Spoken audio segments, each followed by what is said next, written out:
What's going on, everybody? Welcome to the Bums Happy Hour. It's your boy, Dougie Fresh. We got our homie Joey P up top. We've got Baloney down below. Bom, bom. Let's go. And then we got our dude Jose, kick flips and threads.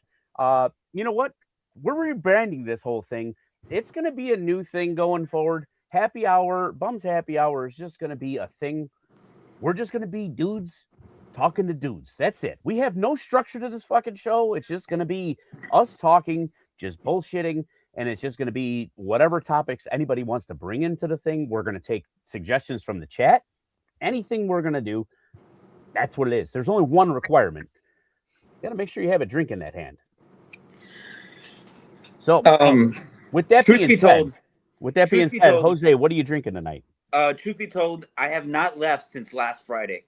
I just slept here in the garage. I woke up. Getting off of the pod. I don't know for the people that joined us last Friday. We lasted till about 4:30 in the morning. I was getting text messages. I had calls like, where the hell are you right now? Like, did you go out? Like, if I would go out like at 2:00 in the morning, right? But I don't know. Did y'all get any of those? Where are you? Text messages? Oh, absolutely. Yeah, absolutely. Yeah, I got the where's my husband at in bed type of greeting when I went upstairs. Yeah, I was already warned, and thank you guys for letting me join in on the nonsense that you guys did last Friday. I was warned by the powers that be upstairs. Not warned, just asked, do you think they're going 4 hours again? And I was like, I don't know. I was like, but I don't know. I don't know if I'm a marathon man like you guys. So let's see how long I last. Yeah, it might. I'm setting a hard cap tonight at 5 hours. We're not going long enough. No, I have no expectations. I guess when the conversation runs dry or the beers, whichever comes first. No expectations tonight or whatever. We set it. Who knows? We might have more people joining us too or whatever. We send out the whole group thread a couple of times to both our group and the Boneheads and Brewskis or whatever. So we might have a few people pop in, pop out or whatever, but we'll see. No, fuck them. I'm gonna. No, you don't want them. You don't want them there. Yeah, no, you don't want them. No, just kidding. This is it. Like it's like if you're not here from the start, that's it. Yeah, you missed out. Well, we talked about that actually last week towards I think when we entered hour 4. Jose, you said it. If you're on time, you're late. Yes, So, absolutely. Basically, they're really late. Yeah. I'm gonna get to this comment real quick from Frank, our dude Frank. Yes, this was supposed to be the McRib off between me and Taco, but apparently Taco doesn't own a fucking calendar. And he completely forgot when the day after Christmas was.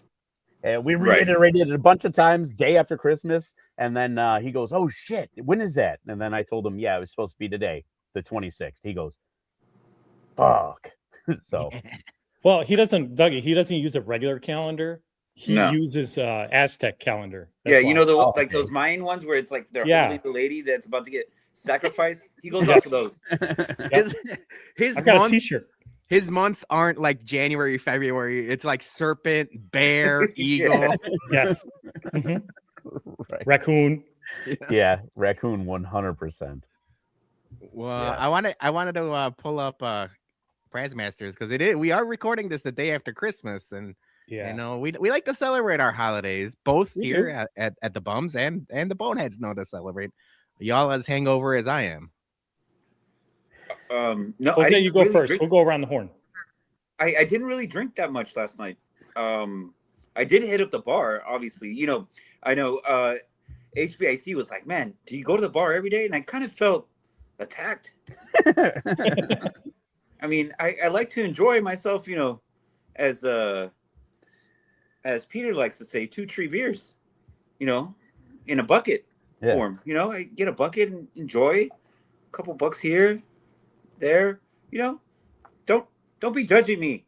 But yeah, just we went to the bar, had a bucket or two. My mom came over. We were just chilling, and call it a day. And then we tried to watch Stranger Things last night. That didn't happen. I fell asleep.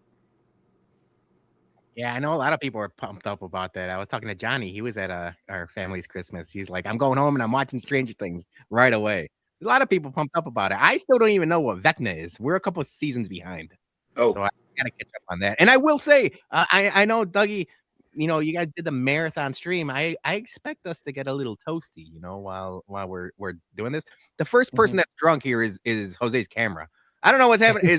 Or is it my eyes? Is it no, my no, eyes? no. For some reason, it's like camera. If I'm allowed to jump off, I want to take that off because it's kind of freaking me out too. Yeah. So I'll be right back. If we go 5 hours with that thing, I swear to God, I'm going to be cross-eyed by the end of it. Yeah, I'm going to jump out real quick. All right. I thought it was one of those things to where like it was just going to go into like a super small picture of him because it kept zooming out. It was like doing the opposite of Super Troopers, or like unenhanced. like Dougie peeking into an infinity mirror where it's just the same image is like going on infinitely. Exactly. So yeah, I ended up getting called into work yesterday, as a lot of you saw. It sucked. Yeah, it's kind of a rough day emotionally, just kind of sucked. But anyway, I ended up making the last leg of our Christmas extravaganza at the in-laws' house. And I threw back a couple high lifes and probably about maybe a quarter of a bottle of Maker's 101. You know what? I forgot how good Maker's 101 is. It's sneaky good, and I especially like when it opens up after a little while. Yeah, I'm revisiting that, man. I'm revisiting that. Big Turkey 101 guy, as all of you guys are as well, but the Maker's 101 right up there. I like that. Yeah, it's pretty solid. Good call. Yeah. Joey, did you get festive? I got festive, and I got festive early. You were drinking wine. I think. Did you post some wine? What was that? I'm a wine boy, so Blood of Christ. I know. Well, my mom said no, it's not. When I called it that at the table, I almost got smacked. She's like, "You're changing." My mom called me out, Peter. She's a big mouth. She's a loud mouth. Okay. She called me out on. You already had wine. You finished that. Now you're going and you're having, what is that? That looks like a chocolate beer. I'm like, yeah, it's Bourbon County. It's a good sign in Bourbon County 2025, baby. And then, I enjoyed that. And then we went ahead and dug in. And then post meal, of course, we had to do some pours. And love you. Some post dinner pours. I just grabbed an Elmer T. Lee that we had just acquired a couple weeks ago. I'm like, let's pop this. And some Blanton's Gold. Shout out Matt Crawford. I saw he had one of those out there in the Twitter worlds too last night. So, I mean, had to indulge. It's the holidays. Rightfully so. Yeah, I was with my sister and Aaron for back-to-back days. So we said we're going to bring some fun stuff to both my family's like extended Christmas and then our immediate family. And Aaron brought some banger bottles. So we didn't get crazy. We had like one pour of each. We were very responsible, especially during the holidays. You got to be responsible with, friends and family and kids and everything. But we had a bunch of really good whiskey. So I'm going to just keep it going tonight. You guys know the day or the week I've had. I don't want to get too personal about it, but it stinks. So I brought some of my favorite bottles and I'm going to try some of all of them. So I got there you go. Last of the first, this is the first Stag Junior my wife ever had. And if you guys listen to any of the Bourbon Bum stuff, once a bottle's like halfway gone, you got to start finishing it. And this has been sitting for a while, so I really have to finish this. So I got that. I got my favorite whiskey of all time, Russell's, and I got a couple other things here. So I'm ready to talk whatever nonsense you guys talked last week. Let's do it. So stream of consciousness, whatever floats your boat. I do want to shout out Yumper. He's in the comments. He's talking about Joey P's 25th birthday. I want to congratulate him for the new business, the Penguin Imprints. Oh yeah, he's coming for Jose's ass. Oh, no, I'm just kidding. I was like, right? There's plenty of merch for everybody. If Cream Sleeve has shown anybody that merch can be pushed, baby. Hey, Yeah. I mean the magic of Cream Sleeve, which still I still don't know who he is, honestly. Yeah. He's a janitor from the Bears. Everybody knows. I mean, Yeah, obviously. everybody knows. It would be. Oh It shit! would be. Hell yeah! Oh, boy. look at you. Why not, right? Well, just so y'all know, I got me some Los Lure Blanco and the Katrina High Proof Chicago's Reposado. own. Yeah. Chicago's own. Shout out our guy Arturo and Rudy and Sergio and all the crew over there. So support local brands always. Cheers. Cheers. I have a little special blend too that I'm going to be doing today. I haven't tried this thing since last year because I wanted it to sit. It's the Poorer Man's Pappy, the Cricket Poorer. blend. Cricket from It's Always Sunny. It's called the Cricket's Reserve. It was Maker's Cast Strength and Larceny Barrel Proof. And it was like I want to say it was like a 60-40 blend. Okay. So, I Nice. like that. So, Poorer man's pappy. yes. So let's give this a whirl. I also have something that I am not looking forward to, but I'm going to chug whenever Gordo gets in the comments because I owe him a chug, and I'm saving something Oh. special, which All I think right. is going to be possibly disgusting. But I wanted to do something special for him because I told him I was going to do his chug on the happy hour during the McRib off. Obviously altered, but the deal stays the same. And yeah, we'll go from there. So I'm going Nice. to take this bad boy a taste. Salud. You're everybody. saving all your love for Gordo. I get it. Now, can we talk a little bit about the McRib off? Ooh. Because I know Frank was looking forward to it in the comments, and we just talked about how Taco forgot what day it was. And I know, Dougie, you're a big McRib guy. Our guy Beeflo from the 108, huge McRib guy. I kind of got into it with him earlier today because he was talking trash on tamales.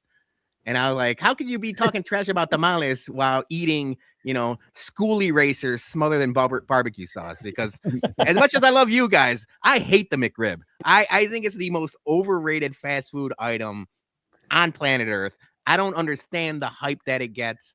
I think if you talk maybe 15 years ago, the McRib was a high quality meat. Now it really is just like landscaping mulch smothered in barbecue sauce.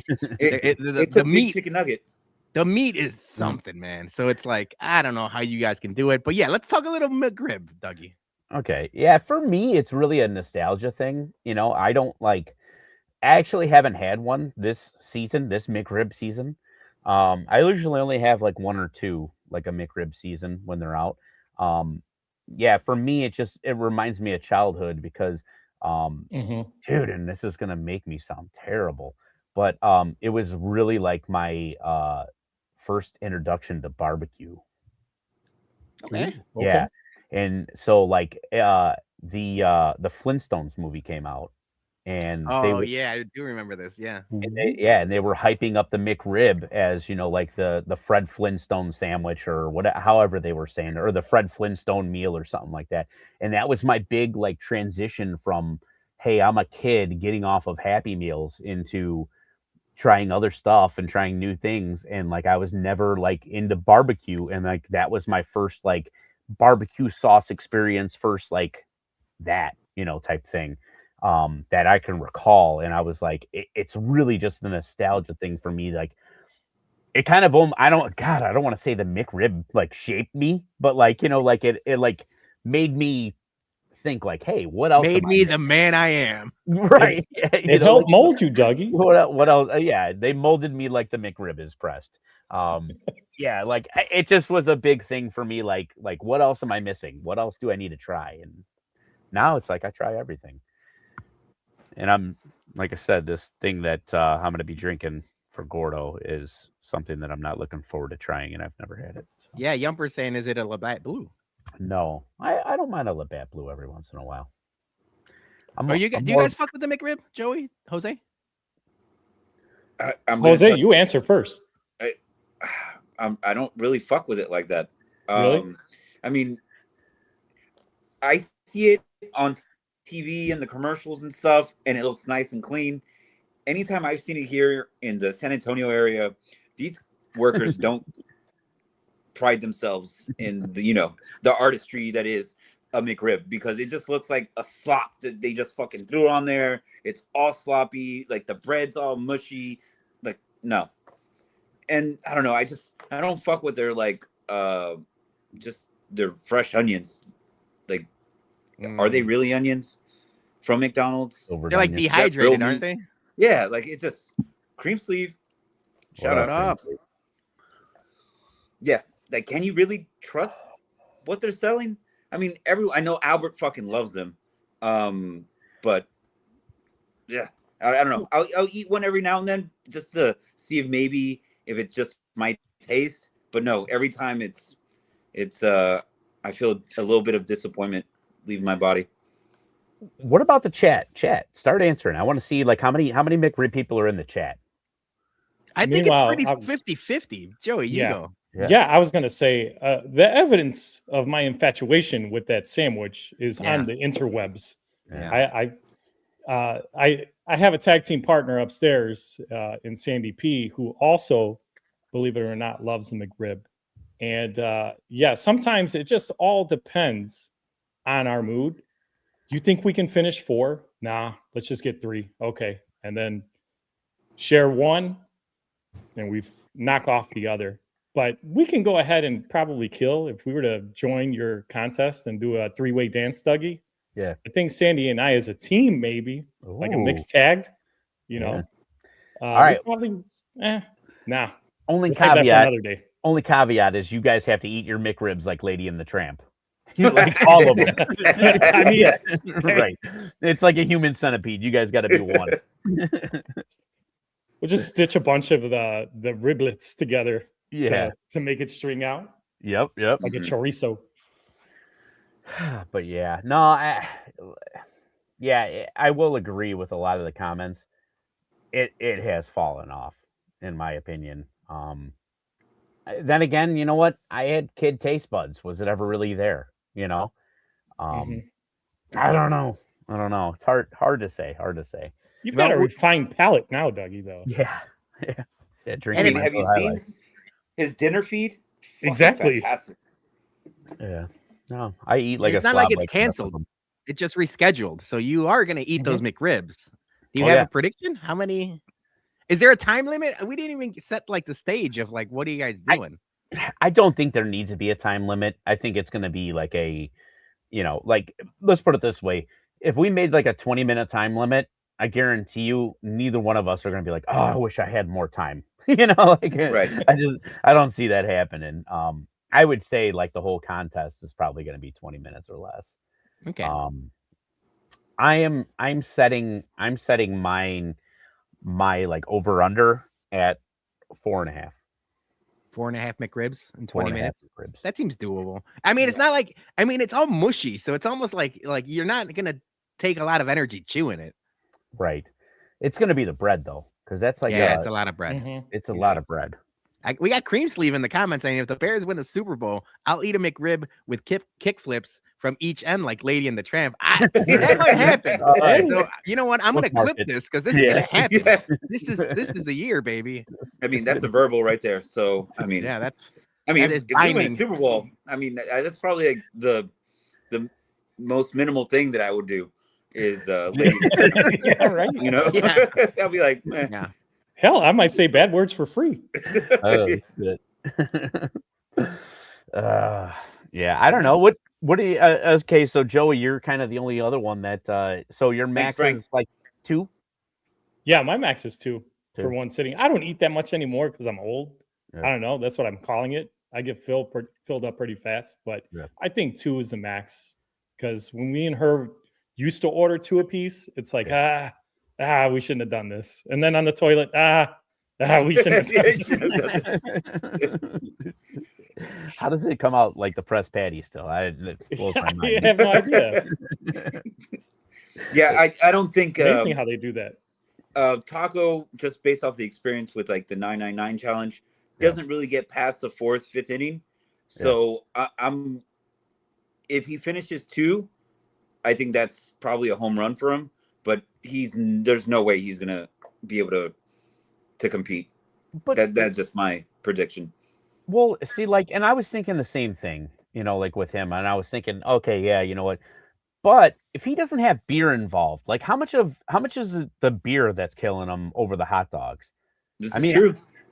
that's the one thing that I was just thinking, like, I'm like, oh man, if he really isn't having that, that beer combo, he might, have a little bit more food capacity. I've never seen the dude eat in person. You know what I'm saying? It's kind of one of those things, like you're going in blind. Yeah, I don't know. He might just throw some ketchup on the barbecue and Oh, try yeah, to. he's a big ketchup guy. He might try to like do Psych some me mental out. tricks on you. Yeah. Yeah, I could see him ordering them dry and then just adding ketchup. No. Yeah, that dude, he shot. Yeah.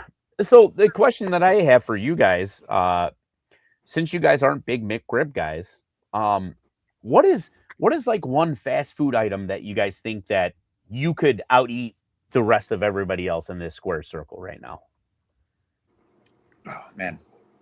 Or you know what? Doesn't even have to be fast food. It could be just a certain item of food that, like, you're just like, I'm the king of crushing this shit. Nobody's touching me.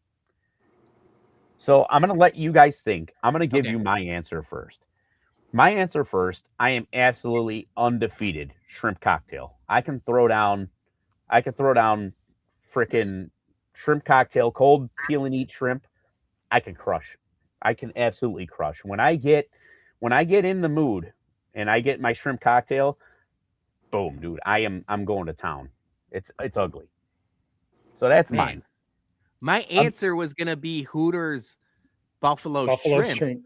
That was gonna be my answer, but now being in the present company of like the Shrimp King, and we've had this discussion before, Dougie. I was like, shrimp is one of those foods, fantastic. I'll eat it Yeah. the same way, cocktail, like Mhm. grilled, barbecue, So deep fried, versatile. whatever, don't matter. But I love am them. to the point where it's like shrimp is one of those foods. Like if you eat too much, you could like become allergic to it. Like it's one of Dude, those foods that is like you could get shrimp poisoning and so Yeah. or something. Don't even say that out loud. They just I'm knocking on wood. I'm knocking on wood. I'm hopefully Yeah. you don't get to that point, Dougie. I'm just saying my it's mom possible. called me in a panic because the Jules just had a recall on shrimp for like radioactive shrimp. Oh no! Oh yeah. I Yeah. saw that. Three-eyed shrimp like Like on The The Simpsons? Simpsons. Yeah. All right. Well, before I get the rest of these answers, we got our super chat from Gordo. Gordo's in the house. So now Gordo, I was hyping this thing up. I am going to be doing a chug. It is a mini chug, but I have no faith that this is going to be good at all. But I wanted to do something special for you, and that's what I'm going to do. So I got one of these Buzz Balls, Oh, yeah. Hell yeah! Yeah. Elf Edition. This is a maple syrup sundae. Ooh, And this is how it's billed. Premium vodka, that's a lie.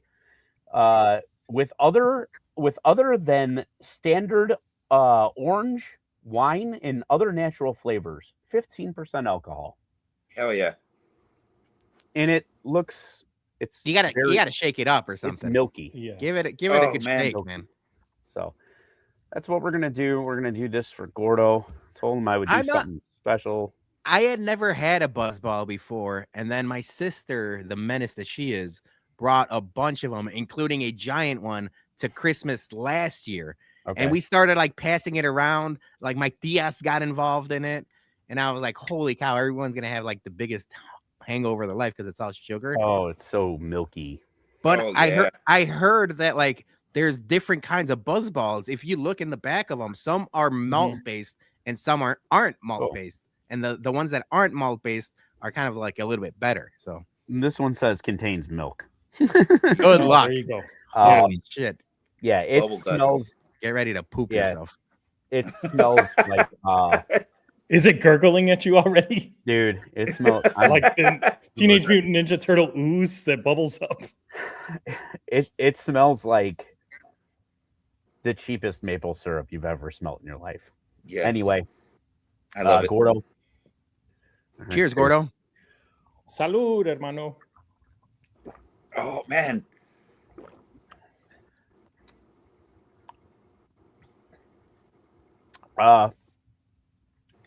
It wasn't bad. The end twinge the end twinge has you're spraying cologne and you go to walk into it and forget to close your mouth. There's like a very, yeah, dude, it tastes like cologne and maple syrup. Wow. Yes. Yeah. Not good. Now, See, did you go into the we've had, jewel or liquor store? How many of those did you buy? You just bought one singular buzzball? Or you got a couple backups? 3, because I was going to force other family members to do them yesterday, but it just didn't pan out that way. And now I have 2 more of these things. All right. Nice. One for each hour of the show. Tune in for next. You know what, dude? I am crazy enough. Maybe I'll look and see what the Uber prices are. I might send the other 2 to you guys. Pass. Dude, oh, wouldn't that be some shit? I'll stick to my Modelo. Next hour, you get a fucking Uber with a buzzball. One singular buzzball. Yeah. Can you imagine the DoorDash driver just being like, "This freaking alcoholic wants one buzzball"? Oh yeah. See, I've had the blue Make sure one. you tip them well.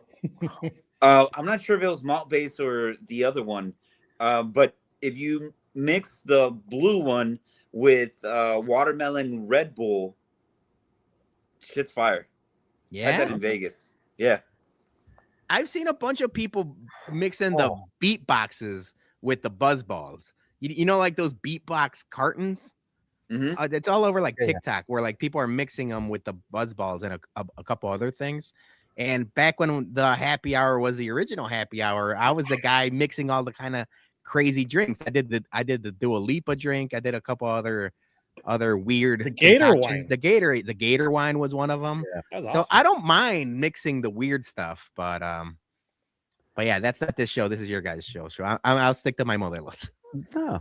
No, that's cool. We should actually, you know what? That would actually be kind of cool. Is if every time we know that we're gonna do one of these, we come up with one random cocktail that all of us have to have and make and just judge it right there. It'd be a great segment. That's an easy segment. Yeah, just everyone get the ingredients and then we could try it out. Yeah. What I'm trying. I like that. We're gonna come up with a good name for that segment tonight. We're just gotta have a couple more drinks. You got to get the mind right. Get the Exactly. Yep. Yeah, bear down. Squeege is back in the comments saying, "Bear down, Chicago Sports Bums. Happy holidays." Bear down. Happy holidays to you too, Squeege. Good to see you back in the comments. We are going to talk Bears on Monday after they kicked the San Francisco 49ers' ass and clinched the NFC North. So tune into that on Monday. This is more of a just like Dougie mentioned, just bros being dudes or guys being guys or chit-chatting or what are we doing? Gossiping? Like a couple 2-3 hens? Exactly. Yeah. And we're not limited to guys. If we got any, any of our lady friends that would like to come on the show too, more than welcome. It could be chicks being chicks. Yeah. This is like Cheers, where everybody knows your name. Yeah. Yeah. Erin's on her way to San Francisco. She's going to be at the Bears game. Oh shit. Oh, yeah. No wonder. Okay. Oh wow. Okay. So she's gonna be reporting live from Levi Stadium. She's gonna be watching the Bears. I like it. She said she got 50-yard line tickets, but like kind of up top. But I'm like, anywhere 50-yard line, you'll be good, especially up top. You'll be able to see everything. Yeah. Especially that stadium. That stadium's fairly new. Whenever I think of that stadium, I think of Seth Rollins waving the title after he cashes in the money in the bank. I don't even think football for that stadium. That's the Seth Rollins Stadium. Bears fan. Yeah. I would tell you this. I've grown into. I love the upper deck. I think the upper deck is my place, man. As long as you're within like the first, say 5 rows of the upper deck, I don't mind it at all. I feel like we're at that age to where I don't need to be turning my neck like a million times, during the game, stuff like that. Maybe I'm just being lazy, but like I kind of like just sitting there and being able to just kind of like look. Also, I feel like you're going to get the best down-to-earth experience possible when you're up there with real fans. Blue collar. Absolutely. What are your guys' thoughts on that? I mean, like, are you guys still like chasing, like on the glass or, close to the field, shit like that? Or what's your guys' preferences? Jose, go. Look, if And then I'll someone go offered after me you. tickets, Oh, if they're free, I don't care. lower Yeah. deck, I mean, I'm not gonna say no. Sure. But my preference is, like upper deck, kind of like caddy corner, end Okay. zone ish. To me, I just feel like I have a nice view of like everything, like from the corner that way, and that's kind of like where I was sitting for Oasis, and we were kind of like on top of them, seeing down to the, like, not really like onto the side of them, but we were able to see like everything and just see like the sea of people there at Soldier Field. I mean, that place, I know Albert always talks shit about like, oh, that's like peasants, like so small, high school level fucking stadium. But man, the magic that you feel while you're there and everyone is cheering, I mean, it's amazing. And it's not, I mean, I don't know what his experience is, because I've been to a Dallas Cowboy game and Jerry World, and it felt like a Bears game. So I really don't know what fans he's hearing, because everyone that goes there is from the opposite team. I do have a follow-up question. What the fuck is caddy corner? I mean, Yeah, Kitty I corner. don't know. Is that a Texas Kitty thing? corner. No, I think parts of Texas say caddy corner too. I know there's people that say caddy corner. Yeah, we say kitty corner. Oh, Right? yeah, we say we kitty say kitty corner. It's like diagonal. I just thought we Yeah. couldn't say kitty anymore after the Epstein files and shit. You know, like We say yo. I don't know. yeah. Joey, where are you sitting? As prevalent as my season ticket packages, regardless of the sport, I love to be, if I can, the first couple rows of upper deck, because for me, it's twofold. One, I get to see, for the most part, all the plays, regardless of the sport, literally break down in front of me. Yeah. I can see in football that safety that's cheating on the corner, you know, and it's gonna pick this quarterback off. Or in the hockey world, Dougie and me are notorious for this, watching the games next to each other. Like, look at this flat-footed Yeah. F. Yeah. F. What, you know? Use your imagination what F means.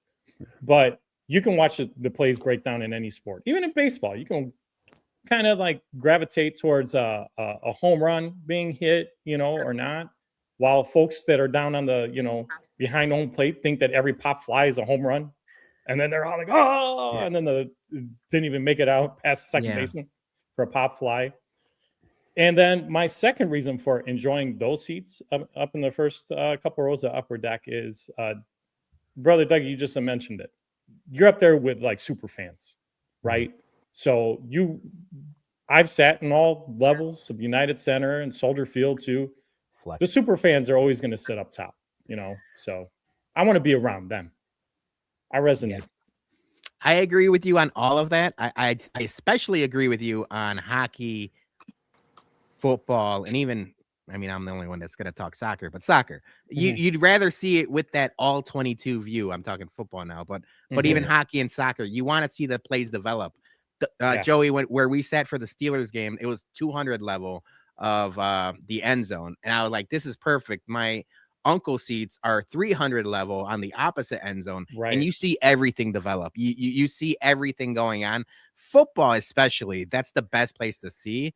Mm-hmm. And then I do, now that we're older, like you mentioned, Jose, like Julie and I like going to Soldier Field for concerts, sitting first row of 300 level. We saw like Coldplay and My Chem that way, and a bunch of other bands where it's like, you're not really fighting the people in the pit. You're not like at a bad angle with all the people in the 100 level, because 100 level can be cool, but if you have a bad sight line, you spent a shit ton of money on bad seats. So for concerts, for sure, I'd rather see the entire stage and you see the crowd like you mentioned. The one thing I will say, and I've talked to Jason about this, we were at the Paul Konerko statue game, the retirement game for Paul Konerko at Comiskey. And I told him, and we've held true to this, we said, this is the last time we sit upper deck for a baseball game. I was like, you know, we're adults now. We got jobs. We can't be sitting upper deck for a baseball game. And it's not necessarily because of like, you don't want to sit with like the, you know, like the blue collar people, but baseball, I'd much rather be closer to the action. I want to see, and you know, like obviously we sit a bunch in the 108 with the 108 guys now, so that's different. But that's a different experience. That's almost like a community experience and not necessarily like a baseball game. But I'd rather watch a baseball game in the 100 level. That's the only one. Everything else, I'd rather sit up there. You do make a valid point because that is Yeah. like the one sport where like if you're in the upper deck, you ain't judging any pitches. You know, you're never gonna see like, was that a close pitch? Why is everybody booing? Like you're never gonna be able to see that on that level. And it is also weird when like you get one of those major league flies and the thing barely makes it up to like your eyesight, like Yeah. So I yes, I guess I gotta agree. But yeah, I was able to see the AJ Przinsky drop third strike game in the upper deck, so given the situation, I would sit up there, if it was a playoff game or something like playoffs, that. World Series, that's a complete out. Yeah. Like, just get me in the Yeah. stadium. Like, who cares? Yeah, But like exactly. just your standard run of the mill game, I'd rather not sit up there. Yeah, right. Yeah, no, that's fair, very fair. Good question though. All right. So, I don't think we ever got back to the food. What are you guys? What are you guys? You guys have had enough time to digest. Dun-dun-dun. What do you guys? What's your one food you could just eat a massive amount of? Go first, Joey. I can eat a massive amount of chicken nuggets. It doesn't matter, honestly, from where. I mean, you could experience higher tier, nuggets from like maybe a bar or tavern. Because I think that, supporting a local small business like that, like a bar or tavern, if they have nugs, they're going to be awesome because they're probably going to be fresh and hand dipped and stuff. So that'd have to be my go-to. But, the run-of-the-mill fast food chains, Chick-fil-A has awesome ones. They do. So you'd have to go, yeah. Sandy and me watched my circle of Christmas movies last night with my mom, and I can't remember which platform it is that we have, HBO Max or Netflix or whatever, that I have the ad version. So we had to, pick up a commercial or two. It's just crazy that sometimes they'll replay on some of these streaming apps the same freaking commercial 3 consecutive times in a row until that 90 minutes is up. Yeah. And the commercial they kept playing last night, and that's why it's burned in my brain, and I got to go get some maybe tomorrow for lunch. Some of those Chick-fil-A nuggets, because now they're offering a bowl of 30. Oh shit! Oh hell yeah! Yeah. Damn. So those are mine. Yeah, those things are undefeated, man. They honest to God. I mean, they're the juiciest nuggets around. I mean, obviously you can tell that they're all like freshly made because they're all different sizes, no cookie cutter shit. So yeah, that's good. Good answer. Good answer. Can't get them on Sunday though. No, you can't. Yeah. And not. they're at church with me. Of course not. Right. Did you answer, Jose? No, they're praying for their sins for all the chickens that they massacre and chicken parts for all those fucking unshaped nuggets that you're talking about. Like for some reason, I just can't fuck with Chick-fil-A. It just never sits. Like I can, if I do, it'll be like the spicy, like a chicken sandwich. But Yeah. other than that, man, even that like doesn't sit well with me for some reason. And I feel validated because I'm starting to see a little bit on the Twitter timeline, and of course it's on the For You page, so I can't really tell if it's real or not. But people are complaining this chicken is not real chicken anymore. There's something going on. That's my 2 cents on it. But I love mini tacos. I will fuck them up. Oh shit. Pastor, asada, you just put them in front of me. I'm not Street tacos. Yeah, definitely. Okay. Hell yeah. So obviously, like I said before at the beginning of the show, we're just dudes being dudes talking about dude stuff, right? So you're saying you can't fuck with Chick-fil-A. Are you saying it fucks you up? Like you get the shits or something? It just, for some reason, like either my stomach doesn't feel right. Like I don't go and fucking like okay, so it just never doesn't sit right with you. Yeah, it doesn't sit right. Like, I have to go have some beers afterwards and just kind of get maybe it's the beers. I don't know. I don't know. No, but- don't blame the beers. Don't blame the beers. No. Yeah, It's I don't know. food. It's always It's the never. food. I've Leave never. our poor beers alone. Look at it. Oh, They're this guy innocent. with the fat Yeah. boy tonight. Yeah, it All doesn't. I don't fuck with Chick-fil-A, and you can look on my timeline too on Twitter. I'm always fucking cussing them out, and I get my Good. girls like Steph and my girls fucking love it. They're like, "Oh, what do you want Okay. for dinner?" Oh, Chick-fil-A. I'm like, Oh, yep. fuck. See the All right. Chick-fil-A I mean, got. I'll figure it Chick-fil-A out. Got but- to his Wi-Fi. Yeah, Happy- They're coming not after you, happy. brother. Fucking- They're Yes. watching the Terrible. show right now. They're coming after Yeah. you. No, And they're, those cows that say eat more chicken are coming Exactly. after. no, after and Jose. I know they're so nice and polite. they're the new age Scientology, bro. They're nice coming and for you, polite man. there. Like, God bless the employees, right? Mhm. Yeah, The I employees are wonder. great. But one. Go ahead. Are we losing Jose? What were you gonna say, Peter? No, I was gonna say that like in Chicagoland, I know it happened in the South Loop, and now it happened by Am I me here? right in Chicago, Oh. in Chicago Ridge, that Raising Cane's are just popping up Yeah. across the street from Chick-fil-A. Yeah. And for the longest time, Julie didn't like Raising Cane's, so we're like, well, Okay. all right, we never went. They opened one like on Cicero in Oak Lawn when it first popped up. We tried it once. I'm like, I was like, let's try it again. We'll try it again. Now I think we're more of a Raising Cane's family than a Chick-fil-A family. We've been fucking with Raising Cane's, so I do say I like they're so cocky that they only have one type of dipping sauce, but you got to switch it up. The day that they announce more dipping sauces, that's when they take over the world, because Yeah. you can't be so cocky that it's like, oh, one sauce to rule them all. I need some variety. Yeah. Yeah. The And fries you know are what? Honest to God, man. And you know what? If also another thing that would fuck up the game, if they came out with spicy tenders, Yeah, Oh. forget about it. it would be lights out. I feel like they're just waiting there, just They're biding their time. They're blowing up without having to do that. Yep. Just hit the button. Mailman Jack is saying he can eat 2 dozen char-grilled oysters easy. Oh, this guy. Then Oh, go to that's- Aaron then go Rose get for a Aaron delicious iced coffee. Woo.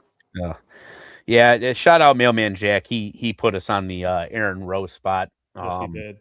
Yeah, and dude, they got these frozen iced coffees that I want to call them life-saving, because Oh, yeah. me and Joey were in a New Orleans state of mind. Let's just put it that way. They call it the Bayou. I don't know. It was something bad. Okay, so I was gonna ask, this is a New Orleans thing, Aaron Rose? Yes. Yes. Yeah. Okay. Yeah. It's I'm a like, bar. you guys I was like, you guys ain't telling me about the good coffee in Chicago, but this is a New Orleans thing. The I was secret's gonna out. get salty. Yeah, secrets out. No, yeah, it's just it's a little hole in the wall dive bar, and yeah, they're famous for these frozen coffees. I want to say that they open up, I think, at 10 a.m. And Yeah, they were open up early. they do a little it's almost like a frappuccino style, Mhm. but it's so much better. It's on another level, and they do a little Jameson floater in there, also with some fresh crushed espresso. So it saved the day, got us right. Nice little morning walk before our next thing, and yeah, it was top notch, real nice. Now I go there every morning. Yeah, I would. Yeah. Shout out Albert Jose. He took Yep. up our invite to go there. did. Well, not our invite, but our recommendation to go there. I mean, I Mhm. would have invited him, but no. Yeah. He talked shit about my stadium today. Nope. That guy. Yeah, he was Talking trash, huh? talking, Yeah, he was talking crap about. he's not my friend right now. Yeah. He's whatever. Who cares? Peter. Can't help you. But he's Yes. yet to be there. Yes. So I feel like you can't Oh. talk shit about a stadium until you've actually experienced it. Why would he ever go there though? You know what I'm saying? Like every time recently that we're playing Dallas, we're just stomping a fucking mud hole in them. So like, why would you want to go there for that misery? Especially travel. spend all that money to come to the greatest city in the fucking world and then watch your team get massacred? He's got nothing. That's what he was, the whole conversation started because of this whole Max Crosby thing that's going on right now. Walks out of the Raiders practice facility today because they tried shutting him down. Yeah. And he's claiming, no, he's coming to Dallas. And I said, why? Why would he want to go there? It's like trading the same thing for the other thing. It's, it's a lateral move, and then right away he goes into the whole stadium talk. I don't give a shit. You think a lot of these players give a crap about what the stadium is like? They're in and out of there. Yeah. Same thing. A lot of these guys with the city too, they stay in the hotel overnight, that's what it's at. It's a city, no knock on Dallas. I've been to Dallas. It ain't the greatest city to be in, like at night, overnight. It's kind of a fucking butthole. Yeah. And I would say that is probably the case in a lot of the major cities here in San Antonio, in Texas. San Antonio has like the Riverwalk, like the downtown area is getting a little bit more friendly to like commute around. But other than that, like San Antonio is just wide. It's like we have highways that just circle, like two big circles that go around each other.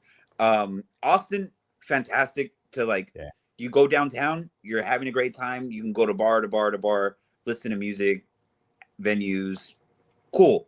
But other than that, man, like it takes forever to get out of fucking Texas. It's hot. Like it was 80 degrees today. I've been in shorts this whole fucking month. I think we had like 1 week of like I was able to wear a hoodie. But man, I don't know. I'm waiting for winter to start. Yeah, you had that tweet out. I don't know if it was a tweet or a text to the group chat, but you were talking about the leaves finally falling, and I'm like, holy cow! It's like we already had 15 inches of snow. Like fall. Yeah, it barely feels like fall right now. My whole front yard is covered with leaves from the tree. It's like they all fell at once. That's insane, man. I mean, to think like your fantasy team fell before the leaves fell. It's just unbelievable, dude. You know what? Credit to you, Dougie, for not talking fantasy football trash until 50 minutes into the show. I know that was probably crawling at you that you wanted to get that dig in early. So credit to you, Dougie. Man, look, Puka Nacua. You fucking bastard. God damn. Like, I was cooked that one game. That's it. Yeah, I think he put up like 48 points. I knew I was done with. I mean, but honestly, valiant effort, man. I mean, by the time the show ended on Monday at the Bombcast, I was looking. I mean, you lost by less than 20 points. I was like, what a valiant effort, because at one point, I mean, you were supposed to lose by like 60 something. So a valiant effort coming back. You did a great job all season long. You almost went wire to wire. But I just had to Eli Manning you. Oh shit. Yeah. Somewhere I'm telling you, as soon as that thing went final on Monday night, I heard the Miami Dolphins were cracking champagne somewhere. I don't know what happened, but Mercury Morris. Yeah. But yeah, no. So now this week or whatever, I got Luna. And both teams are kind of looking a little lackluster to start it out. But we'll see what happens. Luna's been oddly quiet for like the last week and a half or so, ever since they dropped all the Epstein file stuff. So I don't know what's up with that. But as of right now, let's see here. I'm projected to win a 144 to 132. So that is not even close to a final score, because as you know, in fantasy those football, projections, man, I don't trust those projections at all, ever. Far too close. He's had two players play. The good thing is he had Gibbs, I had Goff. They both put up 6 points. They were both terrible. Obligatory burp. To watch. Sorry about that. And then he had Pickens put up 11. I had Steve Harvey, who put up 18. Family Feud. Yeah. So it's going to be a battle. It's going to be a battle right down to the end for the championship of the Boneheads and Brewskis, Bums, whatever you want to call it. This is going to be, I talked about it a little bit. This is going to be bragging rights, not necessarily for the two people, but the entire crew is going to be like, there's the entire Boneheads versus Bums thing is like at play to where we're all going to be talking shit if Dougie wins. And I know it'll be the same way if Luna wins. So it couldn't have worked out more perfect, where it's like one of each of them are left over. So I'm excited. I'll be watching that closely. I got JT in the league. I should, and projections are. I don't want to judge projections, but right now it's looking like I should be able to hold on and beat JT in the Bums, beat the Bums league. So, but I'm not gonna talk shit until it's over. So JT, I know you're in the comments. Feel free to talk shit because I'm gonna whoop that ass. I like it, and Luna's gonna be almost like. It's gonna be obnoxious if he wins. Well, see, that's the whole thing. So, like, if I win, like, we within our group, we have enough like bullshit, and we just kind of talk shit and everything like that. You guys really get at each other. Yeah, and it's mostly us fighting within each other. Yeah, exactly. And so that's the whole like thing is like I win, like it's gonna be like all of us celebrating. Luna wins, it's gonna be all y'all sucked. I had to hold it down for this crew. Everything like that. Like it's gonna be like a very like one versus the world type thing. Like he might even forget who the hell he beat to get there. I mean, probably not immediately, but it's gonna be a lot of, hey, what did you guys do? Whereas I don't think we're it'll just be interesting because I out of everybody that I talk shit to in your group, I talk shit to Luna the most. So it's just fitting that me and him are matched up against each other. I mean, I really wish on a Friday night this dude could be up past 8:55 at night to see this, but he isn't. So yeah, I mean, look, how we fight just in our group chat with the Bums. You don't know the nonsense that Luna and Albert talk to each other. They just go at each other, and it's mostly just fat jokes, back and forth. Fat jokes, your mom jokes, and look at my. I don't know if you could see the ticker on there, 402 right now. That's insane. Yeah, and it's some of the times I'm like, all right, I'm just not going to pay attention to the group chat because they. And then I get like, hey, you need to check the group chat real quick. You should see like the joke that I just said. I'm like, all right, let me go check. Let me go check. Were you bragging about Burns? Yeah. Look what I said about his mom. That's great. Yeah. Go ahead. I was going to say, Doug, you got an important question by Mailman Jack in the comments right now. Ooh. Peter, Jose. You guys got any homemade tamales left? And how can a gringo self get some? I'm willing to trade homemade pizzas. I mean, look, if I would be able to get them up there without them going bad, I was actually delivering some hats like Christmas Eve, and I had to go deliver them downtown.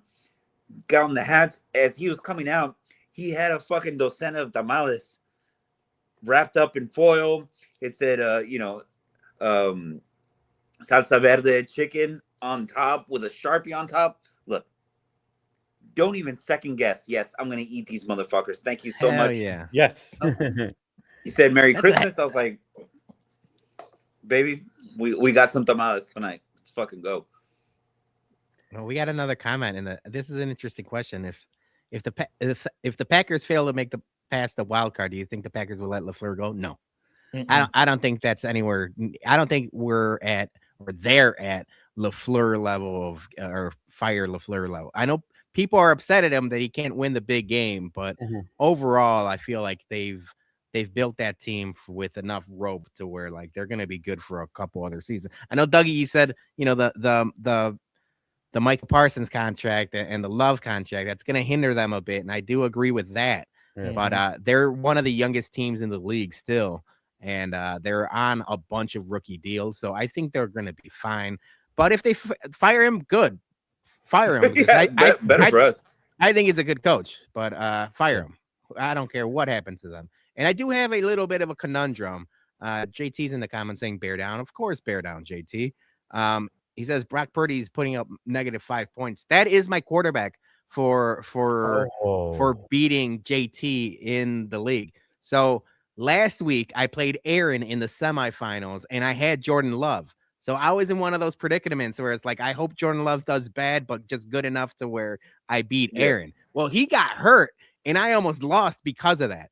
Now, I don't root for injuries, but like, I didn't hate that, like, you know, he got hurt and the Bears ended up winning. Although Malik Willis is a very good backup quarterback, and he showed that. But now my two quarterbacks were Jordan Love and Brock Purdy, and it's like back-to-back weeks they're going up against the Bears. I didn't draw this up when I drafted them, but it's like, what do I do? Like, I'm rooting for the Bears to win 85-55, basically, because it's like, I don't know what else to do. I mean, have it's to okay to root for a shootout. Yeah, I could root for a shootout, but I need to root for the Bears win. Yeah. I'm in a tough predicament. I'm in a tough predicament for Sunday. Bros, can I pose a question? Go for it. Okay. This is one of the main reasons why I love and hate fantasy sports, period. Because you get into these conundrums, right, hermano, that you're in right now. It's like you don't know who to cheer for. But you know what? It's great because you're going to be glued to a TV to find out. Yeah. I hate it, though. It's a love-hate relationship. Yeah, just Spencer, I won't mind. Yeah, if this was the regular season, I wouldn't care. I mean, I hope Brock Purdy lays an egg, but we're at the championship. You know, we're at the last game of the season for fantasy. It's like, I can't really root for him to lay an egg. And yes, I would be happy if the Bears win and I lose my fantasy championship. I would be happy. I will take that in a heartbeat. But this is the beat the bums league, and JT would beat the bum. So it's like, what am I supposed to do? Right. That whole shtick's over. Yeah. Year two. Done. But it was a great run. Yeah. I don't know. You know, I was giving props to the NFL schedule makers. Apparently, I should be giving props to the YouTube or the Yahoo schedule makers too, because they put you in a spot, brother. Yeah.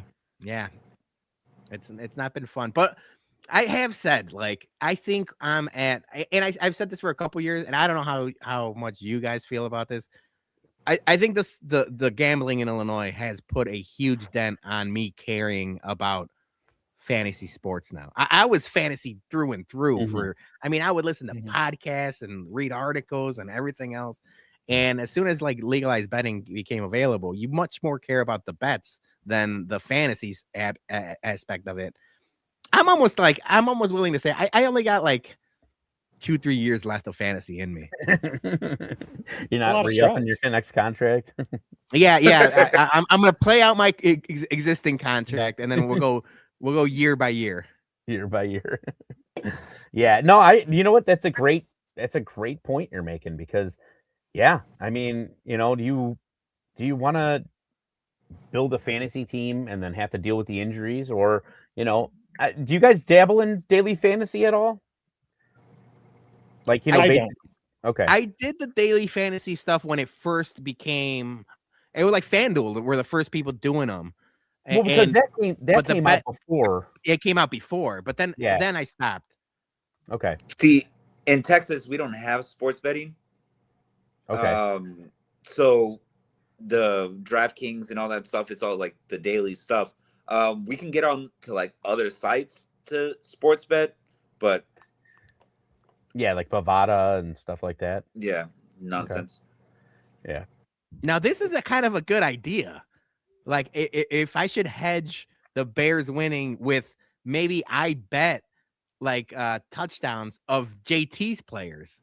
You know, like JT's got a couple good players. If I bet that they score touchdowns, I'd be much less upset at my fantasy team if I'm actually making money. This is there you go. Kind of the move. This might be the move. We're cooking here. We're cooking. So I'm turning my mind into spaghetti thinking about Sunday. I'd rather not. There actually was a major hedge that happened in Vegas this week. So Circa Sports does a massive survival pool, the one that Beef and Treasy got into. And it's massive. I think this year's winner gets like 18 million or something like that. And so they're down to the nitty gritty, and they consider the Christmas games, those 3 games, an entire week. So you have to pick something out of that Christmas game. Well, the one guy, all he had left was the Washington Commanders that he could play yesterday. And so he played the Washington Commanders, but then went to Circa and hedged his bet and laid down a $1.5 million bet on Dallas to win. So either way, if he was going to, because I think there was like 4 on Dallas. I can't remember who was on what or whatever, but he hedged his bet and he at least won something. So I think he ended up winning like a little bit under $3 million. So on $1,000 entry, obviously, what would have sucked had he put up the $1.5 million, made it to the next week, lost that hedge bet, and then there's still people that have other teams. He's still not guaranteed to win anything, so he could have lost. Like balls, but crazy, man. But then also you're looking at it this way: if somebody's got $1.5 million to throw down on a bet, this is just fun. I don't know if you read the article, Dougie. It wasn't that he had the 1.5 million. Circa fronted him the money off of the winnings he would have made. So Circa financed his own bet. So like they're almost covering their ass one way or the other. But like and people were happy about it and pissed about it at the same time. And I'm interesting. Like you would have to really talk to Beefloaf and Treasy about that stuff to really learn the complexity of it all. Yeah. But yeah, Circa fronted him the money for that bet, or like I don't know if it was financed or whatever. They opened that line of credit for him. Okay. Kind of like a margin, that in the stock market, kind of playing with margin money. Yeah, right. Exactly. Yeah, because they were giving weekly updates of what the value of the pick was. Yeah. Let's see what the value of the pick was. Since we're talking about it, you guys can discuss amongst yourself. But yeah, I know Treasy was on the Sam Paniatovich show, the chicken dinner show last week, because he's still in Joe Ostrowski's survivor pool, and he won it last year. So he's doing back-to-back years, and I don't know if he's still in it after the Christmas games, because I haven't talked to Treasy since last week about it, but he was still in it when I was listening.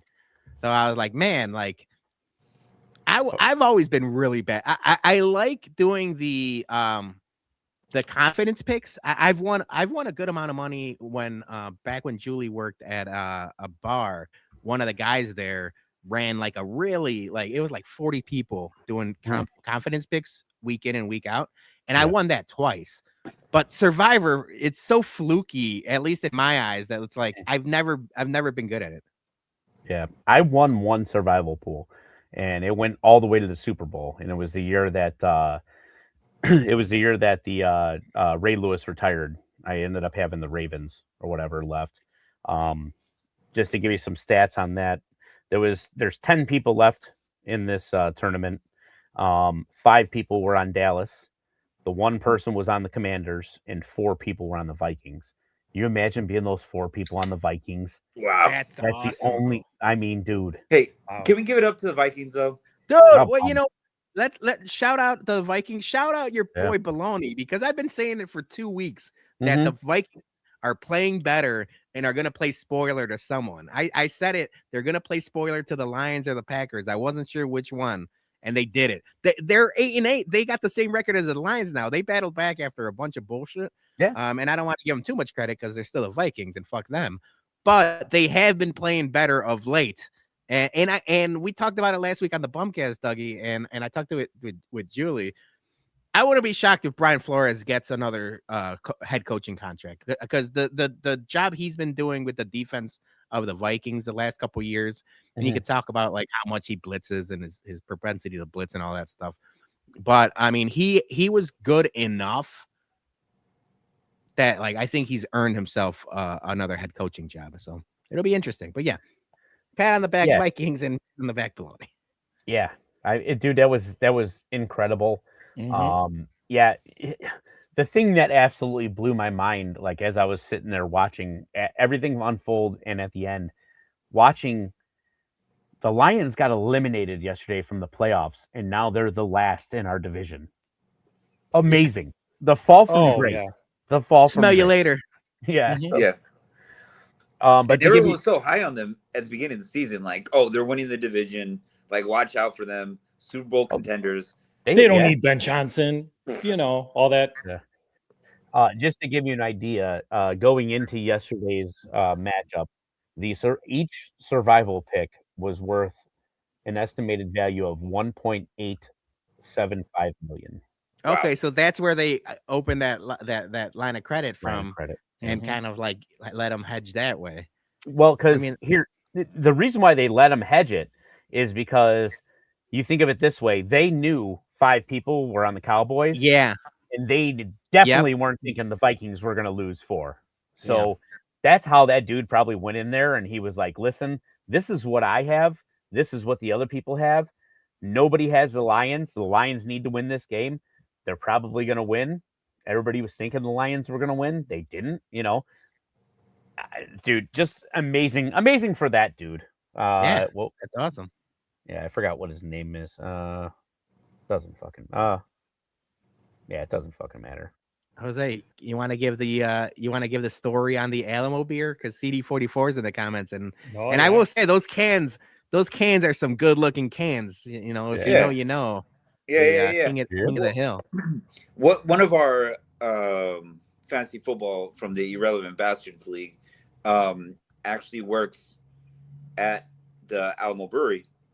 So we had these before they was even out at the local, chain stores. Like, we have HEB here. That's a staple in Texas, obviously. That's a good grocery store. Great grocery store. But we had he was generous enough to let us have a couple cases of these, and Yeah. I'm still enjoying them. And I said last week, we're gonna get we're gonna get replenished a little bit. So I'll be sending some of these up there so y'all can, so you Oh, can hell put one of yeah. these cans. So you can put one of these cans back there. Yeah, I'll put one back Yeah, there for sure. put- And you know put one what? right there. We might have a couple on the next Bums Happy Hour, now that we're trying to revitalize that. Yeah. I'm gonna put one of those cans right here. Right there, and right there. I mean, go Texans. Oh shit! King of the Hill in the back. And I think we talked about this last week, but I know Peter wasn't here. So they already had gotten the rights to make these. And then I think like Disney bought everything up or some shit. And they were upset that they had the rights for this and they didn't want them to put it out. Like, they had sent like their fucking lawyers and shit, and they're like, no. Cease and desist and all that. We already got the nonsense. fucking okay, and they fucking did it anyways. So shout out to them. It's a nice, delicious little beer, and I'll be sending some over there for y'all. Fuck Disney. Yeah. Hypothetical question. That last touchdown last week that the Bears tied the game. If that was the Lions, would they have gone for the 2-point conversion? I don't think that it mattered if it was the Lions or the Packers. I think we all thought that Ben Johnson was going to go for 2. At least I did. It was obviously the right call to tie the game up and then go into overtime. I think Ben Johnson is pragmatic enough to not let like Dan Campbell and the history with the Lions make anything bad decision. And I'm talking about someone who, I mean, they got their ass kicked by 30 points last time the Lions played the Bears. So there is some of that. I know, there's some pride with Ben Johnson and some pride with the Bears that they're going to want to get their get back. But this game might not matter against the Lions upcoming, where you might be able to rest some players. Who would have thought of that, depending on what happens? Put fucking 40 on them. Fuck them. So, yeah.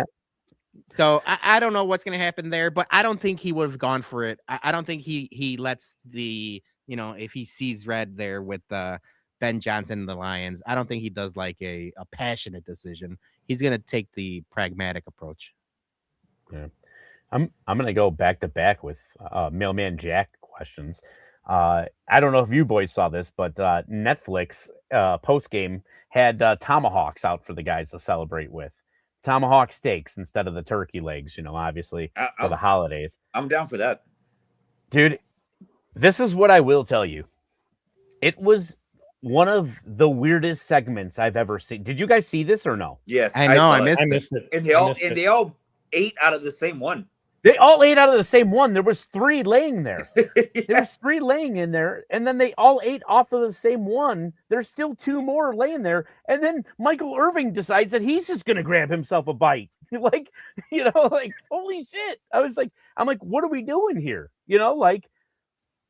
Grab the other ones. It was just weird. It was fucking weird as hell. It would be like basically like the turkey, and like everybody's eating off the same turkey leg. Like, what are we doing, people? I saw it and I was just too lazy to tweet about it. I was just like, this is weird as hell. I will say, personal preference, I'd much rather have a tomahawk steak than a gigantic turkey leg. You go to like Absolutely. the state Oh, fairs yeah. or the Renaissance fairs, and they got the big turkey leg, or Yeah. like medieval times or whatever, and they Mhm. got those big ass turkey legs. I am a fan of turkey. I mean, don't get me wrong. I'm a big fan of the one upstairs, but Shout out. the turkey leg's overrated. I think it's over. And now I don't want to speak ill will, because I think John Madden is a legend, and like, everything he's done for the NFL. Mhm. I wasn't a fan of his turducken stuff Turducken. either. Like, I mean, that can't be good, right? Dougie, have you ever messed with a turducken? I have had turducken. That can't be good. It just doesn't play. It doesn't play because when it comes to the duck, like the best part of duck is the crispy skin. You're not getting a crispy skin when it's stuffed inside of something, even if you cook it and it's crispy, you're sitting it in like a Ziploc bag of meat, like in your, terrible. So turducken or beer chicken? Oh, I beer can chicken 100%. Beer can chicken. Oh yeah, 100%. Now I will tell you this: the only pushback that I will give you on your turkey leg comment, Peter, is most of the time those state fairs, they're just pumping out so many damn of those things or whatever. They're done terribly. Now, if you go to a legit barbecue place and get a turkey leg, like one that's been smoked and one, it's like one of the most tenderest. Like, but you gotta like dark meat. I'm a dark meat guy. Mhm. Same. If you're a white Yes. meat guy, you're never gonna like a turkey leg, like period. But like, yes, I understand what you're saying, because like when you go to those state fairs or the Renaissance fair or anything like that, like it's all tendons and everything like that. Yeah. It's chewy as shit. It's terrible. The first bite, I mean, you look at it and you're like, oh, dude, $9 for that thing. That thing's a value. I'm gonna feast. And then you throw away 90% of it because it's all chewy and shitty. So I get what I smell what you're shitting. Speaking of smelling what you're shitting, how's the buzzball sitting? It's sitting all right. It's sitting all right. But honestly, I do high ABV stuff, but it's got me buzzballing a little bit. Got you feeling nicey, like John Gruden says? Yeah. Okay. So Going back to the buzz balls, like I've seen like the Mhm. regular sized ones, right? And I Yeah. only had seen the like on social media, like the big balls, right? well, I When don't we know were what in social media you're Chicago looking at. and we went to see Peso Pluma at the United Center, all these fucking youngins were in line with a big buzz ball, and they were just Mhm. all just taking a swig and just sending it back in the line as they were waiting Yeah. to get inside. And I was like, oh man, wow, okay. They That's were heavy. making a decision. They had a whole line of just like all the beer bottles and all this shit like on the side of them. And shout out to everyone that was like had the ice coolers out selling fucking single beers. I fucking love that. And all the bootleggers. I always have to support the bootleggers when we go out. The bootleg teas are 60% of the time better than the ones that are inside. Graphics 100%. Yeah. Absolutely right. Definitely. And if then, I see them, You just never watch those things.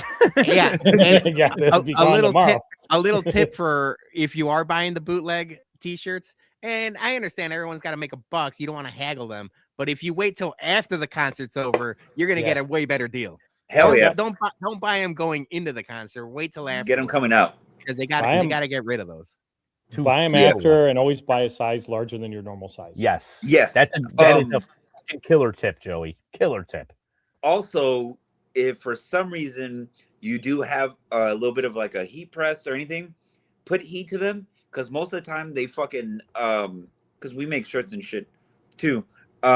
They're really quick in the process just to get them out, that they don't let the ink like cook enough.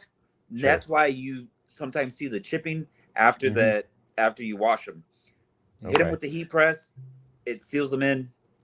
Good to go. That's cool. A good tip. I'll just flip it. I'll just turn on the heated seat on the way home and sit on it. There you go. So that's a little brag that he's got heated seats. Yeah, he got heated seats in the Kia. Yeah, my Kia didn't come that way. Flex. So you know what? We grazed on the topic. You brought up Madden. Did you guys see the trailer for the upcoming Madden Netflix?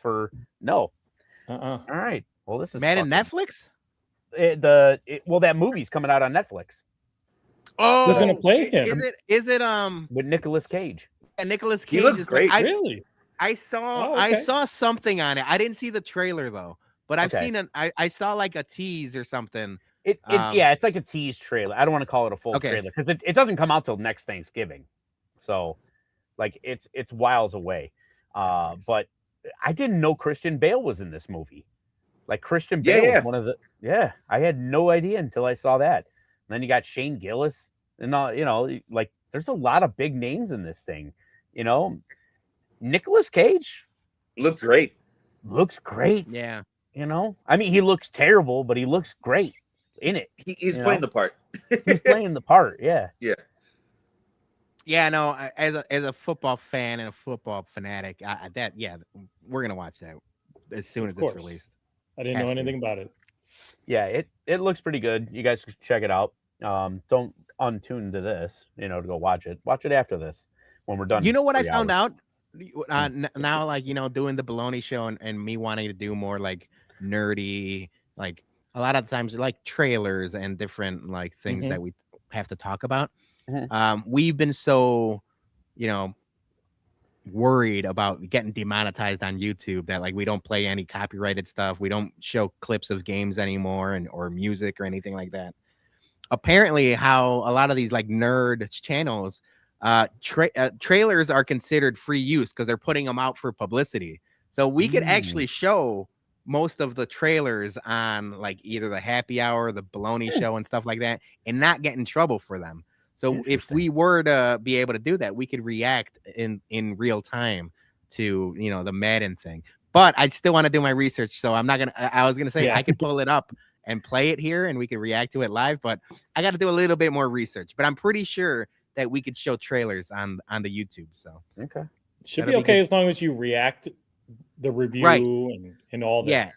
Yeah, we got to practice. You react good to it because if you react good, they like, nah, we didn't give him the consent. Right.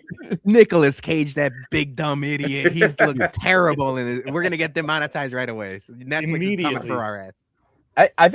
Have I ever told you guys the Nicolas Cage story that I have? How I almost ran into him? What do you mean almost ran into him? Like I almost ran into the Pope? Or... It was we were like literally we were like ships passing in the night. I missed him at a restaurant by like 30 minutes in the Bahamas. Did I ever tell you guys this story? No, I don't think so. So there's this restaurant. I was not going there for food, but it's a cigar lounge. It's Great Cliff. It's a really big cigar company, and they have like shelf and store only stuff that you can get in the Bahamas. So anytime that I'm in Nassau, I always go there because you get some of the best cigars that you could ever have. Well, I see like all these like groups of people just walking out. And I'm walking in and I'm just kind of bullshitting with the one guy and I'm talking with them and I'm like, oh, you guys got any of this, that, blah. And I'm like, dude, what was up with all the people? He goes, oh, Nicolas Cage was just in here. I'm like, no shit. I'm like, Nicolas Cage, huh? He goes, yeah, fucking asshole. Oh, And I'm like, oh, I'm like, what happened? He goes, he brought in, I think he said like 18 to 20 something different people. They're all sitting at the table. They're all having, whatever. The maitre d' brings over a nice bottle of wine to like spread around the table, ends up needing a second one, spreads it around the table. And they go and, they're enjoying and everything like that. Nicolas Cage gets so infatuated with this wine that he pulls the maitre d' aside. He goes, "Thank you for that. It was delicious." He goes, "I want to send everybody home with a bottle of this." And he goes, "Listen," he goes, "I just need to tell you," he goes, "I understand who you are, but I need to tell you." And Nicolas Cage was just like, "Listen, do it." And he's like, "Okay, but I need to tell you." And Nicolas Cage is like, "No, just do it." And so he goes, "Okay." So he puts a bottle of wine in front of each one of these 18 to 20 people or whatever and everything like that. Nicolas Cage gets the bill. These bottles of wine were $10,000 a piece. woo! Whoa. Can I just say, was he gone in 60 seconds after that? But I'm done. So, for Nicolas Cage, not a big deal, right? But also, I don't know if you heard about this. This was the time when Nicolas Cage was like liquidating some of his cars and shit like that. Right. because- Well, yeah, he was going broke from buying like dinosaur skulls and bullshit like that. Right. And he was going broke and everything like that. He refused. He refused to pay it and had the maitre d' go and take every single one of the bottles back, and then brought up this whole story about how they don't he found out that they possibly might have not stored them correctly, so just like a whole fucking bullshit story about like how it's like their fault that they had to take them away and everything like that, and then left no extra tip, just whatever was automatically added because of the size of the party. What a jag off. Bum of the week. Yeah. So yeah, he's not well liked in the Bahamas from what I understand. But That's a good. Go ahead. like, Go ahead. it's a good segue. Like, do you think? I know there are like some gems with celebrities that are like, oh man, they're just the greatest. Like, I know one of the locals. What's his name? Taco. Not Taco. But there's some celebrities that are just fucking always known as fucking assholes, right? Mm-hmm. Oh man, I can't think of his fucking name. All I know is he was in Batman as Two-Face. Scotty What's his fucking name? Christian Bale? No. No. Two-Face. Two-Face. Harvey. No. Oh, Two-Face the old from one. the original one. Yeah. With the Jim Carrey fucking Batman. Yeah. Fuck, I can't think of his The name. Fugitive. Yes. Yeah, The Fugitive. Yes. Somebody Tommy Lee. Men in Black. Tommy Lee Jones, right? Tommy Lee Something Jones. like that? Yeah, Tommy Lee Jones. Yeah, fucking asshole. That's just, and he lives like in the San Antonio area in Texas. But Okay. anywhere that anybody that he's ever fucking dined at always says he's a fucking asshole. Doesn't tip, yeah. just fucking grumpy as fuck. Scottie Pippen. Yeah, no tipping. No Pippen. Yeah. No, I will- Pippen. This Yeah. is a good question. So, like, obviously, it was a what could have been run-in, but have you guys what is like your most random?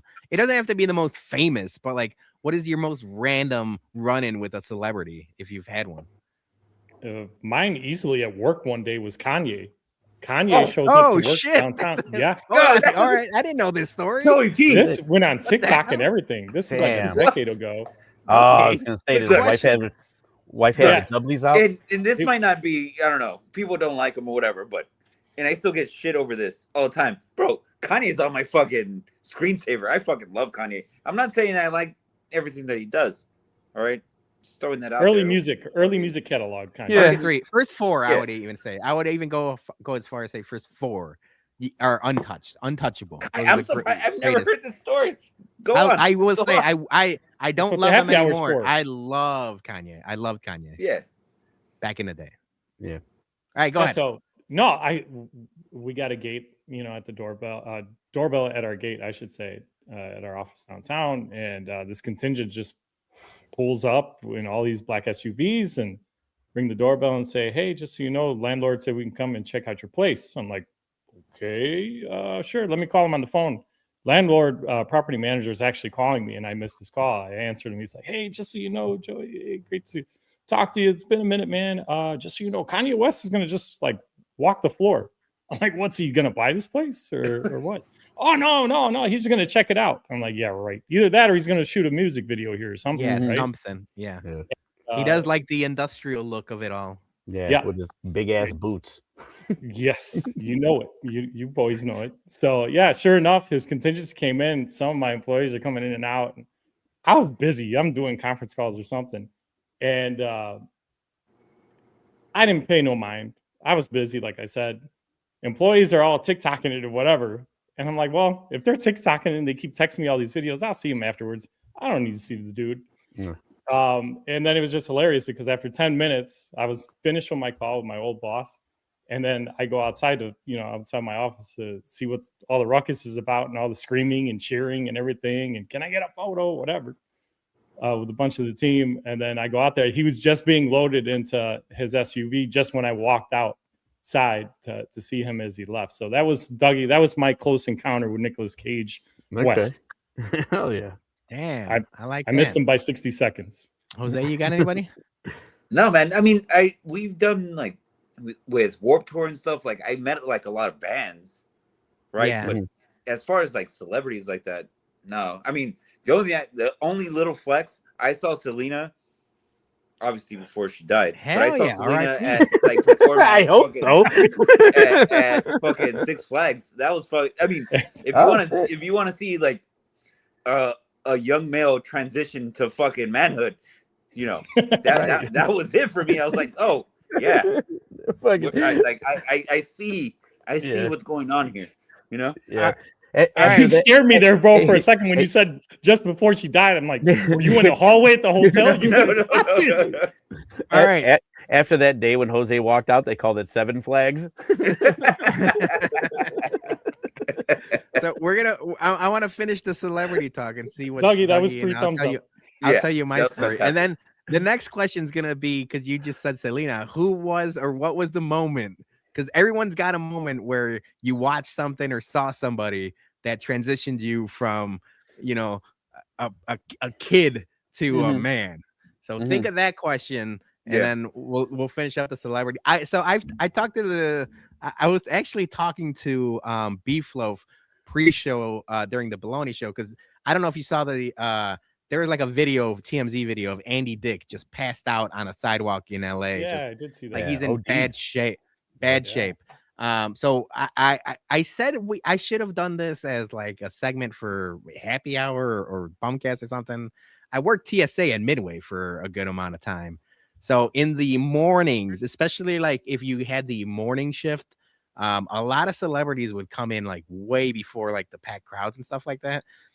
So I was able to say like Bo Jackson and Frank Thomas and Harold Bain, like a bunch of athletes, traveling to and from Midway. But Andy Dick and his handlers at the time, he was Dick handlers. So yeah, Dick handlers basically.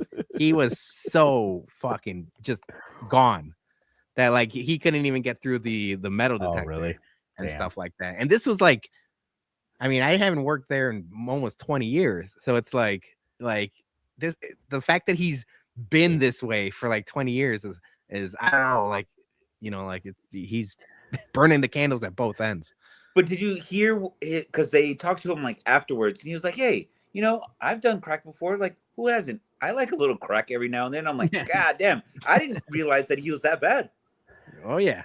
He's always been that bad. Yeah, but he didn't even know that he OD'd. That was the messed up part. Well, typically you don't.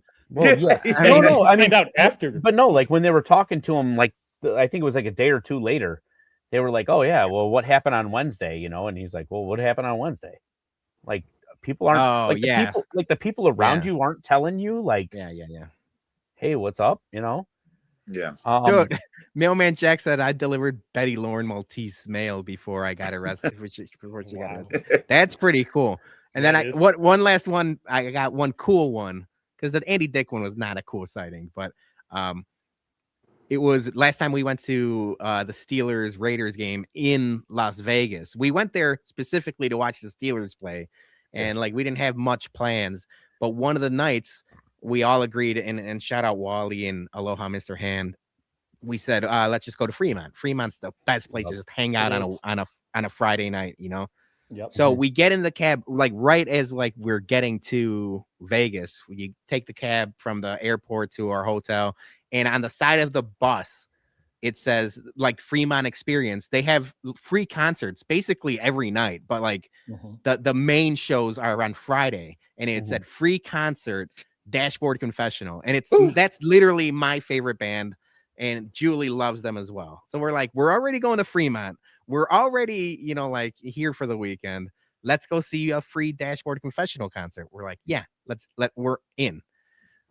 So we get there, we check in, we get the Fremont, and we're really early. Like, so we're gonna spend like, you know, all afternoon and evening there. So we go to eat, we do a couple things. Literally just walking down Fremont was Chris Carrabba of Dashboard Confessional by himself. Nobody or anything, just walking. And I'm like, am I the only one seeing this? So when I stopped him. I'm like, it's just him. You have to. Like, I've seen him 20 times at like the Aragon and everyone else. I'm like, hey, Chris, like, we're big fans. We're in from Chicago. I didn't say that we're in for the Steelers game. I like, we're in from Chicago. We're gonna go watch you. He's like, this is awesome. Like, you know, nice to meet you. We took a picture and everything else like that. And I was like, oh, just random. We saw an advertisement on the side of a bus, and then we run into him on Fremont Street. That's awesome. It's crazy.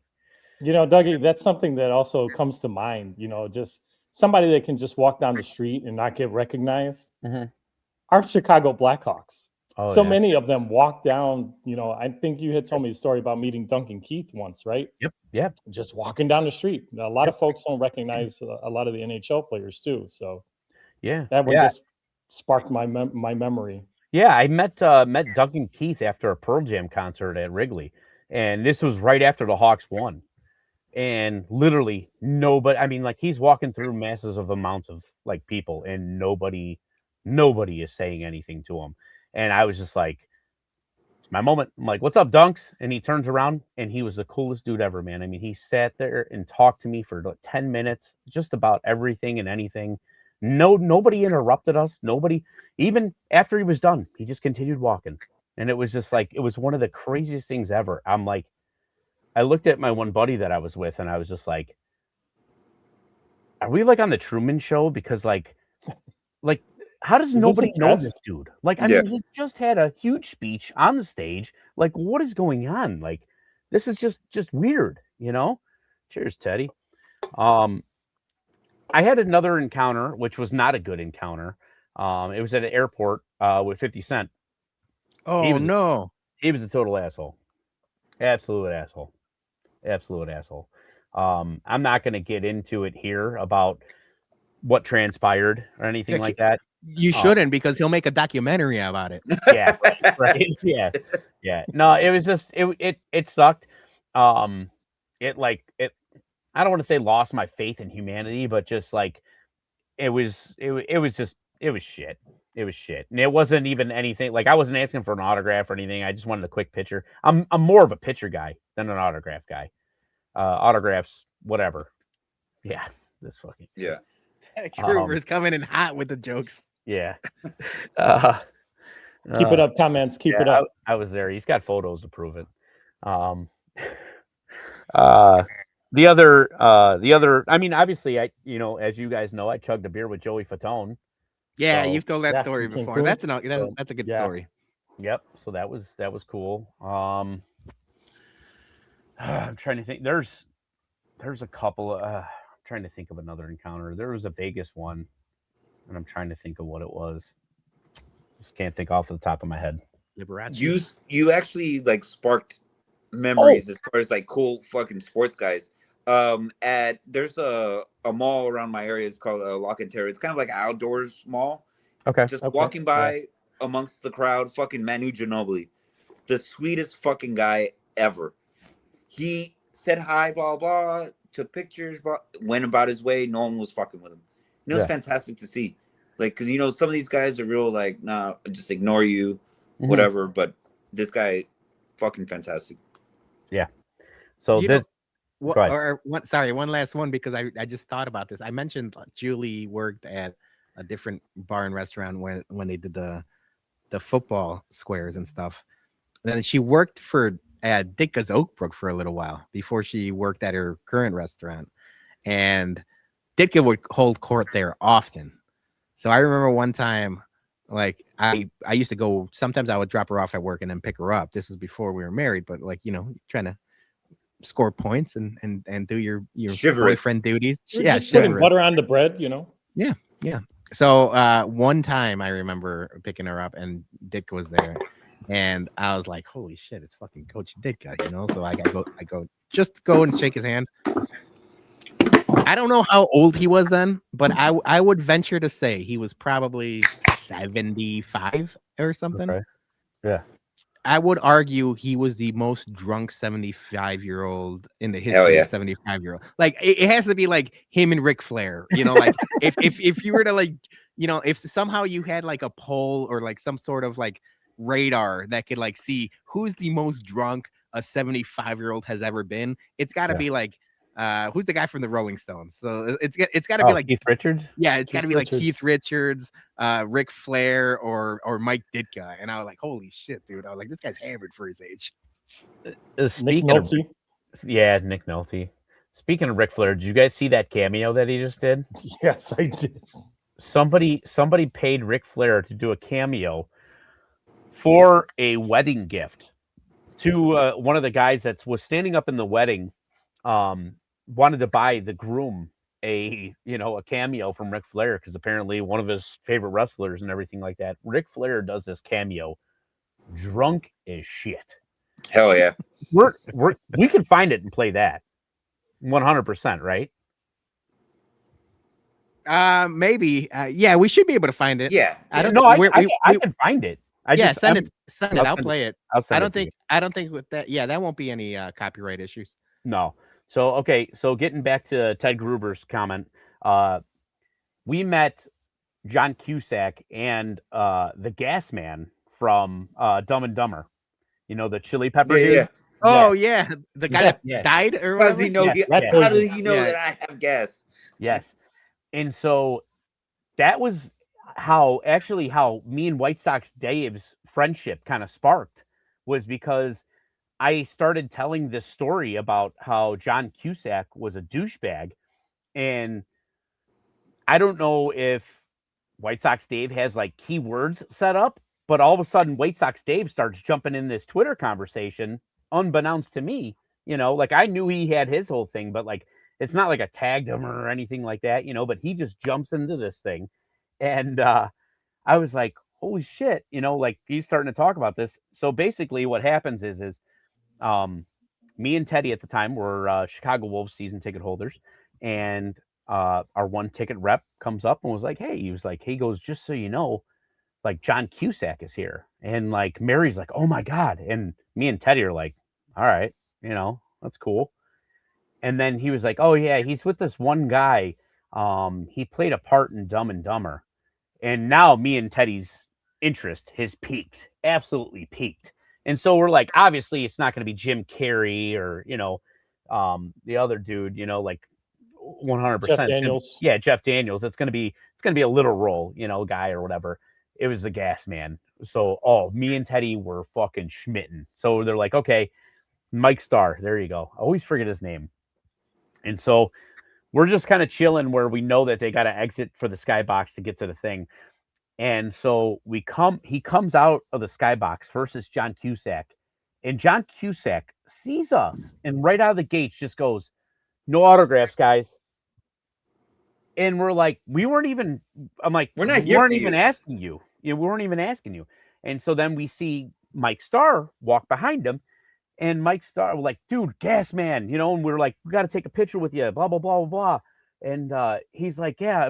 I'm like, dude, like John Cusack, like thought he goes, hey, John, he goes, these are my people, not your people. These are my people.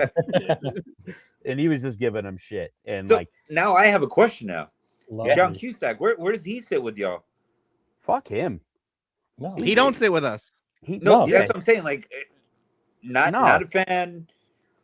That dude. He's a Cubs fan. He's a Cubs fan. Yeah, he 100% Cubs fan. I got the Flair video. Oh, you got it. Okay. I was It's just just about to no. send it to you. I'm gonna upload it. So Okay. it'll take like a minute, but keep talking. Because I know like he surrounds himself with like Chicago sports. I just wanted to see where he landed on your rate. He just tries to engulf himself in like the winning sides of stuff. You see him. That's the only time he ever. Yeah, that's the only time that he ever shows up is when like they're doing something or like when he was at the White Sox game and White Sox Dave called him out. It was like during COVID and like it was like probably. I remember that shit on Twitter. Yeah. He's just like his argument is like he's a baseball fan and I'm a big baseball fan and I root for everyone. And then he played like like someone in like the White Sox movie, the Shoeless Joe Jackson movie or whatever. And I was like, dude, you gotta pick a side, dude. If he's a douchey fan. You have to pick a side. There's no one or the other. Yeah, nobody gives a shit, man. All right, here's Serendipity. Here's a Ric Flair cameo. Woo! To my man Eric from Tina, fam, and the military boy. Woo! I guess it's a beautiful gift. I'm not sure why. Oh, bachelor gift. Gotcha, man. Eric has a tattoo of your famous. Woo! God, Eric, so many women do. So more to do. Now he's getting married. Oh my God. Why would you get married, motherfucker? It's the worst possible commitment you could do. Because as of the day you get married, 50% of everything is hers. I don't care how beautiful she is. Stay her girlfriend. It's family, Tina, and the military boys. Want to wish him the best of luck. Matt says diamonds are forever, and so is Ric Flair. And that's the God's honest truth, brother. I'm a diamond. I'm forever. I've overstayed my welcome, and my name is Ric Flair. Woo! Wow. I hope my wife didn't hear that. I know Julie's gonna be upstairs like, what are you guys fucking playing? Can you boys imagine if I paid him $1,000, just $1,000 to do my 20th anniversary wedding cameo with him? What the? You know what? We might have to pool some bums money because your 20th anniversary is coming up, baby. Get ready for hearing that on the Bumcast. Dude. Oh my God, dude! If he makes it, he's like a cockroach. Of course, he's gonna make it, dude. He's talking like you got a dislocated jaw, dude. The entire time. He looks like what Jake Paul looked like after the fight. Right, yeah. Say it, Dougie. Yeah. Say it, Dougie. Jake Paul got knocked out for the algorithm. Oh, dude. Yeah, when I saw that, man, I was like, man, somebody paid $1,000. I would ask for a refund. I mean, I would ask for a refund. That was I don't know. Like, you got your money's worth. That thing went super viral. Oh, I mean, like, it went super viral. You're always gonna be known as like the guy he was talking to. Yeah. When Ric Flair. Yeah, and you know what's funny? Ric Flair is so like out of it nowadays. It's like he almost started doing and that's the bottom line because Stone Cold. I think he caught himself and he's like, and that's the God's honest truth. Right. Yeah. Right. Hermano Peter, though, now that I think about this, could he by cameo get demonetized for doing what he did? Oh, what do you mean? Somebody else's copyright? Or just demonetized by Cameo and kicked off a Cameo for doing that stuff? Oh, I'm sure Cameo would. I mean, obviously. To Ric Flair? Like, you think he'll get in trouble by Cameo? Yeah, maybe. Nah. You don't think so? I think the have first like a rating system or anything. This is the first time I've heard about Cameo in like 2 years. I feel like it's all Frank the Tank. Frank the Tank from Barstool is like the leading Cameo guy for like the last 2 years running. So I think they need a little bit of the publicity. Johnny, are you around? Tell him to hop in. Yeah, 30 gonna go 36. You know what we need? We need to get a random Google line. A random Google line. A phone line? Yes. Mhm. You know Yeah. what? And have people call in. Yeah. That'd be fantastic. Yes. I've researched ways. There is ways to do that. Yeah. So I'm not promising you we can do it by next time, but we will figure it out. Phone calls would be awesome. But it's got to be an old school rotary phone that, like, like old school, like just like the ring, like, dude, like nothing would be better, dude. What in the hell? Peter, just make everyone call from Mexico because we have that ringtone over there still. Yeah. The one that goes. Yeah, dude. Yep. Dude, I remember going to Mexico and had to buy the gift cards to call back home. Dude, back in the day, yeah, those like calling cards were like calling cards, yeah. Those like calling cards, all they the made a rage. fortune off of me when I was dating Sandy the first 5 Oh years. my god. How First many 5 how much money did you spend calling Michoacan doing the no you hang up, no you hang up, no you hang up, no you hang up. No, I miss you. No, I miss you. No, more. I miss you more. We did it for, at least for 2 years, and it was about $10 to $20 a week, you know, for about 3-4 Oh, days. that's not bad. That's Wait, not back in the $20 a day? week is not bad. Back in the day? Back in the day, bro, I was at Kmart making freaking $5.45 an hour. Yeah. That That's a was, good point. and I had to, you know, pay for my own J's, and Yeah. my own CD players and DMX CDs and stuff. Think about But- that. Think about that. Joey had to work 4 hours to talk to Sandy for 2. Think about it. You see, Dougie, you got it. And I had to pay $3.99 for my smart beep pager. Oh, So yeah. my parents didn't touch me when I'm out doing shenanigans with HBIC at Huck Finn's in the pool hall, all that stuff. I like it. But I got hip to the game because I quickly found out after doing the calling card game for about 2 years, Mhm. I learned the game. Okay.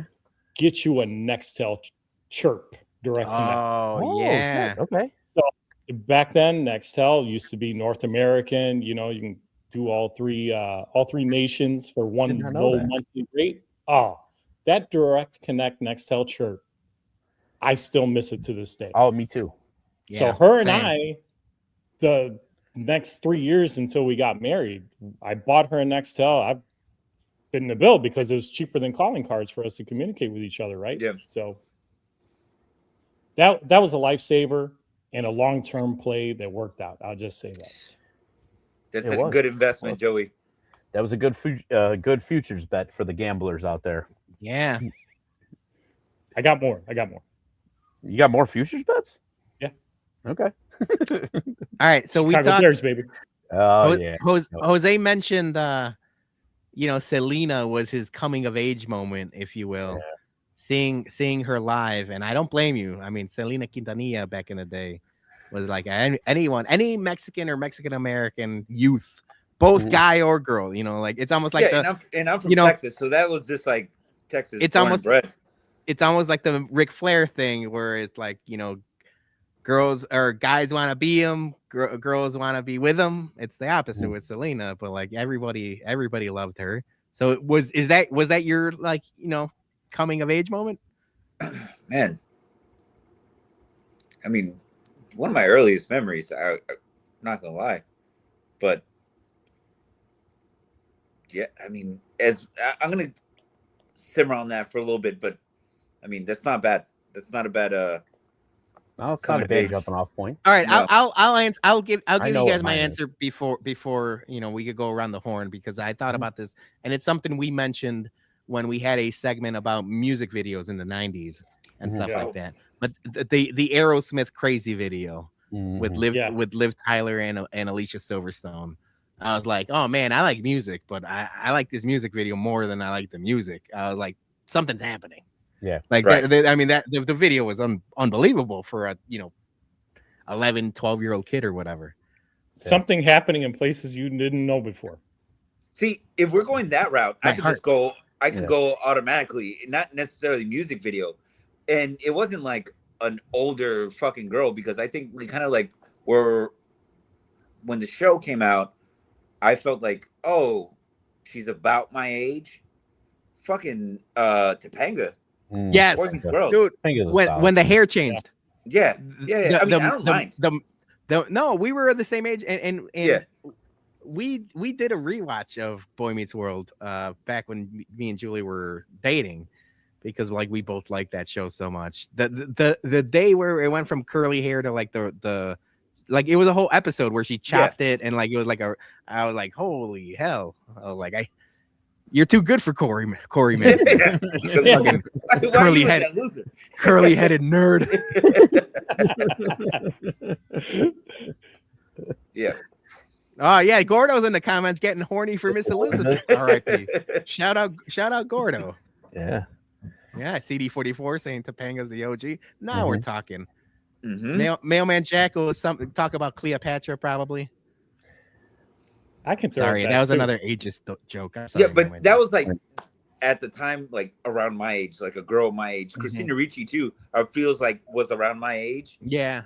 So it doesn't like, I don't feel weird about it, because now it's like, oh, you look back and it's like, man, I had a big crush on her at the time, but now, like, do you know what I'm saying? Like when you watch those old shows and you're like, man, she was so hot back then. She's your age. Yeah. She's like they're you know. But you say that now, and your kids are around, they're like, what the fuck are you talking about? You know? Yeah. I mean, Topanga still she does like a wrestling and pop culture podcast. Yeah, she's big sneakerhead too, and I'm like, man, big. You know what's funny? Her husband's actually a really cool guy, Jensen Karp.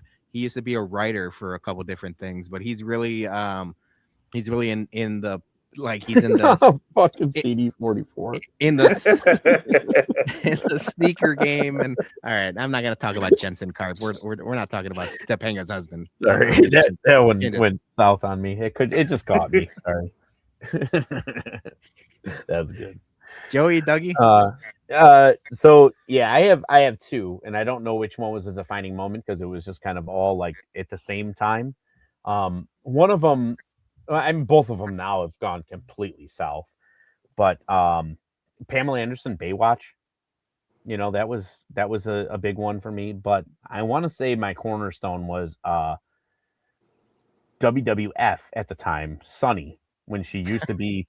Yeah, I know it's terrible now, but when she was with Sunny Days Ahead, when she was with the Smoking Guns, and this was like, you know, right before the Attitude Era and all that, you know, so it wasn't like she had cleavage, but not like like Attitude Era cleavage, you know what I'm saying? It was like classy cleavage, you know, because it was all still like cartoon character type wrestling things and stuff, but it was like, I don't want to say like one of the first hot girls in, you know, wrestling, but it was like it was a moment, you know, like it was a thing. And yeah, now it's like she's selling the roast beef online, and it's just south. Oh no.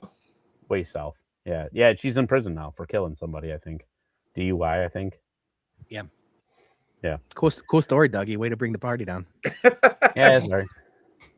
I'm gonna defend. At least I guess I could be pen pals with her right now. You can be pen pals with your crush. I'm not talking to you, Jose. I'm not talking to you, Jose. Humble brag. Humble brag. You know what? I mean, I was waxing poetic about Topanga's husband too. I could be friends with both of them. That guy's a cool dude. I'm gonna see if I can write her. I'm writing that down. All right, yeah, that'll be a next segment for the next Bums Happy Hour. Is no, if she responds, prison pen pals with Dougie Fresh. Yep. Joey, who do you got? I'm gonna defend my buddy Mailman Jack here, being the oldest of our crew, right? So mine goes way back then.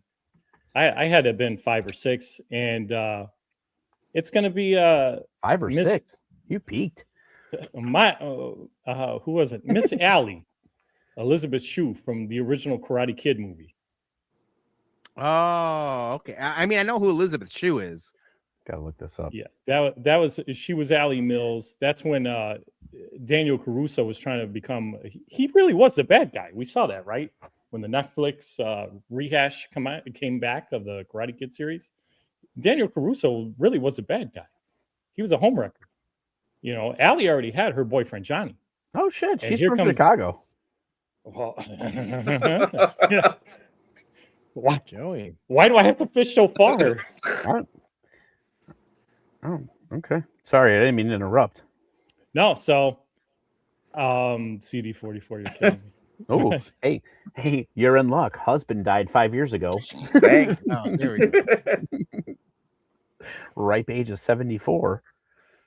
Dougie, that cruise ship sailed, okay, bro? No, you said you had another futures bet in. I didn't know it was in the obituary section. Bad. Well, you got me there. But yeah, I was a fan of her from her early age. Yeah, 5-6 years old. But yeah, that's when I my cousins, my primos, watched that movie with them growing up, and that's when Blood In Blood Out was out too, and all those other movies that they used to brainwash me with, and it worked. So salute to my fam. She's got a Twitter. I'm gonna have to clip this. You're getting people in trouble if you clip this. Nobody clip this. Can you see her bookmarks, Dougie? No. All right. Good. Her bookmarks are the old school ones. Yeah. like the ones with your lifestyles picture in it. Yeah. Oh man, those were the days, dude. Dude, yeah. Now you got me thinking about freaking book fairs in school. Did you guys ever obviously we are partook here in Chicagoland in those? Yeah. Jose? Yeah, Scholastic book fairs. Mm-hmm. Yeah. Still going on. I mean, still going on. Oh, they are. Oh yeah. Kids read books now? Yeah. Nah, it's usually, dude, those Scholastic book fairs nowadays, it's all a scam. Because I'm like, I'll give my daughter money. I'll give her cold hard cash to go to the book fair, and she comes back with like a fidget spinner and like one of those pop-it things. And I was like, what happened to the book fair? She's like, no, I bought all of this stuff, like the colored pens. It's all on digital iPad, Dad. Yeah. Right. Yeah. Well, I mean, dude, you know what? But you know what? I'm complaining about it, but I did the same thing with my parents. They would give me they would give me money for the book fair, and I would come back with a Michael Jordan poster. Yep. Exactly. This is sweet. Dude, I got one of the most badass because so it all depended, like you didn't want to be like that one of the last classes to go into that book fair because all the shit was picked over. Yeah. So by the time I got to the book fair, everything was picked over. So Jordan posters were gone, like all the Chicago stuff. But I got one of the sexiest Ken Griffey Jr. fucking like posters ever, dude. This dude was like, it was like in space or something with like his swing and dude, it was just one of the coolest fucking things ever. And there was one Frank Thomas poster that like I didn't get, and I bought it as an adult. Like it was one of those like first paycheck things, like something that you always wanted, and like all my friends had it because they got to Scholastics before me. I fucking bought it. I got it somewhere. I don't know. Man, so they made the remedial classes go last? That's kind of fucked up. It is, man. It is. They figured, these motherfuckers can't read anyway, so just put out the point them in this direction. Right. Exactly. Just make sure you keep the fuzzy page books open. No, I had friends that used to just load up on posters. I remember having to buy. My mom, got on me, and she's like, "You better bring home a one book, at least one book this year." One Goosebump. Yeah. Those were even before my time. The Goosebump series didn't come out until almost. I know. He's like, no, I was reading Fear Street. By the time y'all were on Goosebumps. You went to school with Jason. You're not that old. Well, yeah, but I didn't go to school with him until high school years. So 13, 14 years old, freshman year, right? Back in 96. So I had a poster of a Lamborghini Countach. Oh, yes. My cousin had that poster on his wall. He was a little bit older than me. That car was fucking sweet. You see, I like your cousin better than you already. Wasn't there one? Man, now we got to go back, or I could probably do like the Google search and bring the posters up on the screen. There was one I remember of like a bunch of sports cars in like a garage, and it was like California Dreamin' or something like that. And it was like it was like a garage with like 5 doors. And there's like a Porsche, a Lamborghini, a Ferrari. Yeah, and it's like this like Hollywood Hills type of house. And I remember that poster. I mean, I was like, this poster is fucking cool. It was Jay Leno's garage, probably. I'm gonna look it up right now. It was probably Jay Leno's garage back then, because that dude's got a huge garage today. I mean, I'm sure he's used to have his sitcom. I don't know if it's still on anymore. Yeah. Here, you know what? I think this was it. Dougie's doing his sleuthing. Yep, I'm trying to find it. While he does that, I'll be right back, guys. Yep. Wash your hands. The podcast went silent because everyone's looking for. Oh, I found it. Yeah, you found it. Yeah, I gotta download it and then I'll load it up. But you're gonna have to do. Everybody in the comments, go ahead and let us know what kind of posters you all had hanging up in your bedrooms when you were. I'm gonna go grab a tequila bottle. Oh. He's got to make the pee. All right, so I found it. I'm going to load it up here. Image file. Sometimes StreamYard gets fucky with this kind of stuff. But I'm going to load it up here. And now, I don't remember this as a kid with the title. Because now, looking at it, it's lame. Because it says, it says Fantastic. Justification for higher education. And I said, fuck that. No. But I remember this poster. I don't remember the actual lettering of it, but I remember this poster with all these different cars. And I'm like, I was like, at the time, I'm like 9-10 years old. I'm like, this is fucking awesome. With the helicopter and the yacht in the background. Yeah.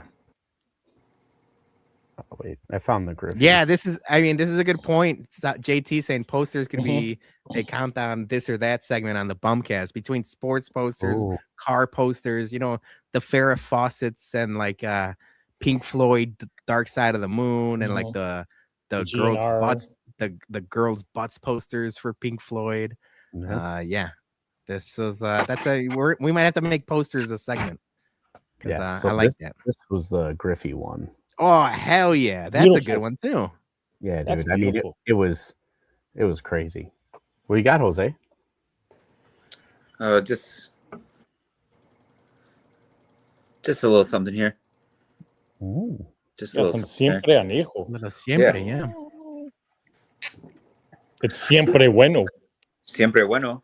And this based off of the conversation that we had last week. It's like, why are we going to have all these bottles just sitting here waiting for that right time? Yeah. This is higher educational program also. Yeah. Pop them. Pop those bottles.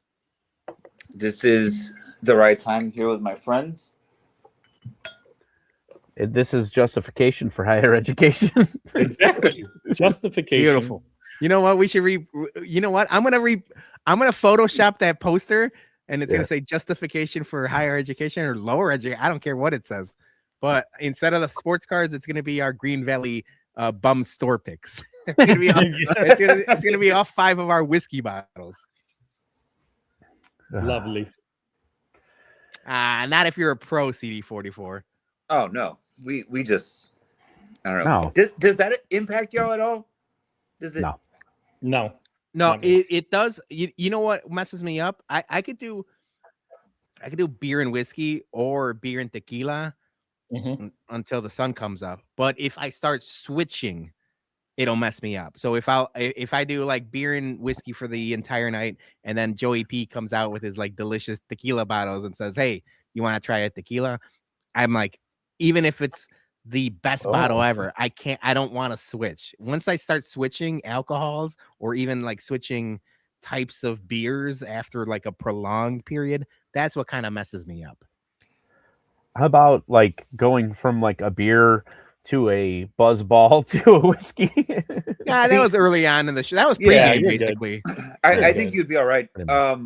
what gets me is like if I go from like beer, and then it's like, a couple IPAs, then take some shots, and like all that will like kind of fuck me up. But when we were at Joey's the last time we were in Chicago, I mean, he just, you need to try this. You need to try this. And it was like tequilas, whiskey, but that just goes to packs show packs of bottled waters. The type of quality that this man has at his house. I was feeling fantastic. Yeah, and that fantastic the next day. And I will say that goes a long way. Where like, I mean, we're all pushing 40 or getting past 40 at that point, but that's like something you don't really realize when you're 20-year-old, or maybe you just don't have the means. But when you're drinking like well vodka and well everything else, it's like, yeah, that's gonna get to you. Like all of the tequilas Joey has in his basement, like you could drink those, and as long as like you're in moderation, you won't feel sick the next day. Like like the additive free, all of the stuff like that's like high quality stuff. And same thing goes with whiskey. If you're drinking like a good quality whiskey, you shouldn't feel hungover in the morning. It's always the sugars that get you and stuff like that. Yeah, I mean, to that fact, even like that one night when I ended up doing like 9 Blackhawk Gold shots, like the quality of the tequila outweighed, I think we're all at that age to where like we don't get like hungover like we used to get hungover. You know what I'm saying? It's not like we're also like not drinking like we used to drink, or at least I'm not. No, that's very true. It's very true. But like now, one of my biggest things, whenever I really tie one on and like the next day, I just can't stay asleep. That's miserable, dude. Yeah. Like my internal clock just wakes me up at that same time when I need to get a little bit extra rest, and that's when I feel like shit. Yeah. When you sleep too much. Yeah. Like to me, it's like I'll feel worse. I feel like shit. Yeah. Yeah. Like whenever like at this point, whenever I oversleep, it just feels like I got ran over by a truck. It's like you're sore. It's like it's terrible. You get that headache of like oversleeping. So I'd much rather like just like you'd power through and go to work the next day. I'd much rather like it be a lack of sleep than oversleep. That was Dougie last weekend.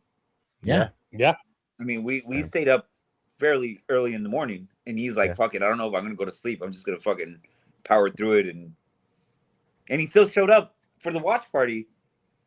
Yeah, we still won. And he was the one motivating everybody. It was the chin up, never a doubt movement. Like I said it on Monday. I don't know how you're doing it, but like it's like basic willpower that you're willing this team to victory. No, I think, and I thought long and hard about that, and I really appreciated that comment, and I did. I think I'm just early. Because this is how we are going to feel going forward. Going forward, you wait, dude. By like next year, hey, I hope this team goes on and wins a Super Bowl.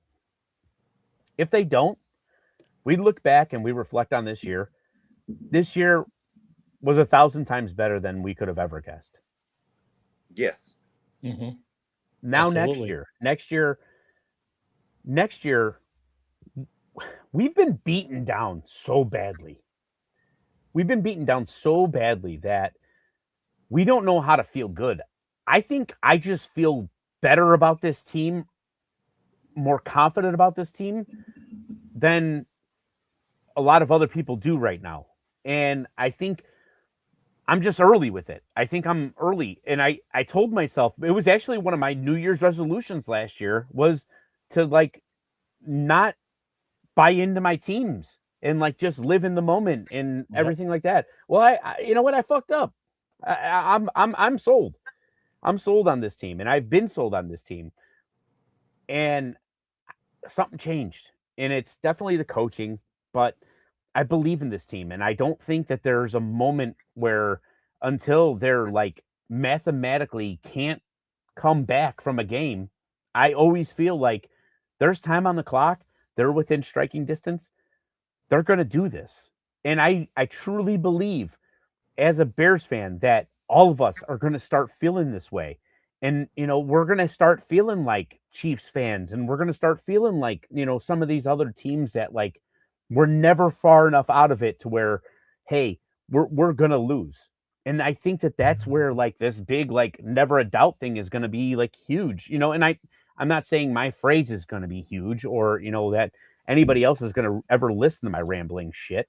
But I truly believe that people are going to buy into the system, and it's going to be more shocking when we lose than when we win.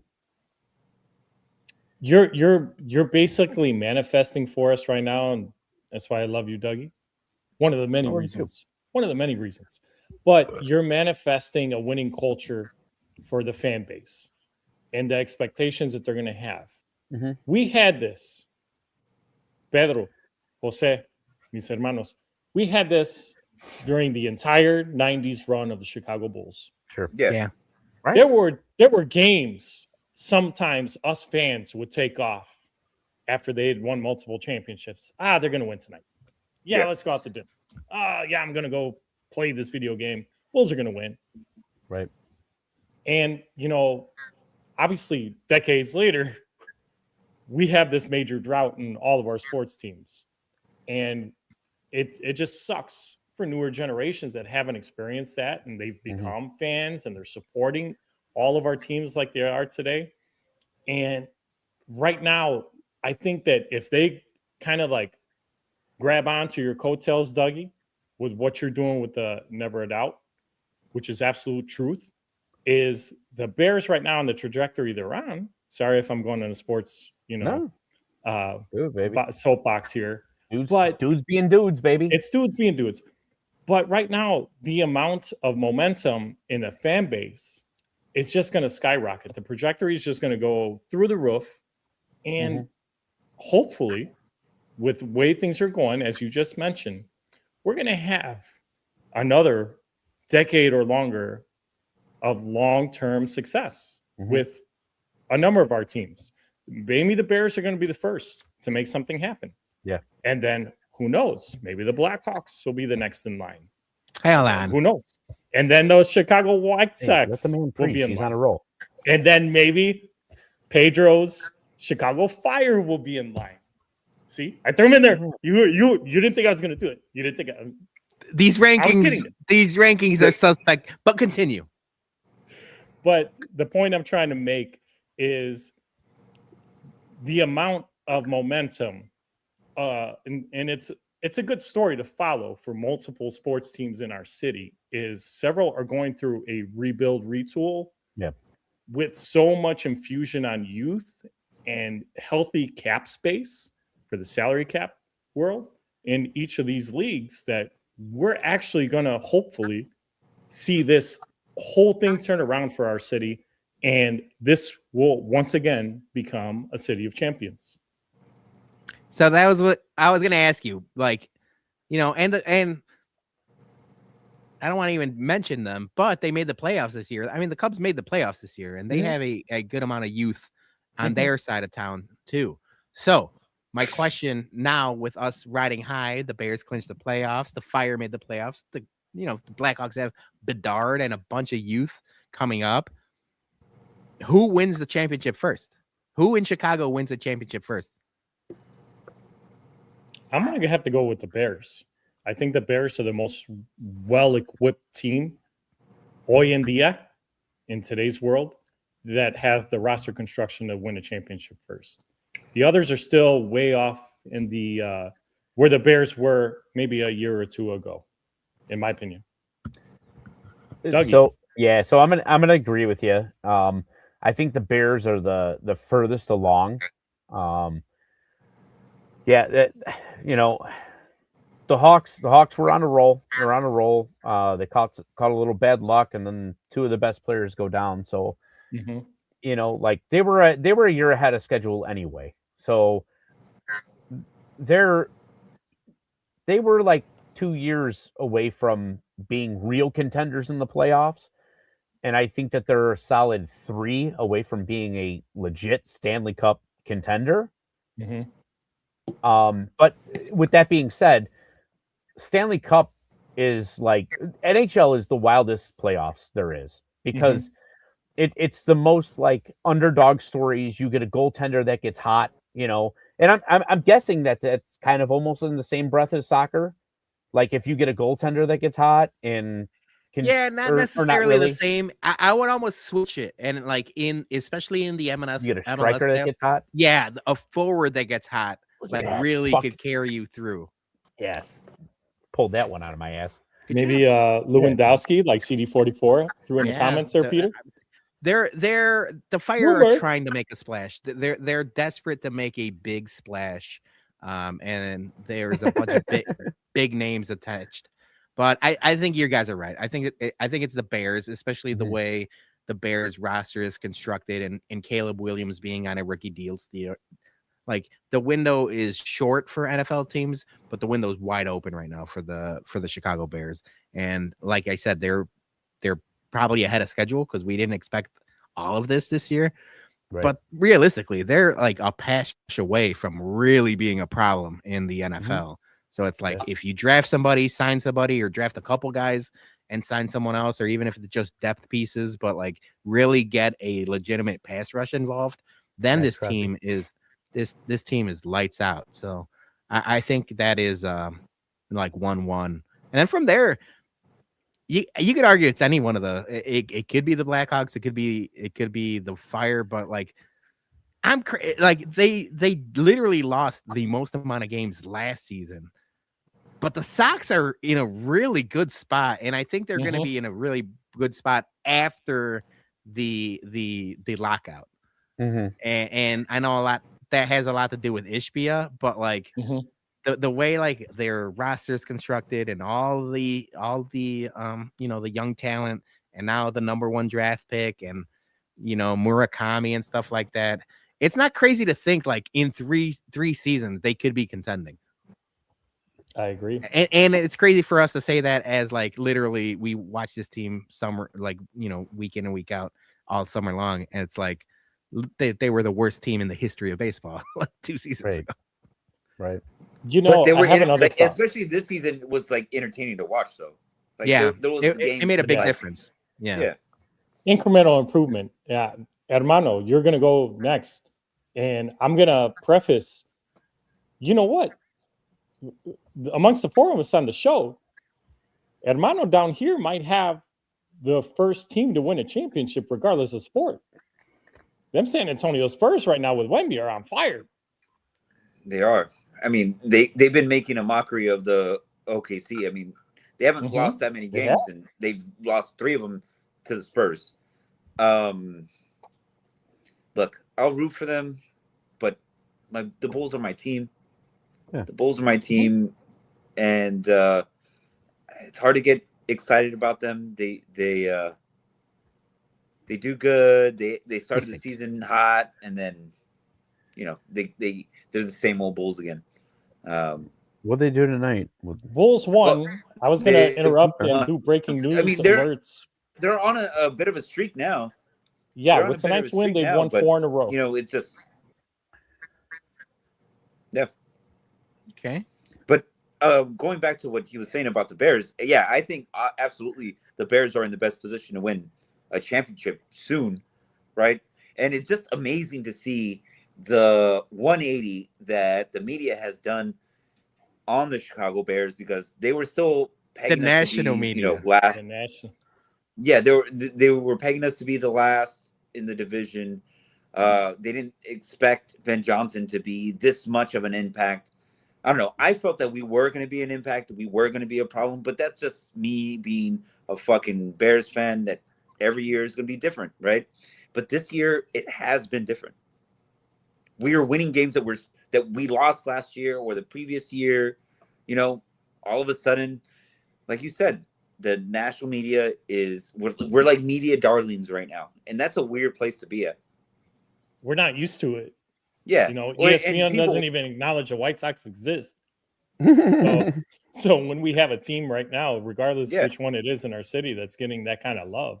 Yeah, and I'm in Texas, so everyone here is all like Cowboys fans, Texans fans, whatever. And if I walk in with some Bears gear, they're like, "Oh man, I'm sorry." Now it's like, "Man, your Bears are doing great. How about those Bears?" I'm like, "Yeah.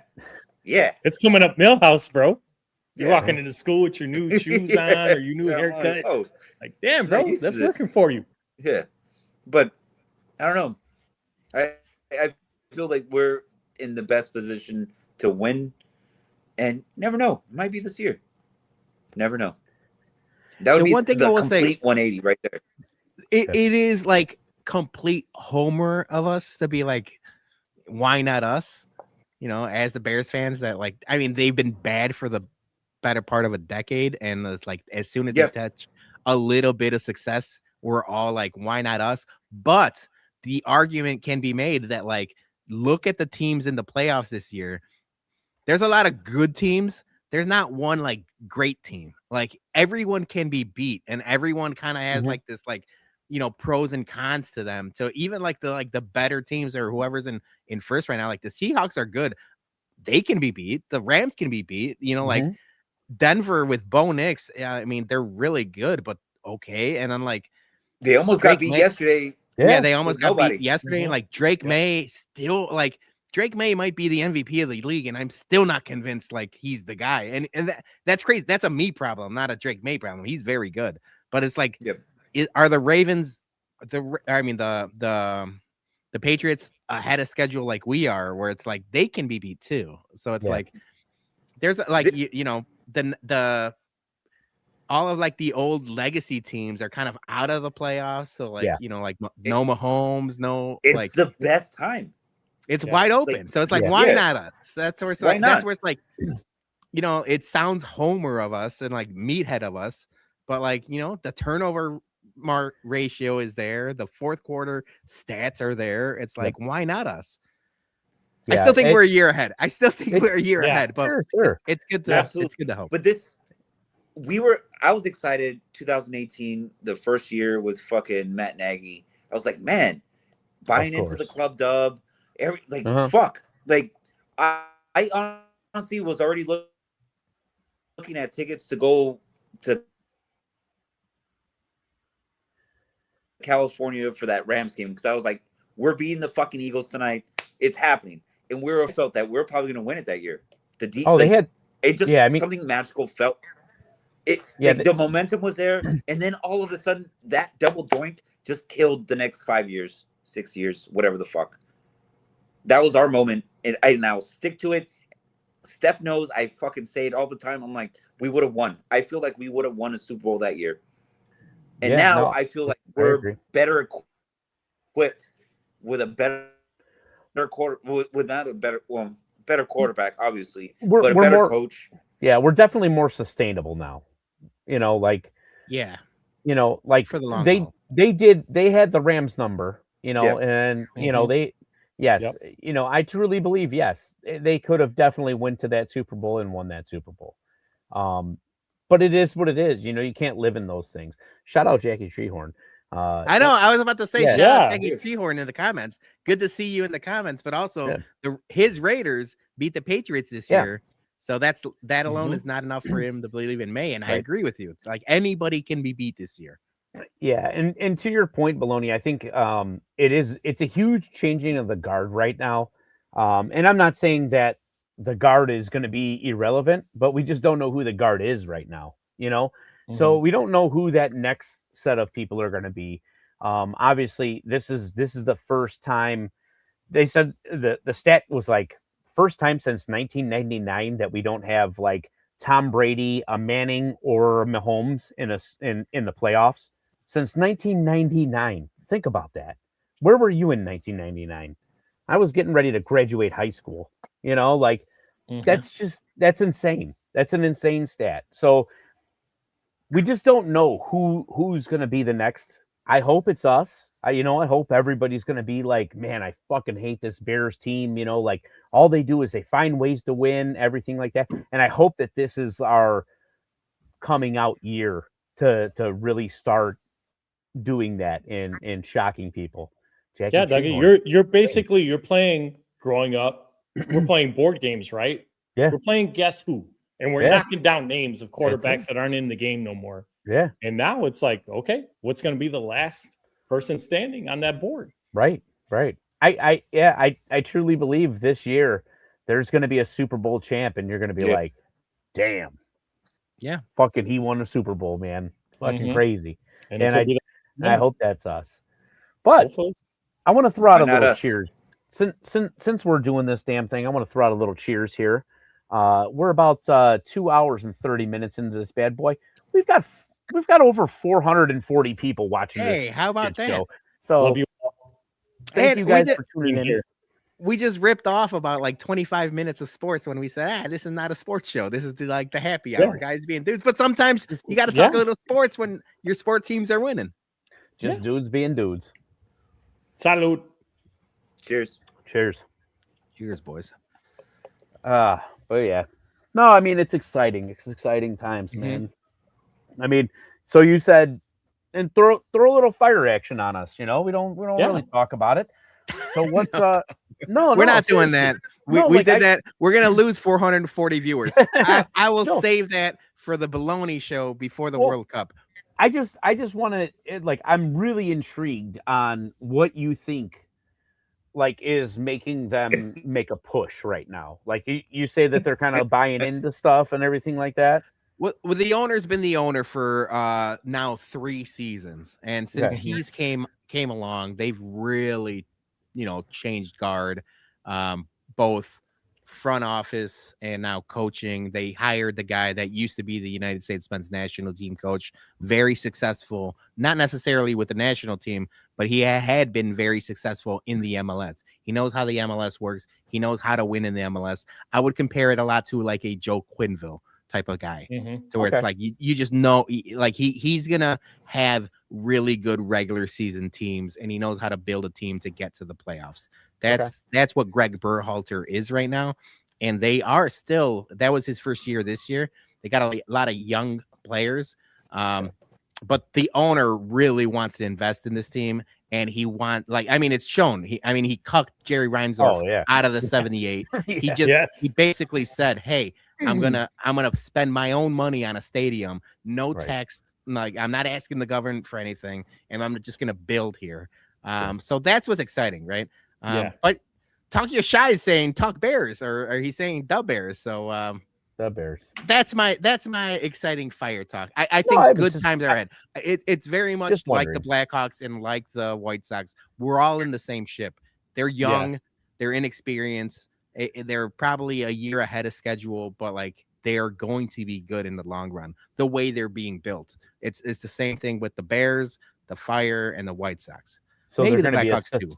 They'll be a sustainable playoff team. Yes. Okay. Yes. Cool. Yes. CD44 saying Mansueto would be a legend if anyone cared.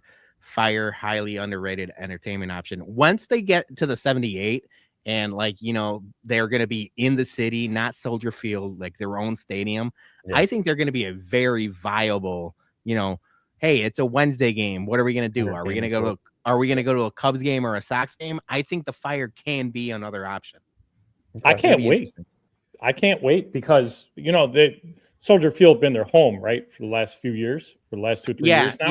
Yeah. Last 4 or 5 years.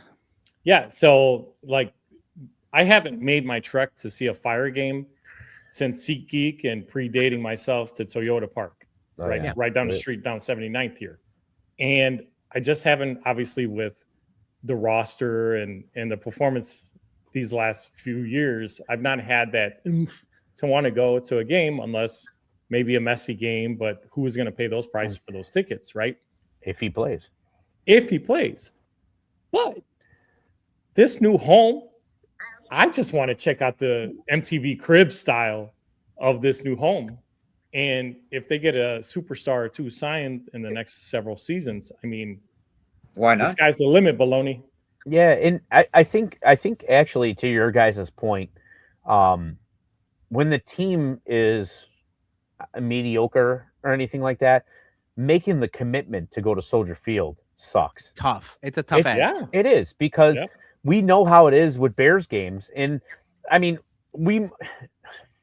that's where my point kind of falls short because we've all gone to Bears games where like we know like they weren't it, and that we're possibly going there to see a loss, but it's still the Chicago Bears. Right. When you're doing that for a Fire game, and then you kind of know that they might get their shit kicked in, you're like, it's a commitment just because. So I'm just gonna say it out loud. Soldier Field sucks. And you know what? It's the whole it's experience. It sucks, and as a Bear fan, it's tough to say, but we've said it a long time for the better part of the Bumcast is like the experience isn't there compared to other stadiums. But when they're good and they're winning, you don't care, and I'm still gonna go to Bear games, and it's 63,000 people packed into that thing, and it's awesome. The problem with the Fire have with the stadium is they have a really good attendance. Like they average about 20 to 22,000 per game, but it looks empty. It's cavernous when you're in a football stadium, to where if you're in your own stadium that's like filled to the brim and it's 23,000, then that atmosphere is going to be lights out. You get the banners going, you get the flares, even though the flares are illegal, but like you get the momentum and the drums and everything. And they try to do that in Soldier Field, but it's just not the same, dude. It's a football stadium. It's not a soccer stadium. So once they get into the 78, I think that's going to change things completely for them. Yeah. Also, it looks like the 78 is going to hold more noise in the way it's built. Cheers, in your socks. It seems like it's going to hold in more noise than Soldier Field would. Like Soldier Field's going to kind of, and that's why, like, honestly, the noise level fucking gets out. Yeah, I mean, like, dude, like, look at Seattle. Like Seattle, the way that Seattle's built. There's a reason why, like, the decibels get so loud and shit like that. It's built for fucking noise. Yeah, I can only imagine. Do they show up and show out like that for soccer games there in Seattle? Yeah. Oh yeah, no. For the Sounders. The Pacific Northwest is a huge bed of soccer fans. Yeah. Portland, Vancouver, and Seattle were the originals. They fill the Seahawks stadium for soccer games on a consistent basis. So it's just as loud for soccer there than it is for football. The problem is, like, obviously the Bears games are always sold out. The Fire games, they'll only open up the first level and second level, and it's always going to be empty. It feels empty, at least. Yeah. I like that. I like that Senior Sox is in here mucking it up. I also think I like that Tokyo Shy is in here. I don't think we are the D1 football guys. I know Johnny's a Illini fan, and I think Brett Bielema is doing really good things with the Illini. And then Northwestern getting their stadium is going to be awesome. Shout out our guy Road Dog. Road Dog is a Redbirds alum, and they're in the championship for D2 or D3, or I don't know what there is. So I know Road Dog was really excited about that during our Bears watch party last week. But we're not the college football guys. So I appreciate you asking the question, but we're not the guys to answer it. Unless Jose, you got any Illinois? The closest thing that I don't really watch a lot of college, but I have gone to a UT football Longhorn game, and I mean the atmosphere is fucking fantastic. But that's my extent. I'll go. I'm an SEC boy, Tennessee Volunteer, Knoxville. So haven't been to a game either, Jose. But I'm gonna take a quick break and drain my D1. I'll be right back. D3 at best, too. I don't know who he hyped himself up too much. That guy ain't fooling nobody with the D1 comment. With his Joey white shorts. Ocotlan after Bears Hammond game. I talked about this on the Bumcast a little bit, and I didn't want to put it out there completely because like it is a bad look to say like, oh, Northwest Indiana Bears, like you want to keep them in Chicago, or I mean, a lot of people were saying Arlington Heights, and I don't mind the Arlington Heights thing. But Hammond, Indiana is literally like 25 minutes away from me. Yeah. So it's like, me too. It's like, it's not the worst thing in the world if they move to Northwest Indiana, at least for me. It's selfish reasons. It's selfish reasons. Look, as a out-of-state guy, my thoughts on it is I travel to Chicago to go see the Bears.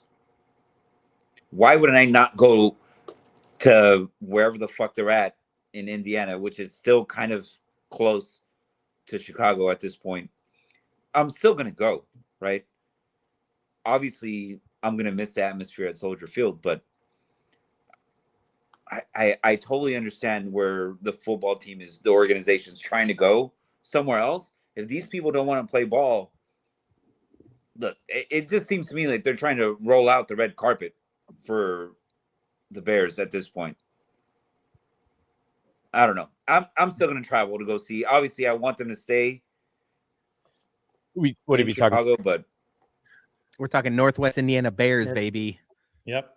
25 minutes from me. We could just trolley from my driveway. Carpool. Let's do it. Honestly, yeah. I don't give a shit. Well, I mean, really don't. It makes a big difference when we all hate it, and like we all hate Soldier and Arlington. The idea of it all. If they're consistently in the playoffs and consistently Ben Johnson and Caleb Williams are doing what they're doing, I don't give a fuck where it is. Right. We're gonna go watch them, or we're gonna watch them from home. That's we're gonna my be point. happy. It's the just win, baby. Like that's all that matters. Win. Look, just keep winning, and I don't care where you put the stadium. We've been losing for a long time, and I still make the trip to Chicago to go watch them play there. I spend my money, and I've always had a great time. Other than the restroom situation at Soldier Field, other than that, everything has been fantastic. Every time I go, so that's my 2 cents. I would love it if they were in Bridgeview. Selfishly, they don't got enough room there, but I'll take it. 7 minutes. You could tailgate. I mean, honestly, let's just say they hypothetically. Well, I mean, I know that they never will, but let's just say it does happen, and they end up moving right to Indiana, right over the border. I don't give a shit. As long as we weren't the first one to do it. You know what I'm saying? New York, they're already in New Jersey. Yeah, they're in Jersey, and now Kansas City is going to be in Kansas now, and then you've got San Francisco that's 45 minutes away. As long as we weren't the first ones to do it, that's all I care about. I don't want to be the first people because everybody's going to be that benchmark. Now that it's already happened, I don't really give a shit. If it makes my experience better, think about how long it already takes us to get to the stadium, get in the stadium. Arlington Heights is a hike from me. Yeah. So it's it's just as bad, if not worse, than Soldier Field, selfishly. But if you were to tell me I'm going to build a casino, hotels, bars, nightlife, restaurants at Arlington Heights, build the exact same thing in Hammond, or build the exact same thing downtown, who cares? Just build everything that is accommodating to fans, because we go to we go on these road trips and we go on these different stadiums, and it's everyone else has such a fucking awesome experience. We typically go to a couple Steelers games, as much as we can. I mean, you get to the Steelers park and it's Steelers, bars, parking, all in one. So it's as soon as you park, I have a beer in my hand. I'm walking through a tailgate lot. I could go get a beer at another restaurant, or I could just hang out in these paid tailgate spots.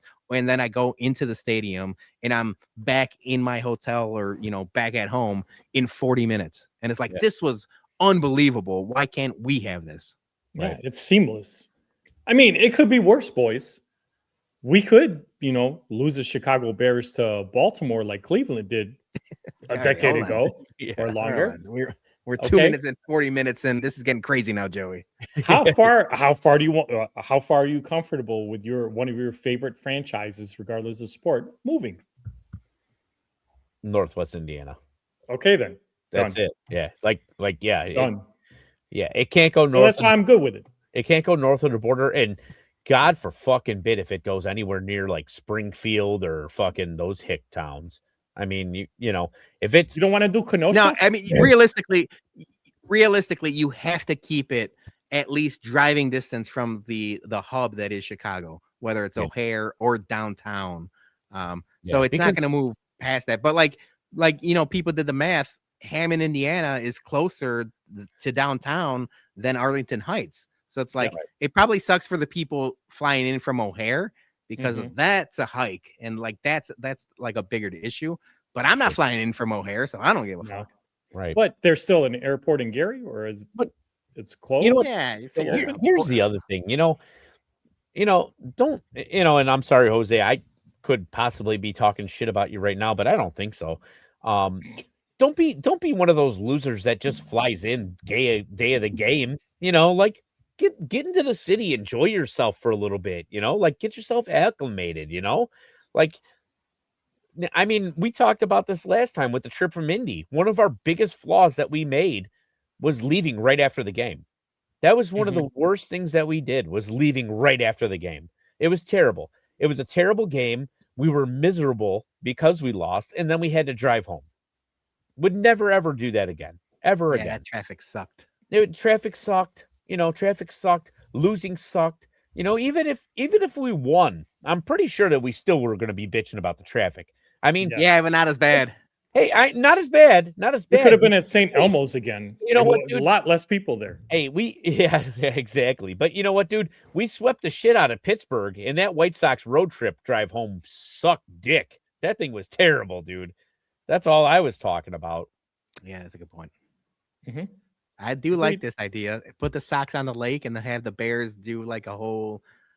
Yeah, they're never gonna move to the south side of Chicago. Lot B tailgates would go hard for Bears games, though. Oh, they would. They would. See, Senor Sox. They would. He knows. Oh man. A lot less people. Hey, what is Jose doing? Oh, Jose's doing shenanigans. I don't know what the hell happened. All of a sudden, everyone just fucking went out. I know Dougie was going, and now you're sideways. Chick-fil-A. I think he lost battery on one of them. Let me help you out. We're gonna have to rotate. No, Yeah. There we go. Just rotate your screen. I don't know what happened. No, I haven't even moved my screen the way it was. Please hold. I'll be right back. All right, sounds good. See ya. I got to talk to the supervisor. Please hold. He's like Taco. Bye. He's gonna have to go to the bums IT department, which Right. good luck. Right. Yeah. Good luck in the He never holiday answered season. the phone for me. Right. Oh shit. Yeah. Just don't fly for the game. Yeah. Pretty easy. Problem solved. All There he I is. think he's back. You got him? Yeah, I got him. Punch him in. Yeah. I don't know what happened, but no. I'm there the day before because I know going back before I got kicked out. Yeah.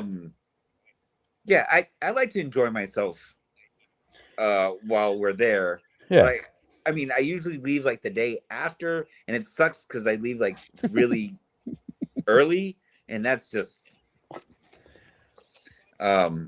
Senior Sox, we had the epilepsy warning before the show started. Yeah, If you didn't- sorry, guy. Rewind back to hour 244. Hermano, you were My late bad. to the show. But we're glad you're here. We While you're having a seizure, click that like button. Yeah, hit that like button, subscribe, all that fun stuff. We haven't even played I got an ad lined up. I'm not even going to play an ad until the end of the show. No, when we play it. Hey, end. when we hit 500 watchers, that's when we'll hit an ad. We're at 470 right now. All right, we're gonna have to retweet the stream All right. for that. Yeah. Also, who's got their audio up? Jose. Probably Jose. That was me. I've got a- I was I've trying got to a- figure out where we're at. That was my bad. I've got an echo. Echo the Dolphins, Sega Genesis. Jose is trying to catch up to the live stream while he's on it. Yeah, I threw in all sorts of drinks in here, and we're gonna see how that goes. You know what? We've been talking for 2 hours and 45 minutes, and we talked a little bit happy holidays before. Yeah, like in the beginning and stuff like that. Anybody get anything good? Because we're drinking and we said we're popping good bottles. Yeah. Shout out, we did a Secret Santa for my side of the family. Actually, we did it for both, but Erin ended up getting me. She got me a nice bottle of Weller Full Proof for my Secret Santa. man. So I haven't popped that yet. But Damn, I'm looking at the bottles I have right now, and I'm like, I might pop it later, depending on how long this goes. But yeah, anybody get anything good? I also got. Where'd my dad go? I got a super dad. Opened it right up right before the Oh, that was a Christmas gift. Yeah. Hell Can't yeah! complain. Beautiful. Hell yeah. Beautiful. Oh yeah. Doug, My aunt gave me a Eagle Rare Jewel store pick for hosting. nice. So that was nice. Big Eagle Rare fan. No, you know what? It was decent year. Got some necessity type stuff. Got some new Yeah, we're all adults. It's not like Yeah, we're kids, so it's yeah. like we're not getting Sega Genesis or PlayStations and shit like that. But it's always like I got that bottle. I'm like, oh, I got to shout out Aaron for getting me the bottle. Yeah. Also, Dougie, are you wearing a Yug? Is that a Dana Beers Yug shirt? Yeah,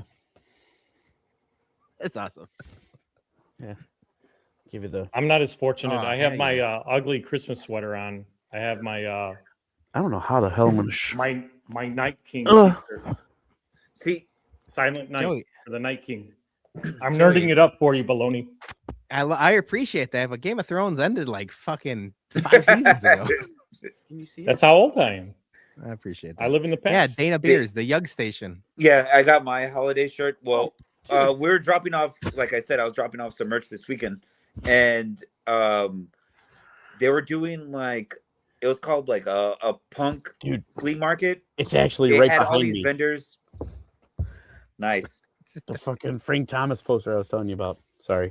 And our I turned around and saw it behind me. You got to rewind, folks. We were talking about Scholastic book fairs. Yeah. They were doing a punk rock flea market at a music venue. So all these vendors were there selling all sorts of merch and like T-shirts, whatever. But there was a gig that night. The Casualties were going to be playing, and the merch guy was already like up and running. So I was like, yo, I'm not going to the show, but can I buy some merch right now? They're like, yeah, absolutely. He was just selling merch before the show even started. So I had to like support. That. Yeah. That's dope. I like that shit. Yeah, I got Mary's sister got me a nice 42-ounce Blackhawks Yeti cup thing. Oh, that'll be good for victory coffees. 42 ounces of victory. It's 42 ounces, dude. Yeah, it's pretty. You'd be wired for like the week. Right. So I got that. She also, knows that I work outside, so she got me one of those like what they call them, like sweatshirtless hoodies. They're like it's just a hood, but it's got like a face mask. Dude, sweatshirtless hoodies. Yeah, dude. But it's got a Bears logo on it. But yeah, I'm not joking, dude. It's called a sweatshirtless hoodie. It's basically just a fucking hoodie that like goes on underneath your shirt. Like, yeah. All right. Yeah, it's fucking wild. I do appreciate that, Jared. Smash the like button or just go to bed or both. Yes. Just go to bed. Nobody's working tomorrow, so it don't matter. No. Go to bed smashing the like button. Stay up late because we're here for the long haul. Yes, we're only 10 viewers away from playing an ad. Yeah. It's like so opposite of anything that would have, like, you play the ad no matter what. No, we need to get to a certain amount of viewers for us. Oh, dude, they're ticking up. Look at them. They're ticking up, dude. They are literally ticking up one by one. Bang. 495. Ski mask. Well, I guess I'll go next as far as what I got.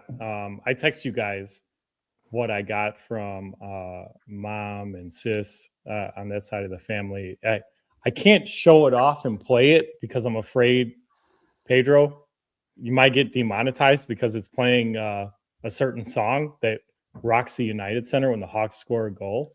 Nice. So that's why I can't play it. But you got like 10 seconds of it. I'm not gonna risk it. Yeah, not worth the biscuit. So for the biscuit, exactly. No, but it's a light your goal lamp. It's like an actual like lamp, and as soon as the Hawks real time like score a goal, thing goes off, and then the actual horn from the United Center is recorded on it. So that goes and it blares. That's awesome. So it's connected to the house Wi-Fi, so they know when the Hawks are going to score a goal. I joked in our text thread yesterday when I showed it to you guys on it. They're not scoring too many these days, so I don't think it'll go out that much. But it's still an awesome gift, and I can't wait for when they do get everyone back because this mofo is going to be going off a lot in this basement. I think that's an awesome gift. The thing that worries me is, are you on Comcast or are you on YouTube TV? Yeah, you know what? Great point. I'm on YouTube TV. That goal is gonna go off before you watch the actual goal happening. Like we're gonna You're like, what the hell? I can get hyped for what I'm about to watch on the big screen. Yeah, you're gonna be like 30 seconds ahead on the app or whatever than the actual TV. But hell yeah, dude, that's an awesome gift. I personally was like, every time that goal lamp goes off, it's just going to be more tequila consumed inside the inside of the pee house, dude. Like, Oh, yeah. seriously. Well, we did it. 5:02 watching right now. All right, let's there you go. play an ad. A selfish running, boys. ad for ourselves. Yeah. ShySportsBums.BigCartel.com is the home for all Chicago sports bums merch. We have Bears, Hawks, socks, and bums merch available. Anything you need to get ready for a big game or a Chicago Sports Bums event. Remember, all profits go directly back into our Whiskey at Comiskey tailgates to keep the beer and food free for everyone. So head over to ShySportsBums.BigCartel.com and pick up a couple Toot Tree shirts today. That's right. Buy some shirts, buy some merch. It goes directly into our tailgates and our watch parties. And spoiler alert, we haven't announced it yet. And obviously the Bears clinched, but there's we have it on good word that there might be a playoff game watch party headed to the Romova, courtesy of your boys. So that's going to be awesome. I don't care who it is. I have a feeling the Bears are going to win their first round matchup. That's me knocking on wood and me being cocky about it. Oh yeah. So yeah, stay tuned for announcements on that kind of stuff. But yeah, head over to ShySportsBums.BigCartel.com. No doubts. Never. I guess we have an answer here. Oh, that's good. That's very good. Yeah. Yeah, there's an app I have to download and everything, and they probably stole half my money from the account when I click on the QR. Did they ask you for a Target gift card to set it up? I'm supposed to go to 7-Eleven in the morning. How'd you know? Yeah, and I'm just gonna do a shameless plug. Yeah. You can get one of these hats or the now famous cream sleeve crew hat. Mm-hmm. Just hit the link on my bio. You can get it. It's fun. All over the place. It's the best hats in the game. They are. Jose, where is your bio, sir? My handle is still under Kickflip Thrifts because I used to sell a lot of shit on eBay, and it just I didn't change it. I didn't want to change it. So Kickflip Thrifts on Twitter. Hit the bio. You can go into the merch store and find all sorts of nonsense on there. But I appreciate everyone that was shopping on Christmas yesterday. Yeah. Santa gave them some monies. So shout out to that. I appreciate that. And all items are going to be shipped out by Monday. Damn. Look at you. Yep. All right. I'm not leaving, but I am leaving for a second because I got a crying kid and they should both be sleeping by now. So I'm going to go figure that out. I'll be back. Go and check on that. Talk amongst yourself like the church lady. Trust me, we'll hold it down. I'll talk like the church man. Just in case anybody was wondering, Jake Paul got knocked out. Got to keep the algorithm going. To keep the algorithm going.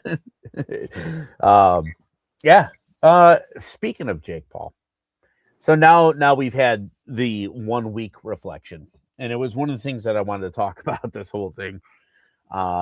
Dude got his jaw broke fucking bad. And I know, like, there was a lot of, like I was saying before with the whole like tongue wagging thing, like it was like a symbol.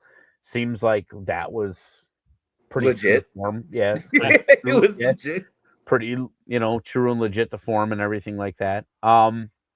We talked about this on the Bumcast, but I want to bring it up to you, Jose, because you were part of that podcast last week. How much to get your jaw broken? What he just... Yeah, like, I mean, like, you legit, your jaw's going to get broken like him, teeth realigned, everything like that. what is your absolute bottom dollar for taking a shot like that?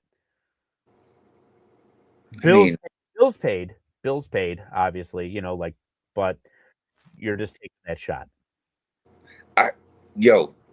I'll take that shot for take home, not like no after tax, straight cash, homie. straight Like, cash. Yep, Man, like I'll get Randy my Moss broke would for say. a fucking milli. I don't give a fuck. Mil? A milli? Yeah. Fine. Yeah. Eating soup for fucking. How long does your jaw have to be wired shut for that? I'm gonna look it up. You gotta. I mean, I guess it just depends on how bad it is, right? Yeah. You know, we brought up Kanye, right? Yeah. Earlier in the podcast tonight. So I mean, we can maybe just listen to one of his best albums of all time through that soundtrack, and through The Wire, we can maybe find out. Yeah. How long does broken jaw? 4 to 6 weeks. Not bad. 6 weeks. Fucking Well, pay me. in Jake Paul's case, not long enough. No, not long enough. Man. I mean, and for him, it's like he's already sitting pretty, regardless. Yeah. Of the outcome. Now he has a little bit of. I would say he has a little bit of street credit. It's like, yeah, I got my jaw broke. Like but actually, let me backtrack on that. With a broken jaw, do you still go and fight again? I mean, well, now you're more susceptible to having your jaw broken again. Yeah. Yeah. So I don't know. Conor Bedard got his jaw broke. He back out there. Yeah. Right. But I mean, for something else now. It's easy for us to look at it like that, but like, as long as those paychecks keep lining up, you know. Yeah. Break it 1,000 more times, you know. I mean, I had impacted wisdom teeth, and so they had to break away part of my jaw. So if any of the 511 people are out there watching and ever want to get into a fight with me, easy way to break my jaw is hit me. Just go ahead. Say that. Yeah, just they have to get through me first. Right side. They might get their jaw broke. We'll right find out side. Right side up here. There ain't much up here, so they broke a lot of that away. So. Oh no. Yeah, I mean, it is what it is. You know, it was impacted, and they had the bad part of that whole thing. I'm assuming, have you guys both had wisdom teeth removed? Yeah. Okay. I had one. The bad part was so I went there twice. The one time, they didn't realize that it was impacted enough to where they couldn't get it out. So they had to reschedule me. So they rescheduled me. The day that they reschedule me, I come back. And I had literally just started my job where I'm at. So this was like 19 years ago. And I didn't have many vacation days or couldn't take many sick days at that point. I'm still in probation, everything. I go back to the dentist office for the second time, and anesthesiologist chair was not working. So the only thing that they could offer me was local anesthesia. So they just basically numbed me and put me kind of like in a twilight. So I was awake for the whole entire time of them breaking my jaw and taking the tooth out. Did you feel like crunching while they were doing it? Or I mean, it's like your whole skull rattles. Your whole skull rattles. Yeah. I mean, like you can literally hear just, you know, like crunching and everything like that. It was one of the wildest experiences that I've ever, and you know, they get like up on you. You know, like the dude's like got his knee in my chest type thing, getting leverage and stuff. Like it was just crazy. I can't even imagine. It was just a crazy story. Or crazy thing to experience. So anywho, let's get off of that topic. Yeah, that's too crazy. Thanks be to God, I haven't had no crazy surgeries that have ever gone into that realm. Yeah. Hopefully I don't ever have to, but that sounds painful or it wasn't painful at the time. Or discomforting or just scary. Maybe scary. It was just an experience, man. Just given since we're on the topic, like broken bones, anything? Anybody? I've never had a broken bone. I had major shoulder surgery. Mm-hmm. Yeah. I tore my labrum off the bone, rolled up, bulged out the bottom of my armpit. When they went in to go do that, they noticed that I also tore my rotator cuff in 2 spots and my bicep in 3 spots. So in that surgery, I got put under and I woke up as they were taking the fucking tube out of my mouth. That was so much worse. So much worse, dude. Like when you come out of anesthesia and you wake up and somebody's taking a tube out of your throat, like wild shit. Can't dude. be enjoyable. Well, you immediately get in defense mode. Like, yeah, you have no idea what's going on, you know? Mm-hmm. And yeah, like you broke someone's jaw. No, dude. I moved or whatever, and they were like, "Oh no, set him down." Like, so everything that had just gotten worked on, Mm-hmm. you know, like I just moved. Yeah. Oh. Yeah. Shit situation. It is what it is. Joey? Like I said, bro, thanks be to God, I haven't had no major surgeries. The fights I used to get in as a kid growing up and La Villita growing up in our neighborhood and the south side, nah. Just cuts and bruises is all I've ever had. Thanks. Nah. Broken bones hasn't been for me ever. And plus I'm tall. I don't know if that helps me. And it's not like no, it's gotta be worse. You have more bone. But honestly, like from my mom's side, the Irish side of me, like everyone in my family, many have already passed away, unfortunately, down in Tennessee, but like from uncles, aunts, my mom, if you met her, my sister, if you met her, we've all like been blessed genetically, I think, with like dense bones. Okay. Like arms, legs, so like dense bones. So I think that maybe has been the reason why, even though I've taken falls and all that growing up and everything else. You're not putting yourself in that type of situation to where it would. Yeah. I mean, you just never know, you know? I mean, like people break shit and freak accidents. Yeah. Mm-hmm. I can see myself getting hurt like a ligament working out when I used to, lift heavy and stuff back in the day. Then I would, this shoulder still never can lift the same as it ever, as it ever did before. But ligaments, my knees are bothering me now. Now that I'm touching 44 years old. That's always the first thing that goes with tall people, it's knees, Mm-hmm. I don't know how well the stilt did it. I'm talking about his knees. Yeah. Yeah. Yeah. So I skated through my youth. So I've had I had broke a pinky, my thumb. Okay. I had a stress fracture in my ankle. I dislocated one of my toes. A week before I was going to get my braces off, I was going down on a ramp, and I was on the ramp. This guy went in when he wasn't supposed to, and his head hit me like right on the my right side of my mouth. And what saved me is my braces, because my whole side of my teeth got fucking knocked back. Yeah. And the brace wire is what saved it from getting completely knocked out. But I mean, they still said I went to the orthodontist, they put rewired it, my teeth went right back to where they were. And then it's just all right, now we have to wait to see if there's if the root's dead. If the root's dead, right. If the root's dead, your teeth are gonna fucking fall off. But still got all my teeth. Dude, that's a huge thing. Madison, when she was growing up, we had literally just gotten our kitchen remodeled. She's sitting on one of our high top chairs and takes teeth right off the granite countertop. Yeah. Right off the granite countertop. And her tooth turns brown. Okay. Did you know that teeth can get bruised? No. Teeth can bruise. And what happens is the reason why they turn brown is because of the impact and the traumatic experience. Blood rushes into them. Yeah. Now there's one of two things that could happen. either the blood will dry up and leave the tooth, like the tooth will naturally like grow and push that out, or it'll be what you said, the tooth will die Yeah.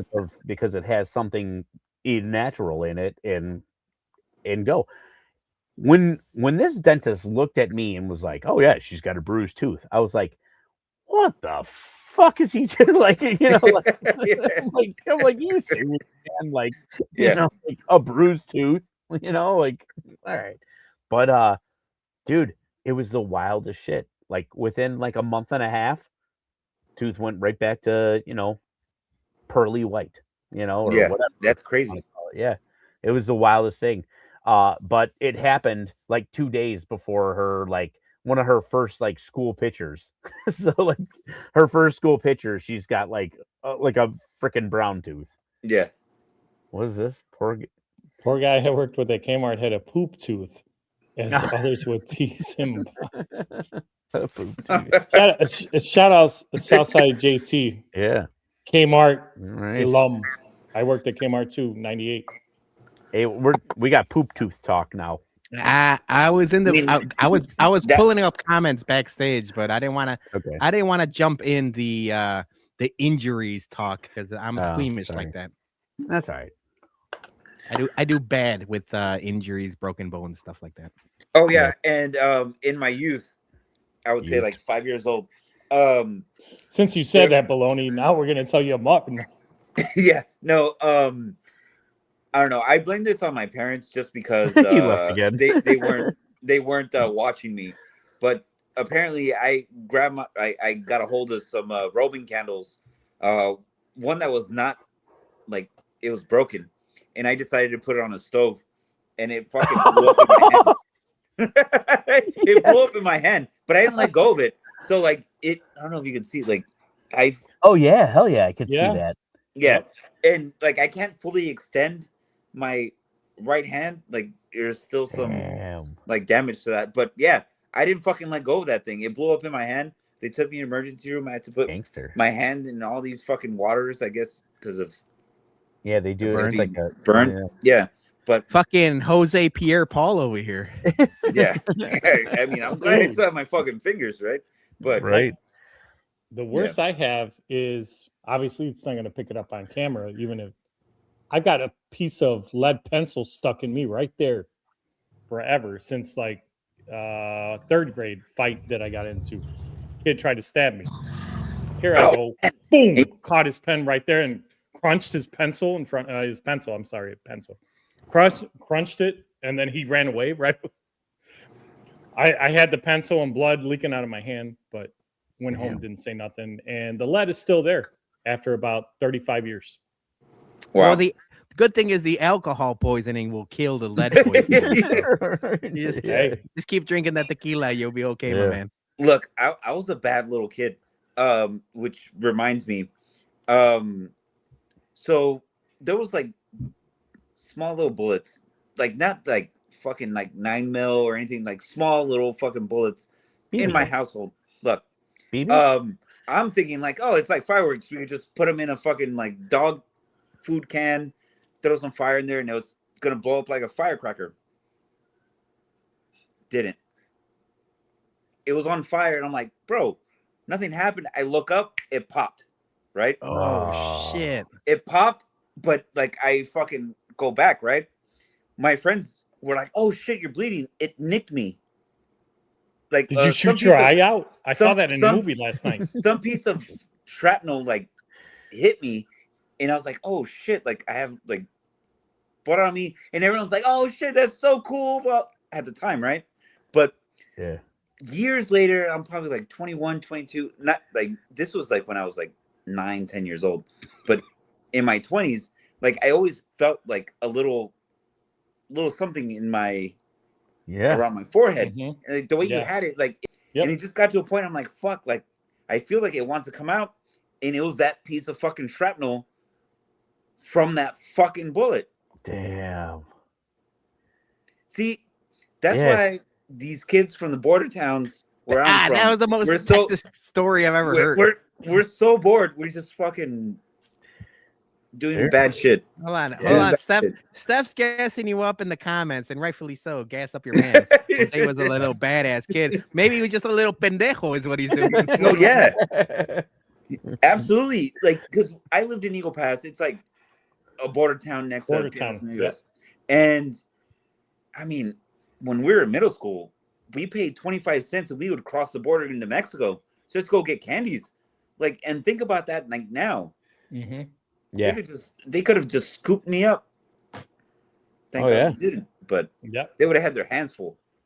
Right? You would have been blowing shit up on their stoves. Imagine all those bullets being burned in a fire. Yeah, right. Yeah, like, don't do that, kids. That's fucking terrible. And I have a guardian angel over me or something because, you do. Like, how dumb am I to go look and see like, oh no, the fire's out. Let's fucking throw more fire in and just. Yeah, 10 years old. You don't know any different. You feel invincible. You don't know. Nothing hurts. But I just had an epiphany right now, like literal epiphany. So, Baloney, you've been trying to get us to be like a jackass crew forever. Oh yeah, sports jackass is what I want. Yep. How are we gonna do this with your squeamish side, dude? Yeah, but if you realize, but like, think about jackass for the most part, they were all like concussed and shit, but like they never really broke bone. I mean, they did, but it wasn't never anything like Kevin Ware. I'm bad with like the sports injuries and stuff like that. Okay. Like, do you want us to go to Home Depot and take shit in toilets on display? Yeah, you know what? Yes. All I want to do is Dougie to put a race car up his butt. That's basically the end all be all. No, but like, I'm okay with blood too. I'm okay with blood. It's the broken bones that messes me up. You know, like Sid Vicious. Like when your limbs are looking the different way, that's when I get weirded out like bad. Gotcha. But I'm okay with. I'll stab you, Dougie. I'm okay with blood. Hey, Baloney, come with me to my next. And I'm good with throw up too. And you know what? Throw up and piss makes me laugh. Whenever whenever the Barstool guys did the piss dogs with Mark Schlereth, I thought it was like the funniest fucking bit in the world. It's just like, it makes me laugh when shit like that happens. So yeah. We'll be all right. We'll be all right if we want to do sports jackass. What about lost teeth? Like Steph is saying in the comments. No, yeah. I was out. Like I mentioned, I was backstage, listening to Jose's story and your story about Madison. It's the same. When I was like 1 or 2, I was still an infant. I didn't even have my baby teeth yet. I fell from a bed. My grandma was watching me, and I rolled over and I hit my mouth on the corner of a dresser, and I had stitches like front to back, to the point where my mom said that my dad passed out in the emergency room because it was like so bad. And they for the longest time, the doctor's like, I don't know if he'll be able to grow baby teeth or regular, like we don't know what's gonna happen. And stuff like that. So yeah, I've had mouth issues for a while. That's why I'm always been like, not only that, but like even as a kid, like I was always like, fuck these dentists. Like I would bite them and stuff like that. Because, like, I've always been things like that. Oh yeah, dude. My mom tells stories like we would have to change dentists like every like year or two. Guilty. I used to do that too. That's amazing. But I mean, even to this day, like I ended up getting it fixed and stuff like that. And I should probably get the straight hand gap. I thought about doing veneers or something like that. No, look, I'm like, at this point, hey, I'm telling you right now, Peter, don't do it because like I have a chipped tooth. So, and you know how I did it? I was playing fucking wall ball, and I was like, you weren't opening a beer? No, I was playing wall ball, and I was like trying to like make sure. I was like, all right, where are they? I was like, all right, and I didn't know I was so close to the wall. I fucking ran into a wall. And they broke my shit. And my mom was like, fuck. My mom was a coach at the time. And I was at the middle school that she was coaching. During the game, they had to fucking, because I was like, my mouth was all bleeding and shit. I'm telling you, I was a terrible kid.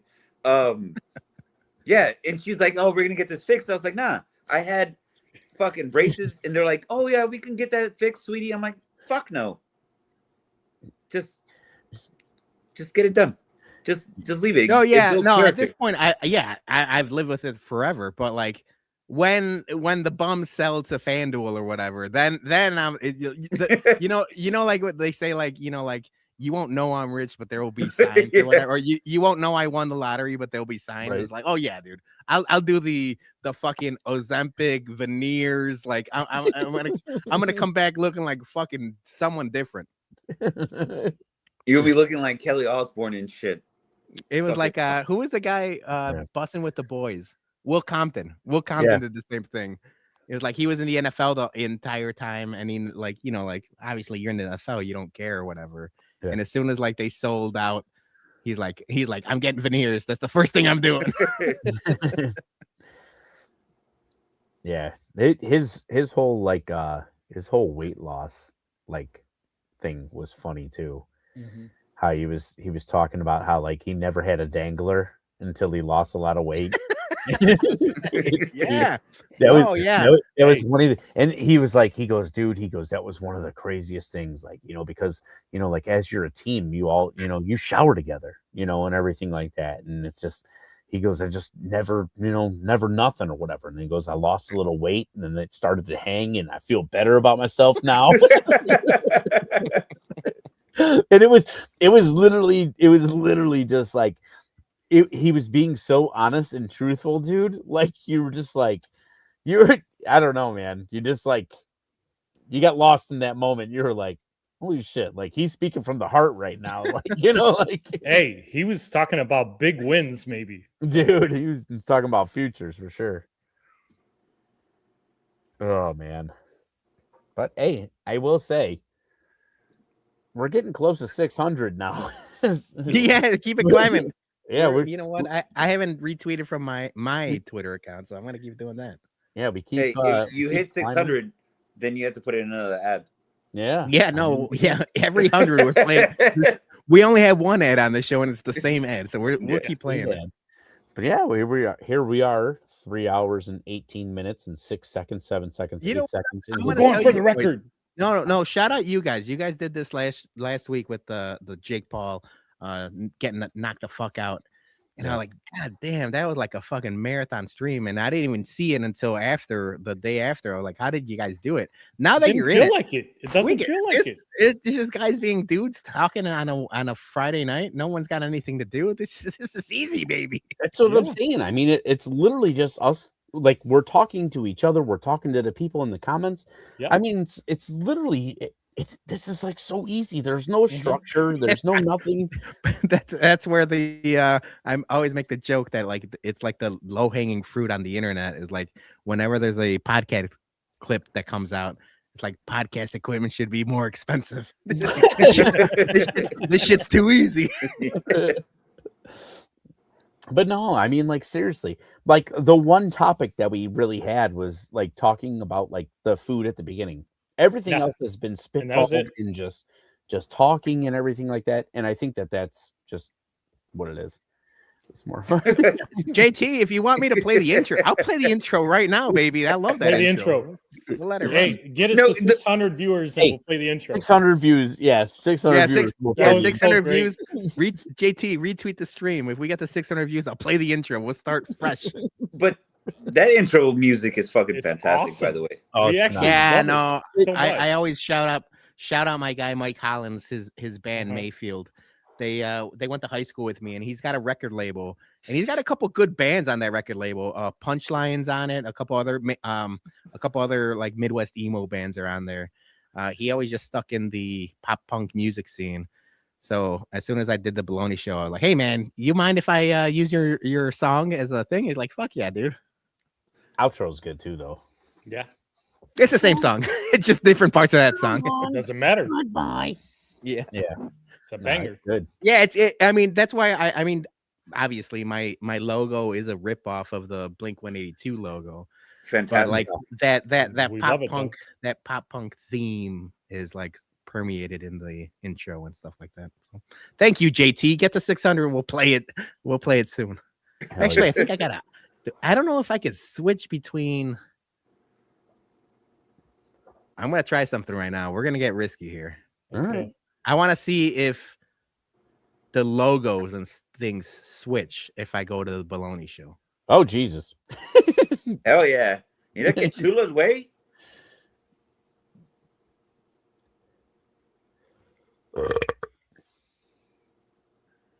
It did. Everything changes. So yeah.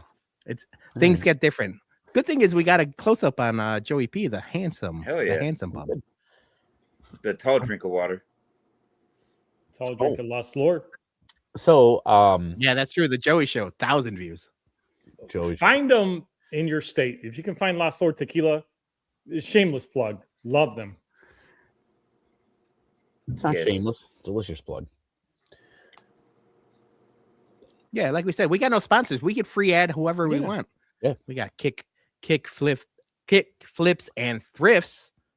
We got the Yump Threads. I always say threads. Well, no, but it's on Twitter though. That's the Twitter handle. Yeah, trying to get us. He's trying to get us. Who's trying to get who? He is. He's trying to confuse us. Damn, that was the first like good weatherman point. He was like, "Damn, it's easy when it's down." Yeah, it would. Yeah, it's easy left, when it's right. down, Yeah. right? If I switch you up, then you don't know what. I'm not pointing at any one of you mofos. Shake Dougie's hand right now, Joey. Let's see what happens. You shake his hand.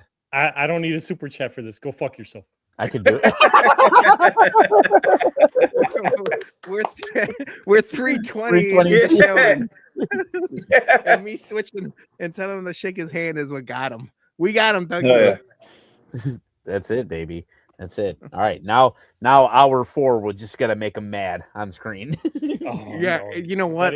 From now on, talk Seth Jones for hour number 4. From now on, it's just like, how can we make Joey swear? Is going to be the rest of the show. Yes, yeah, exactly. It'll be the benchmark. I love it. Everybody got to tune in.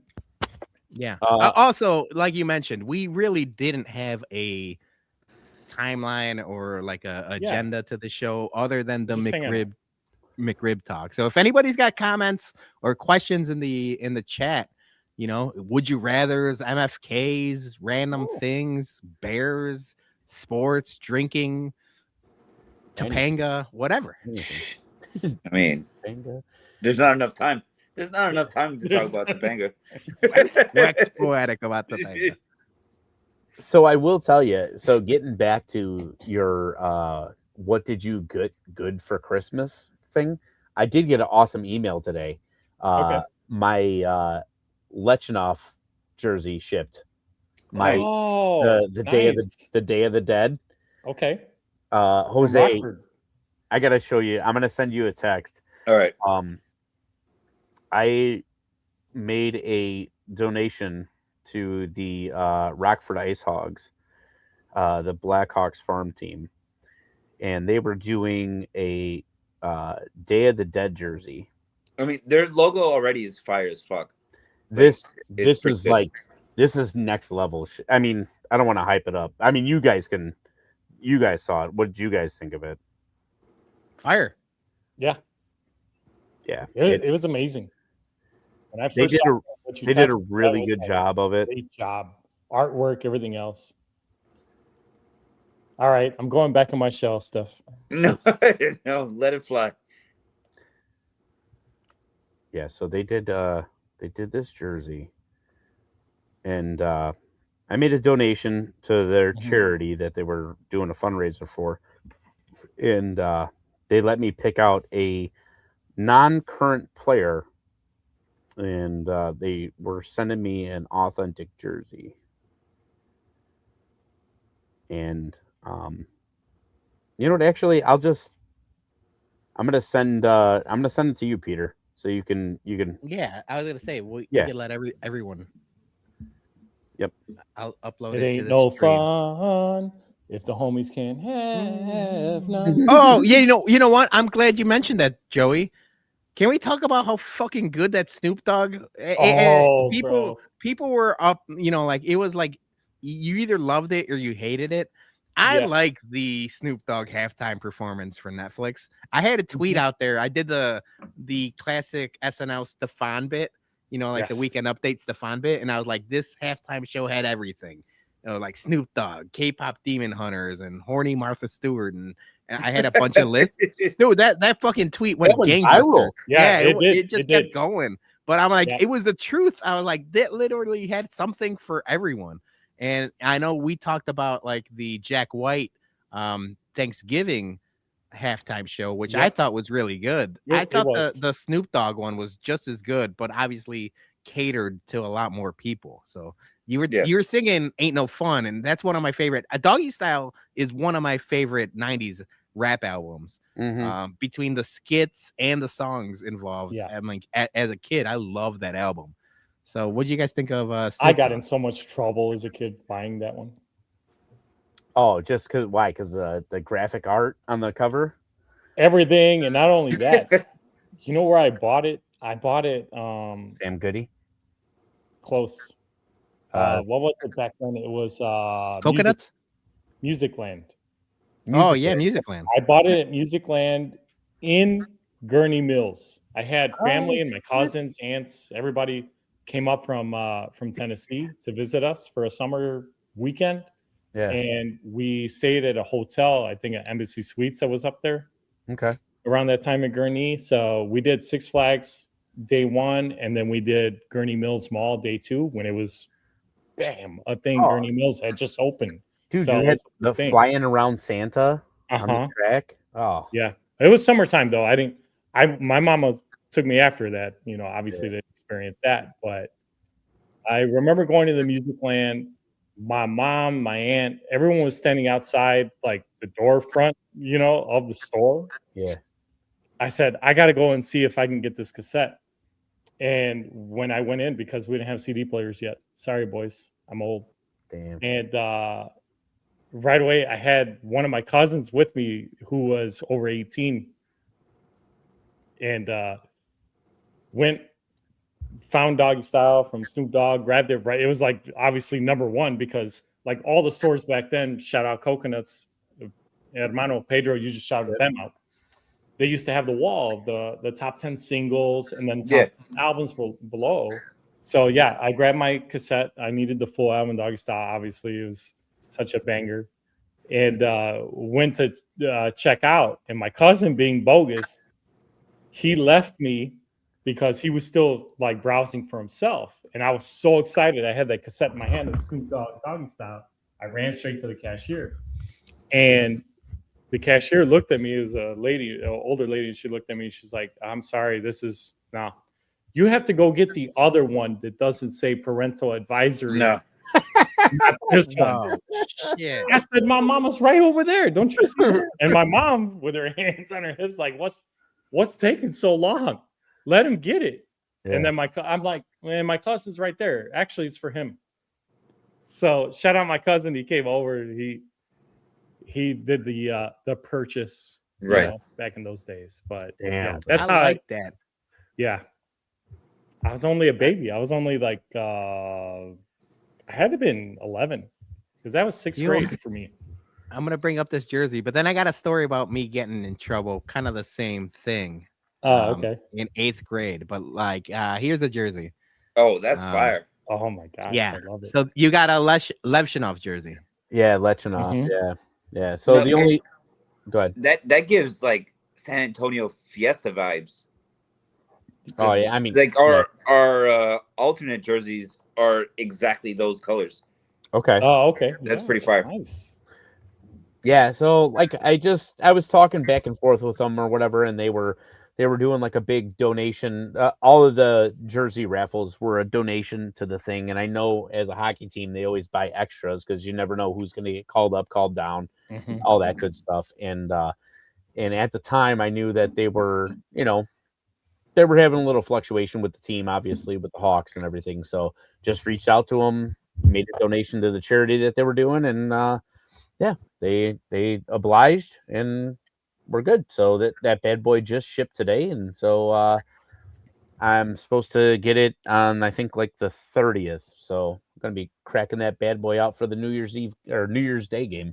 That's awesome, Dougie. The 30th of December is a great date in American history. You know why? Because that's LeBron James' birthday. Now get out of here. And you know what? That's also Peter. You love this. That's also Tiger Woods' birthday. Now we're talking, baby. You know the Holy Trinity of December 30th. Let him know. Let him know. Tell him, Jose. Hermano's birthday right here. Yeah, he fell for it. He's pointing the wrong way. Yeah. No, I didn't. I was going like this. It's up. It's catty corner that way.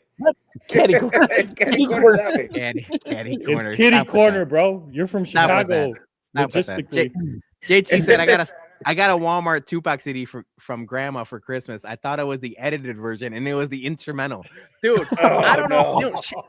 You know, we don't do it on this show, but on the Bumcast, we do Bums of the Week. Bum of the Week record companies for releasing instrumentals of stuff back in the 90s, both cassette and CDs. I fell for that trap once, and maybe I'm just dumb for not reading it, but like instrumental version of CDs or cassettes just shouldn't exist.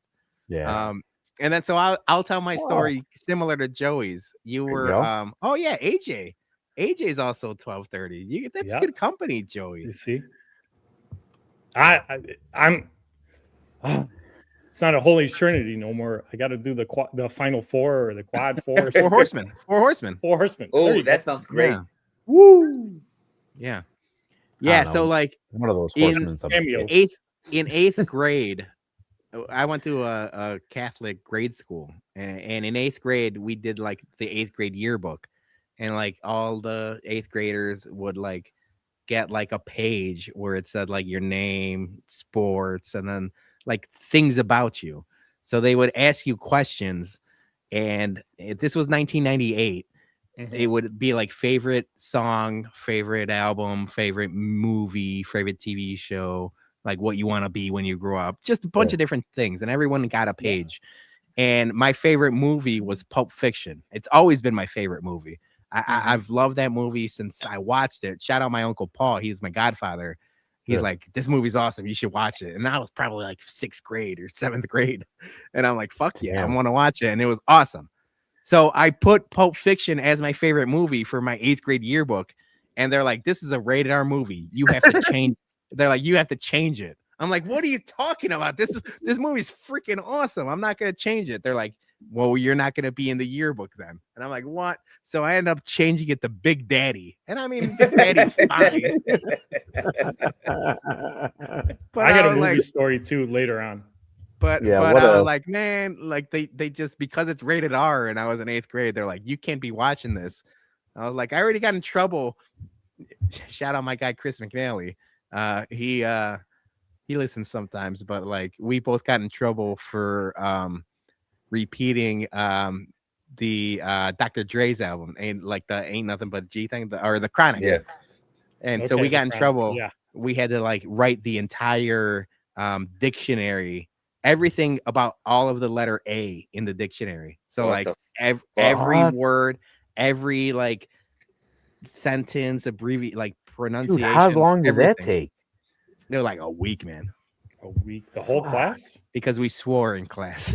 Wow, that's crazy. That's why I'm opposite of you, Joey. You will not swear, and like because of those teachers. And you know what? You know what? This is gonna be bad. And now we're 3.5 hours in, and I'm in 600 plus. And I'm a good amount of whiskey and Modelo's in. My 7th grade teacher, one of the teachers that gave me detention for swearing, she passed away recently. So I'm not gonna say anything. No, I'm not gonna say anything bad, but I'm also not gonna say anything good.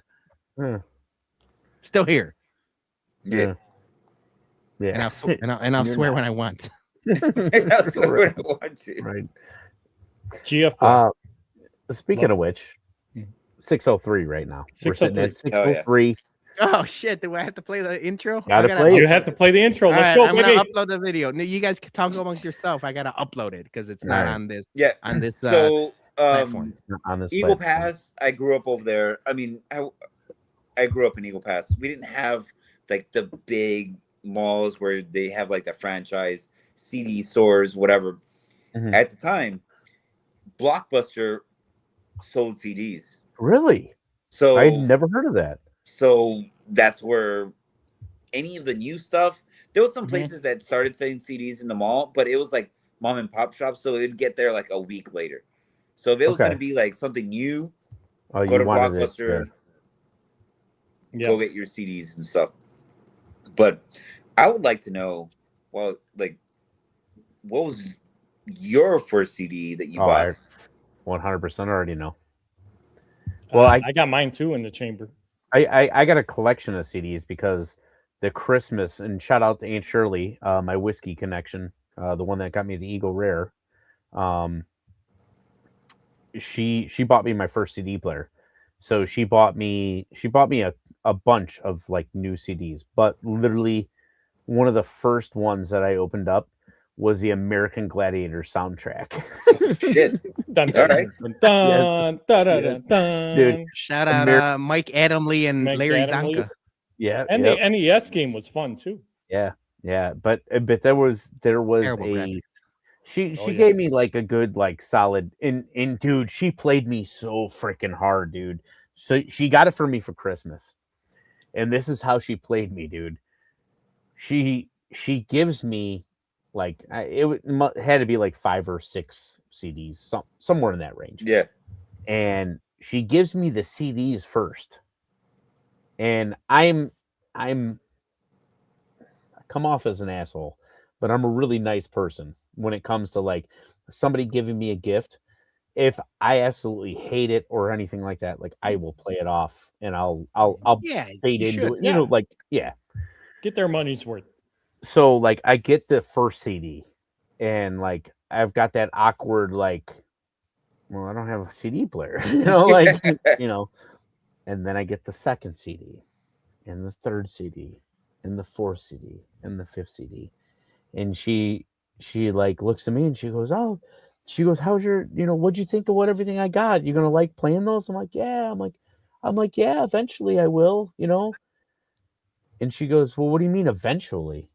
She goes, you're not gonna like listen to them now? I'm like, well, I don't have a CD player. And she was like, you do now. Bah! And fucking hit me, dude. Like, flex. Oh, dude. What dude. a flex. Oh, dude. It hit so hard, bro. It hit so hard, man. And I was just like, yeah. You know, like, it was a moment, dude. It was a moment. Yeah. That's awesome. Jose, I got like I've told this story before, but it's similar because we're in Christmas time. I got my first CD player during Christmas, and my mom got me like a boombox. Yeah. And she got me 3 CDs to go with it. And I tell her, like, we went 2 for 3. Like, it's hard to go 3 for 3, but like it's 2 CDs that I still listen to this day, and I would argue is one of my favorite CDs of all time. So the first 2 were Green Day's Dookie. Okay. And Rancid's Out Come the Wolves. And I love Rancid. Fantastic. So I was like 2 for 2. And then the third one, and it was the first one on my list. So that's maybe on my fault, but it was Shaq Diesel. It was the Shaquille O'Neal Diesel CD. You're one of like the 500 people that bought that out. Dude. And I would argue, if you go back and listen to, it might be underrated. It is. Or it was. Compared to other NBA players that went the rap route. So I went 2 for 3 on my first CDs of all time, and I'm proud of them.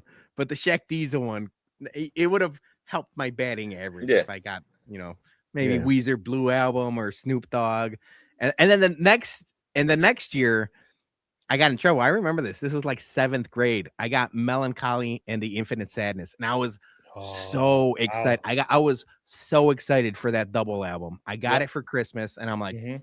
Huge Pumpkin fan, and it was just coming out around Christmas time, or at least in my head it was. And my mom got it for me. It was a stocking stuffer, so like she put the double album in the stocking, and I'm like, fuck yes. I'm very excited about it. And then my dad like looks at all of our gifts, and you know, my dad's just like old school Mexican. He looks at this and he turns the album around, and like, you know, album 2, there's just a song right there that says "fuck you" on it, and he's like, "What the hell is this?" Fuck is this? Yeah, you know, he's like, "¿Qué es esto?" And I'm like, I was like, I didn't know there was a song named "Fuck You." I was like, what am I supposed to do? Hey, I'm like, pero hermano, if that was a double album that your mom put in your stocking stuffer and it was Los Tigres del Norte that said oh Chingate. yeah, Los Tigres. If it said Chingate on the back, it'd be okay. Yeah, Los Tigres could sing about cartels day and night. Yeah. My dad always, Yeah. and rightfully so, because those are some good ass music. Yeah. Yeah. But no, yeah, I got in trouble on Christmas because the album I wanted said "Fuck You." I'm like, I didn't know. I was like, you know what? Bum of the week, Billy Corgan got me in trouble in 7th grade. Hey, I've been out on the Smashing Pumpkins for a long time. Nah, I Joey? still like him. I still like him. I What's still up, like Sam? Hey, shout Am I out having Sam a good Ass. hair day? Shout out Sam Ass for showing ass on the internet for free. Yeah. Did his thing. I saw that butt saw it. crack. Hey, Sam, you're just in time. Baloney's going to play his intro. Yeah. We got the 600 views, so here we go. Everyone, light a candle.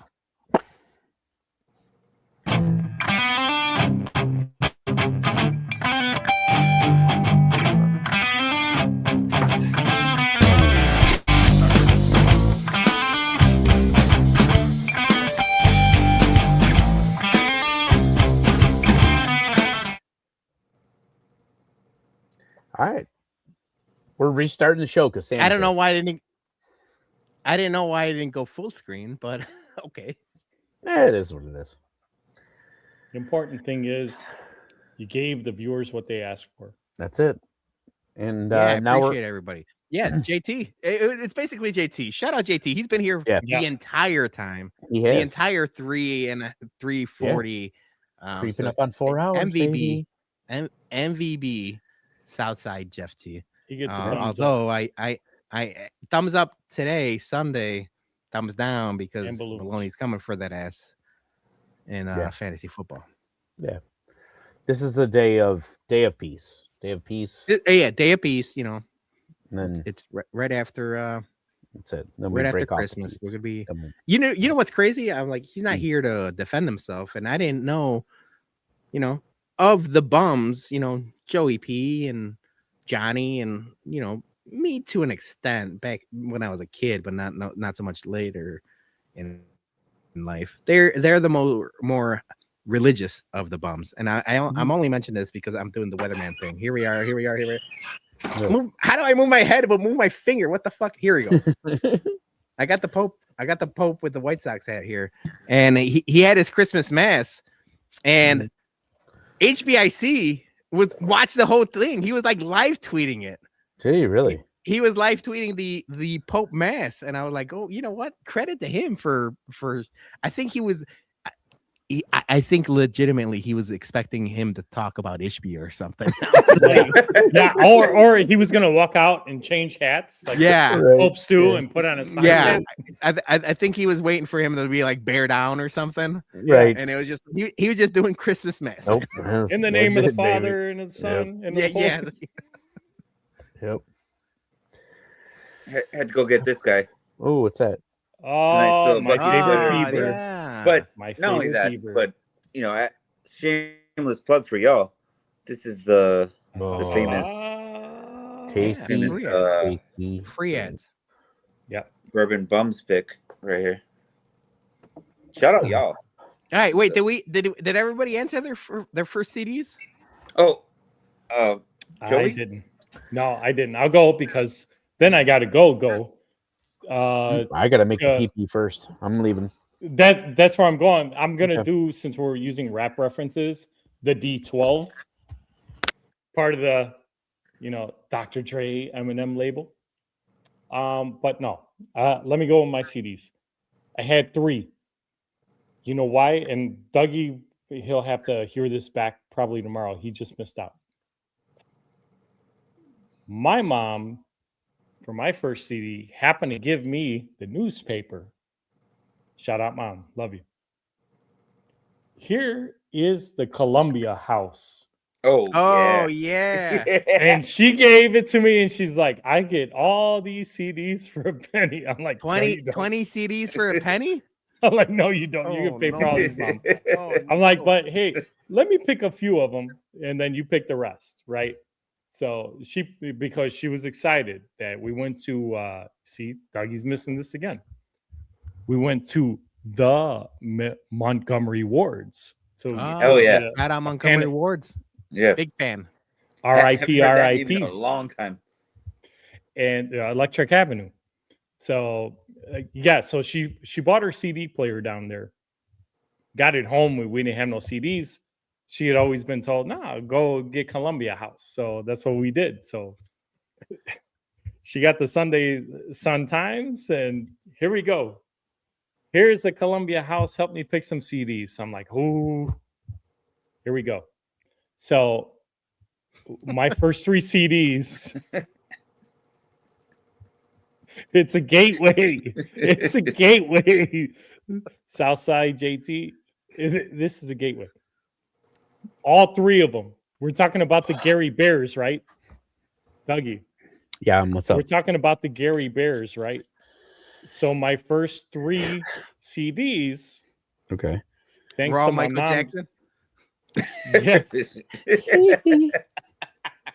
Thanks to my mom's Columbia House newspaper from the Sun Times, where she thought she got 20 CDs for a penny. I did Michael Jackson Bad. Hell yeah. I did Janet Jackson. Her album was 1987, I think it was, or 1989, with the Rhythm Nation. Isn't that Control? Is that not Control? Control. Yeah, I'm sorry. I'm just reading off tracks that I remember. But yeah, I believe you. And I don't. It was 91, I remember, and it was still listed on there. I took Michael Jackson, Black or White. So those were my first 3 CDs. So I didn't get 1 all at once. I had 3 all at once. Oh yeah, you're right. It was Rhythm Nation 1814. 1814. I remember it was like a date. That was the album after Control. That was the one I was thinking of. Okay. I remember it being a date. We were directionally correct. Yeah. Yep. Exactly. So all 3 of them, Jackson family, Gary Bears. Let's go.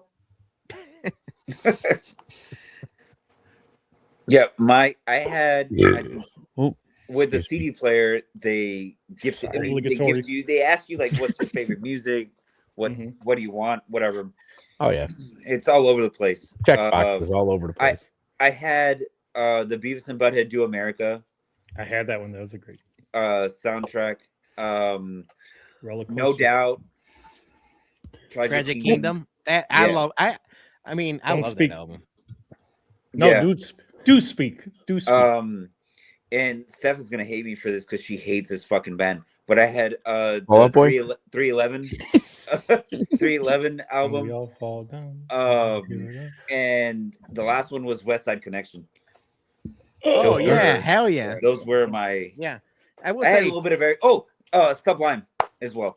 Self-titled. That was yes. Not the 40 Ounce of Freedom. Yeah. Awesome. I'll be back. I will say 311. I know Johnny is a big 311 fan, and also what's the guy's name? Seen him live. I don't know. That guy that's always busy. Overrated. He's always 311. Always 311 overrated. I don't know. I fucked with that album. Beer Garden Jim. Yeah, that's the guy. Or now sober Jim. Hey, so Columbia, correct me if I'm wrong. Columbia House, weren't they the ones that had like the stamps and like you had to put the stamp on the thing? You put a stamp on everything. Yeah. They're like a whole mailing thing. Those are but cool. like you were never gonna pay those fucking CDs off, right? No, it was like people are still paying on that right now. Yeah, it's like when they get you for the timeshares and stuff like that. Like, hey, go on vacation and go look at the timeshare. It was like, no dice. Yeah. No. Biggest racket ever.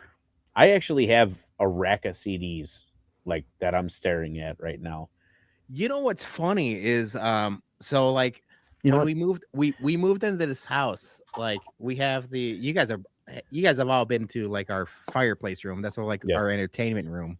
Karaoke room. We'll do karaoke room, but we also have like a like a record player stand, and like Julie's like, hey, like I got into whiskey, and I'm like, I'm gonna fill this fucking house full of whiskey. She's like, I'm gonna get into records, and it's like, let's see who wins first. And I was like, that record player is full of whiskey bottles right now. But that's neither here nor there, because like, yeah, we got a record player and we got some records and stuff like that. And when we moved from the apartment to the house, I got rid of like 90% of my CDs and DVDs. Thank God you didn't say the whiskey. No.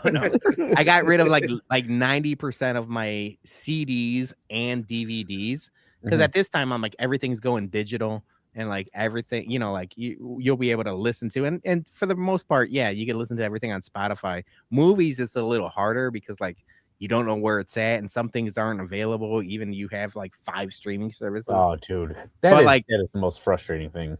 But I was like, I had so many CDs and so many DVDs, and I just got rid of them. And now it's like, I probably should have kept them back. Yeah, I was like, I probably should have kept physical media. Physical media nowadays is like a commodity, and it's like I got rid of it.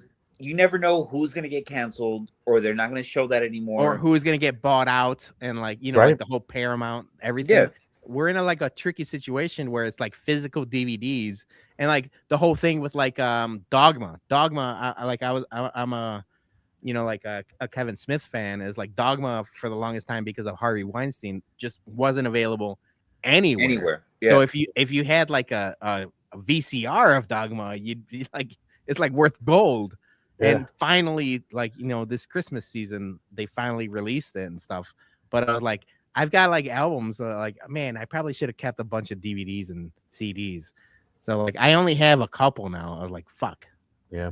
I mean, dude, the wild part of it is now too, like even video games are going digital, where like you enter a code and you don't even get anything but a code nowadays, you know, like that's a crazy part too. It's like, you know, like, dude, I want the physical game, you know, like I don't, you know.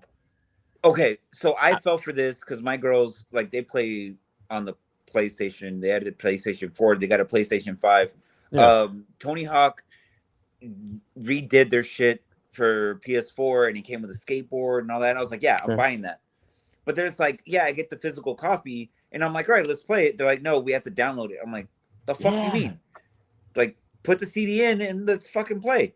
Right. Like, no, you have to download it. We need memory. I'm like, this is some bullshit. Yeah, you need, not only do you need memory, but you need a Wi-Fi signal, all that other shit, and you're the worst thing is now, like, let's say you say some fucking bullshit in the chat, so all you're doing is even though you buy the game for X amount of dollars, they give you the code or whatever, you download it, all you're doing is, it's like they're giving you a license to play it. Yes. You don't own it. No. So at any time they could fucking knock you out and you're done. Yeah. Which is dog shit. Right. Hermano, whatever happened to blowing into a cartridge? That's what I'm saying. Now we're talking. Yeah. You're talking my language. Right. Let's play some fucking GoldenEye right now. I'm going to take 2 seconds. I'm going to walk over to the CD rack, bring it over here, and I'm just going to start showing fucking some CDs. Get ready to learn some Slipknot, fellas. Oh, no, you'll be surprised. Ready. Puddle mud for days. Oh, some Nickelback. Let's get some Nickelback right now. That's Baloney's favorite. Talking. No, get out of here. Been playing PS2 on an old TV for free. Nephew loves the driving game. Don't tell his mom. Driving game is Grand Theft Auto. Hell yeah, dude. So you know what was funny? Like, Joey, I don't remember if you were in on it or not, but like me, Johnny, and Jason for sure. We got into Call of Duty big for like the original PS2. Like we were doing like the warfare and all that stuff. And I was like, we're so old and washed. It would be funny to do like Twitch content or, you know, YouTube content of us trying to play Call of Duty now, because it's like play Halo. I was a big Halo guy. I had an Halo guy. No, we were Call of Duty. I remember the Blue Demon. Blue Demon. The Blue Demon tagline. That's when he hit me up. That was I still have my and I still have the legend JP. So all right, we might have to run it back. We might have to do. We've been talking for almost 4 hours now. We got a couple ideas. JT gave us a couple of good ideas for some content. but we also have the sports jackass that we got to do. And now we might be video game nerds. We got to do it on Twitch or something. I don't know how it works. Might be. What you talking about? Might be. All right.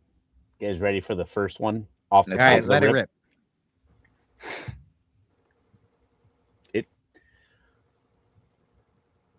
Ja Rule. Ja Rule. Pain is Da-da-da. love. All right, why do you? Right. Now, I just talked about how I regret getting rid of all my DVDs and CDs. Oh, I still have mine. Why do you still have Ja Rule? I feel like you should have got rid of that one. I don't know. I don't know. Dang. All right. Second We one. had some bangers. The first. Got it. Oh, now we're Here we talking. go. Yes, Hell yeah. I got it. Yep. That's a keeper. You got to Yep. keep that one. See, That's the you one know what? that ran. I'm more impressed that he has like the whole CD case. Oh, Because yeah. I have a ton of CDs. They're all in like CD fucking binders and shit. Oh yeah, the flip albums. I Yeah. have both. I still have some of my CD cases in some Rubbermaid tubs, and I have like Rubbermaid tubs filled with binders and CDs, Nice. all kept in my overhang in my garage. This is a segment, Peter. All right. Yeah. Second one out of the gates. Just because I went in uniformal order. Yes. This is how Yes. this is how Yes. going to be wrestling. DVDs Yes, going let's forward. do it, baby. Hey, Nope. man, I just want to know like what your girlfriend at the time. It's like, hey, let's go to my room. I'm gonna have some music on. Yeah, Right. You know what? He's got no, Stone time Cold out. Steve Austin banging. Credit. Alexa, I know. cue Sue Vicious. Time out. Time out. Time out. Credit to Jose. Credit to Jose for being noble enough to say your girlfriend at the time. He zero chance he had a girlfriend at the time with those WWF DVDs or CDs. We're gonna see that tomorrow at AEW, baby. At Worlds Collide. We're gonna All see right. that. I best not get any shit for this next one. Because everybody's been asking for this replay for years. Let's go. Yeah. Oh, We knew it. Creed. I knew it Creed, was human coming. clay. I knew it was coming. Banger. All right. Oh, dude, Hey, yes. for sure he had a girlfriend. he did. There we go. This thing might be worth some cash. The first ever Fast and Furious soundtrack. Oh, that's a little bit more Ja Rule. Ja Rule is in Yeah. that one too. Yeah. Yeah. Wait, what? Hold on. Let's see. Was Ja Rule on this one? Yeah, he was. For sure he has. He Of was. course he was. Yeah. Yes. R. You know- Kelly was on He this was. one. Dougie, don't question me on Kells. Fast and the Furious. I talked about that on Yumper's Yeah, you're movie right. podcast. I love that Yeah. first Fast and the Furious movie is No, the first one was awesome. I love that movie. You almost had me. You didn't You even never have the had car. me. You never had your car.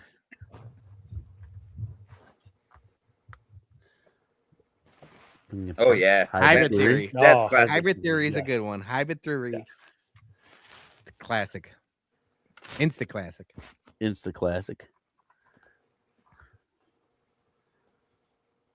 Oh, is that the Bloodhound Gang? Yep. Oh Yes. yeah. That you know what? Shout out Haley Williams. Haley Williams just interpolated the Bloodhound Gang's you and me ain't nothing but mammals. Nothing Yeah. but mammals. Yeah, Okay. she Do used what they do. the line, "You ain't me, ain't nothing but mammals," but Uh-huh. let's do it like you do it on the Discovery Channel. She used it in a new lyric in her new album, and everyone on Twitter, if you go on Twitter, it's so I want funny. to see the because video if she's gonna No, do no, the no. dance. She's like, everyone's like, this is a genius lyric, and then like old people are like, Shut yeah, the fuck it's up. just You kids these days can come Yeah. up with anything original. kids these days, exactly. But the way she used that lyric is completely different than the original. It's Yeah. a very good song. So shout No, out, but Bad Touch, but also shout out Haley Williams. and absolutely, just to piggyback off of what you're saying, because Steph has been going through like the whole progression of the way she was releasing the new album, Yeah. and the marketing and everything that she's done like has been fantastic. So Yeah, shout no, out. it's been good, but yeah, shout out Bloodhound Gang. That's a great one. Yeah, Yeah. it was.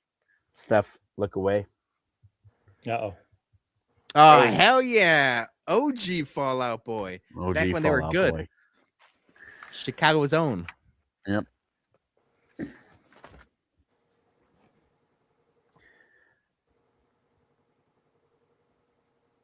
Oh, that's 311.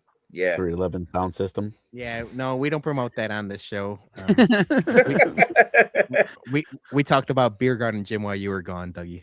Yeah.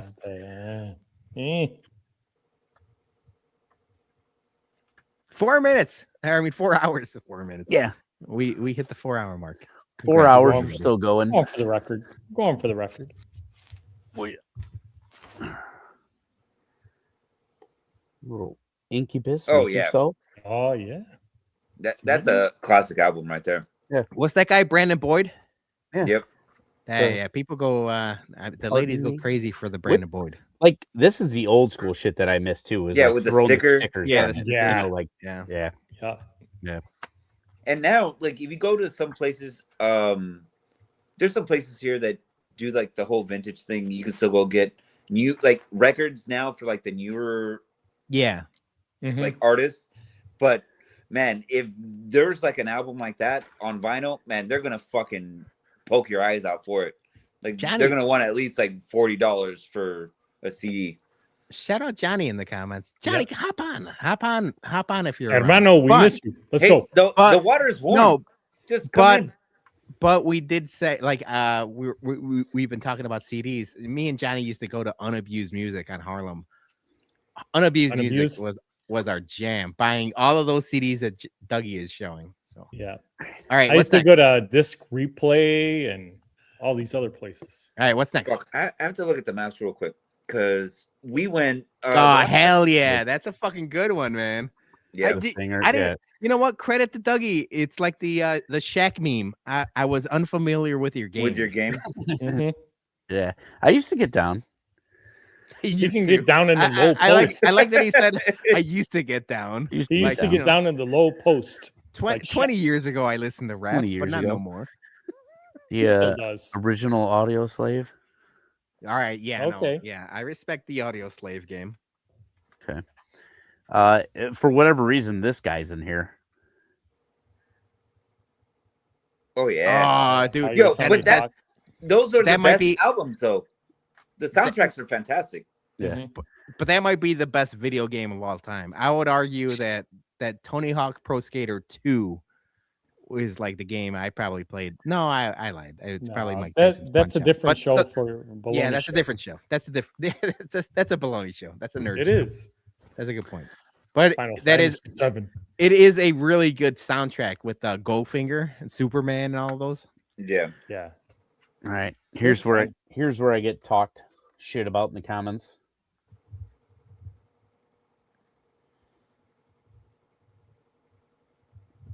Live. Live. Is that actual live, like the band live? Yeah, the band live. And it's not Yeah. even like the good album. It's like the old. Yeah. No, it's- yeah. Isn't like Live's good album like the Lightning Crashes album? Is this not it? It don't look like it. I don't know. Let's see. Joey, have you Shut been up. to Espada's Tacos? I've been there once. this is, It's right next to the Huck Finn on Marquette and Pulaski. Dolphins Only crap. because of the This is amount Dolphins of rave cry. reviews. Awesome. Sorry, Dougie. No, you're fine. Johnny's gassing you up, but Live is not an underrated band. They're a band. They had that the Lightning Crashes. I agree with, but that's about it.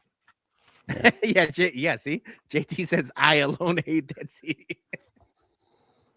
That's a good one. JT's been killing the comments. Metallica. All right, Unforgiven Metallica. I'm not a Metallica guy. I never got I am. into. I never That was got my into workout music in high most of the school. Metallicas. Black Album started from there. Hashtag FitFam. You know it better. St. Louis Vikings. Everything. How big is that taller? And how far away is that tower? I It's feel like- like he's skipping. He's just picking them out. I feel like he's skipping some stuff. That's what's happening. Well, it's just don't like skip a lot. the Britney Spears. Don't No. skip- Oh no, I'm not skipping any. Spice Girls. all Dude, of the it. only thing I'm Yeah. skipping is like the stuff that like corn. Like I have No, that- like Bro, That's a good look, one. Corn. Yes. That one, I- Johnny Oh, that was really a kinda- high school dude, album too, right there. That's Johnny a was staple obsessed right there. with that album. Yeah. That's a Literally, good one. The like- Corn album, that's a good one, dude. No, Like, I no have- need to skip that one. all the corns. That's what I'm skipping is No, show all the corns. I'm all for that. Yeah, the corns are good. Skip the Cannibal Corpse and stuff like that. yeah. Got the single of the Tomb Raider. Did my time. Let's see. Yeah, this Well- place. I'm gonna piggyback on Joey Taquito Chicago Original on Papa 59 Roach. Pulaski. That was unreal. Oh yeah, the first Papa Roach was okay. Yeah. First 5 albums of Corn were great. Yeah.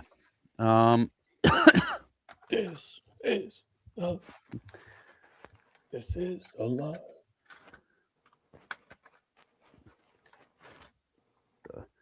Okay, I found the place. Fuck. Limp Bizkit. Yes. Oh, Yeah, I I would say was- the first 3 albums of Limp Bizkit. I was never a biscuit guy. I was never. What? You weren't Yeah. rolling like that? No, you're not rolling. I mean, by With the that Undertaker. With By the that time, I Undertaker. was so like pop punk. I was on like on the other end of it. But I appreciate now, you know, Seven like Dust, what's the guy's fantastic. name? That Dust is is a good. fantastic Seven Dust album is Mhm. right Seven there. Dust Home.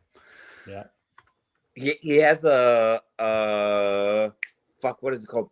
He has a song with Chino from the Deftones on that album. Yeah. Godsmack, fantastic. Yeah. Oh, So- what I was gonna say is, Reckless Records. It's on Wabash. Yeah, Uh, Chicago. we just stumbled across it the last time. It was fantastic in there. They had everything. They had DVDs, CDs. Oh no, Oh yeah. that's not. This That's not dude.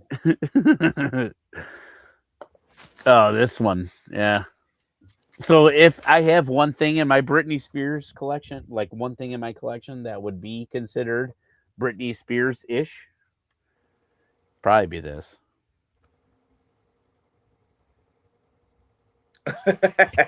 Yeah. So if I show Johnny- that, I'm not, I'm Johnny- not hiding anything. Johnny's asking Dougie, do you have any perfect circle? I do, not on this CD rack though. This was just like my random CD rack that I have. Oh, Alien Ant Farm. Fantastic. Mhm. Yeah. Ah, Wait. those 2 songs were fantastic. Yeah. Hold on. Hold on. They're a good band though. I saw them live at No, Warped Tour. this is where it hits.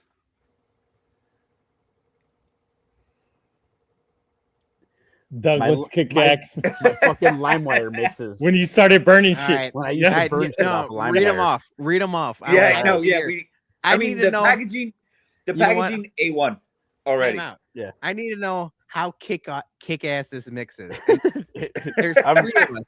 No, you know what? Time out. Don't even start yet. There's 3 of us: Jose, Joey, and myself.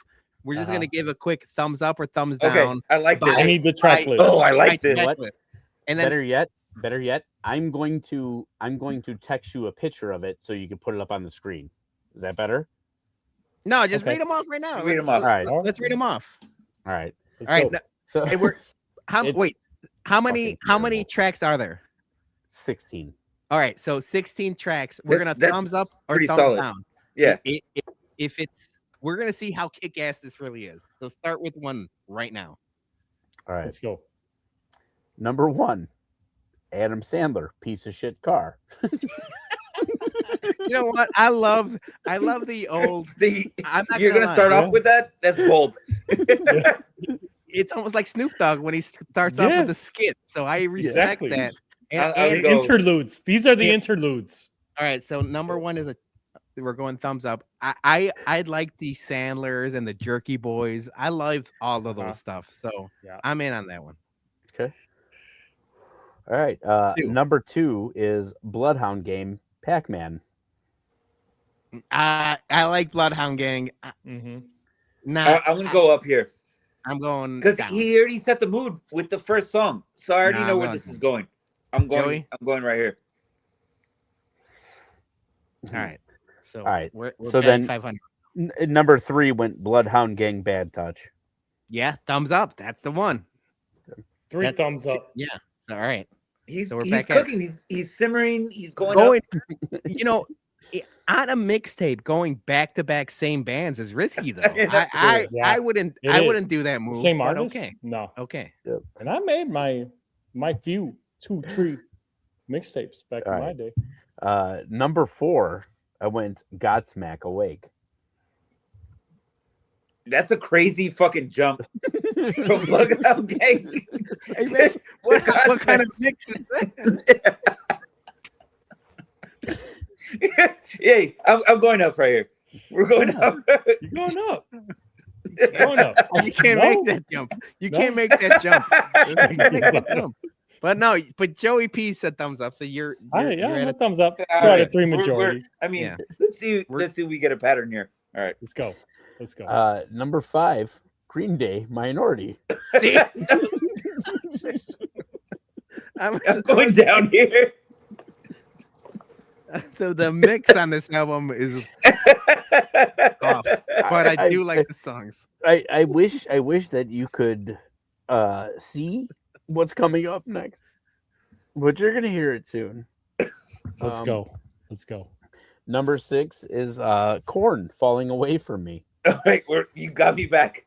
No, You brought can't me go. back. I'm going down. Joey P is gonna go up, but I don't know where we're going here. Like what's the vibe that we're setting? you I have can't no go idea. Green Day, Corn, and what Oh my god. All right. Hermano Dougie, like I cannot wait for the next episode of the Bums Happy Hour No. because Okay. I have 2 or 3 CDs I made Sandy, and I'll make her show them to you.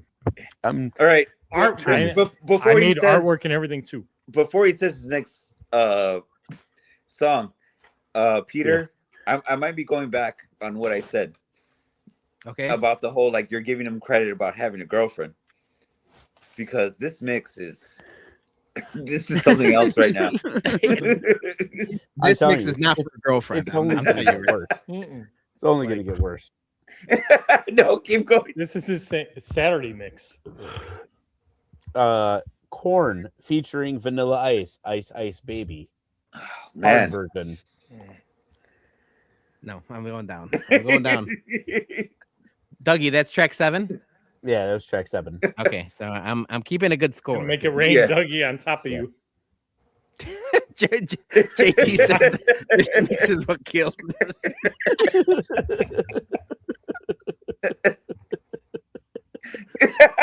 Oh no. Oh my god. All right. Is there I'm sorry, Dougie, yeah. for 700 viewers, Yeah. what are you gonna do next? Another app? Another chug. He said he had another 3 chug. of those. He had I'll 3 do of it. those I'll buzz do another balls. chug. I'll do it. Okay. All right, everybody All right, retweet. we gotta get to 700. We're at 660 right now. Let's go. Retweet the stream. We get to 700. He's doing another buzz ball. Let's All go. right. Here, let me retweet it again here. I'm gonna quote tweet it with the buzz ball thing. Okay. All right, but continue with the Yeah. this album is No, something. But you know what? This is a fucking fantastic segment. So can we Yes, it is. can like the next happy hour? Can we Uh-huh. bring in our own? Yeah, mixtapes. Yeah, you know what Yeah, we should yeah, do? yeah. Like Just- everyone, we should. everyone. We should. But, It should I mean, be it- one mixtape per happy hour, Yeah. but like we'll How rotate. many- How many And songs? we rotate 10? around we the do No, it horn. doesn't matter. It could be your mixtape. He's got 16. Yeah. I've got several. Yeah, I got a couple too. We still Yeah, I've got 'em. more. Me and Yeah. Julie got them, so we could keep this going. One per segment. There you go. Oh, Go man. around the horn. All right.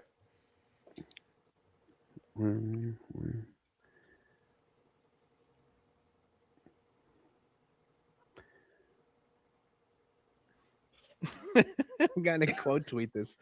We're going. Dougie's going through old mixtapes. This is amazing. All right, you ready?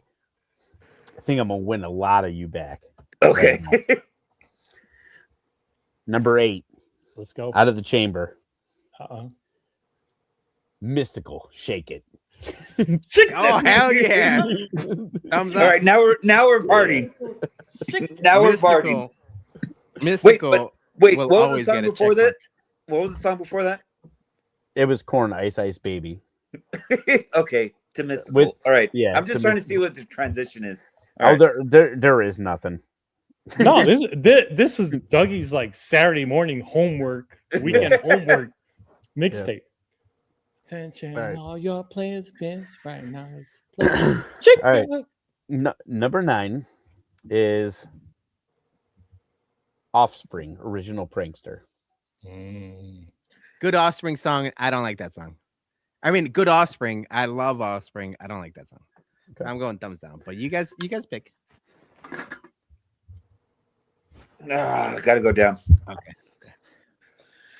Are we on track 10, Dougie? I just want to make sure I'm keeping score right. All right. Yep. All right. Track 10 was Outkast. Sorry, Miss Jackson. Yeah. I mean, this album is fucking nuts, man. This album is just straight up fucking crazy. Good song. For real. All right. Track number 11, Outkast. Bombs Over Baghdad. Yeah. We're That back up. album. Yeah. Back No, to back out. The song is fucking fantastic. Yeah. Mhm. International. Number 12, Sir Mix-a-Lot. I like big butts. Nah, you can't. No. Wait, no. You can't do that. You can't. I mean, Sir Mix-a-Lot after 2 back-to-back Outkast songs after Offspring and Korn. What the fuck are you doing? This is man? Dougie's maybe this was Dougie's workout mix. This is It's only getting worse, dude. Dougie's. What? All right. Do we know what year this was? I mean, I have an idea with just the songs, but like, I'm sure I could figure it out. It has to be like 2001, 2002-ish. Yeah, I don't know. Yeah, Dougie's I can figure makes it out. sense. If it's around then, it makes I sense. love I'm it. telling you, it's Keep it going. only gonna get worse, dude. Just because of like the Offspring songs. I mean, we started with an Adam Sandler song. We don't forget this. Yeah. All He's like, yeah. right. Song number 13. 3 Doors Down, Loser. What? Stop! I'm gonna stop the show.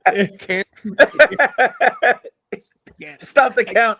Rain Stop on you, the count. Dougie. If it was Beck Loser, maybe, but I can't with this. No. The thing is, Doug, you presented this album and it had fucking neon fucking casing. You had your own like CD. Show it again. Show it. in Show there. the front. Show the viewing public. Bro, this is saying like Kick ass mix with the ampersand and the money signs.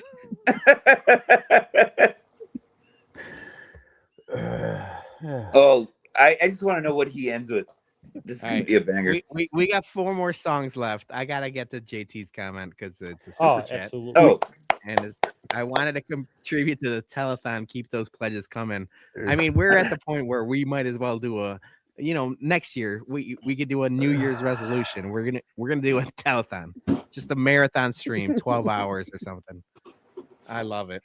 Oh my God, JT's been on it for the entire time. So Love you, JT. shout out to Jeff, Yeah. he's the best man. But Absolutely, man. yeah, this Shout is out. fucking fun, Dougie. Hit us with the last 3 because oh my Let's God. go. Last 3. So apparently I decided to double down and just go straight Vanilla Ice Baby after having the rock version. You turned that twice. I should have ended the stream. You know what? Now this was a fucking fart in a theater. This took the an wind out of automatic our skip. sails. Automatic you're- skip on the CD player. That took the wind out of our sails, man. Dude. You can't No, be doing that. Let's see what happens. Hey, I'm putting myself out there right now. You're being vulnerable, and we appreciate it. We do. Just dudes being dudes. I thought. I don't know. You know, I'm just You're fucking right. with you. All I right. thought we were in the trust tree. All right. We're not in the trust tree with all the 700 people that are watching right now. Close. We're close to it. We're close to it. 671. So let's get it up to 700. Number 15 out of the 16 track badass fucking music is In your warped mind. WWF theme song, Stone Cold Steve Austin. No, Wow. you did it.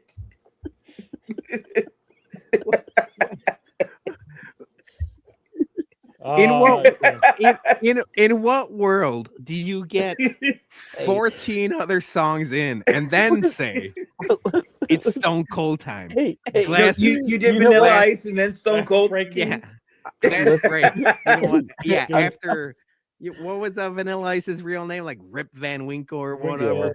Yeah, like Happy Van Winkle. We don't know. after that, you said, you know what? Now it's time for Austin 316, But- baby. I will tell you, you know, as the Tell kids us. say, nobody expected that one. What? Nobody expected a lot of these. God. All right. What was the grade on that one? Thumbs up or thumbs down? Oh, man, that's where. Right. You know, after No, I went no, thumb no. down. I went thumb down. I went thumbs down. You can't No. do that after Vanilla Ice. All right, let's I see. don't What care. are we ending with? It's Right, it's yeah. sad. The other side of my gotta wall end on with the the- other side end is with the my banger. Stone Cold All right. throw So down that I got on the wall over there. Otherwise, I'd show y'all. ended this bad boy. Track 16, all bangers. But number 16, I had to end it with a gem. DMX Party Up. He started with Ja Rule. He answered. Holy hell! I mean, I will never thumbs down DMX. So that's a thumbs up. That's a thumbs up. Oh You- my you ended- god! You ended with a gem. You Yes. took us on a roller coaster ride that I would not have expected. It was beautiful. It was beautiful, Great. Dougie. Bookend. More JT twists and turns than Stranger Things. Yeah. That was great. It was JT amazing. says, I give Dougie credit. It's a CD and you could skip around. If this was a mixed cassette tape, psychopath.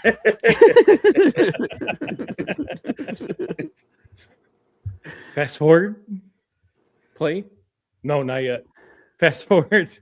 Play. No, not yet. We're gonna have to do this with all of our mixed CDs. 'cause Yes, I got a bunch. we I are. got a bunch upstairs too. So this was that was a fun game, Dougie. Yeah. Mhm. I just sent you guys the text of the backtrack so everybody can see it. Jeez. So you can verify there was no fuckery afoot. Shout out you. Back in the day, that took time to do the front cover and the back cover of a CD. Yeah. Yeah. You know, I'll send you guys the front cover too. I even did the spine too. Can't see it. but Beautiful. Man, you put in work for that. Yeah. I did. All right, I'm gonna go piss myself. I'll be back. Wow. Wow. Doug, That was an amazing you. segment. I cannot you. wait. I cannot wait to see Dougie mix trap or a mixtape or a mix CD volume 2 because I know Oh, yeah. he's got them. Oh, I got a bunch of them. You see? Man, I need to see. I have to I go into have my like- I garage have like in a my ton of, overhead and like- get all of them. I have a ton of like CDs like sitting out, but Yeah. I never put in the effort that Dougie did. Oh, you did?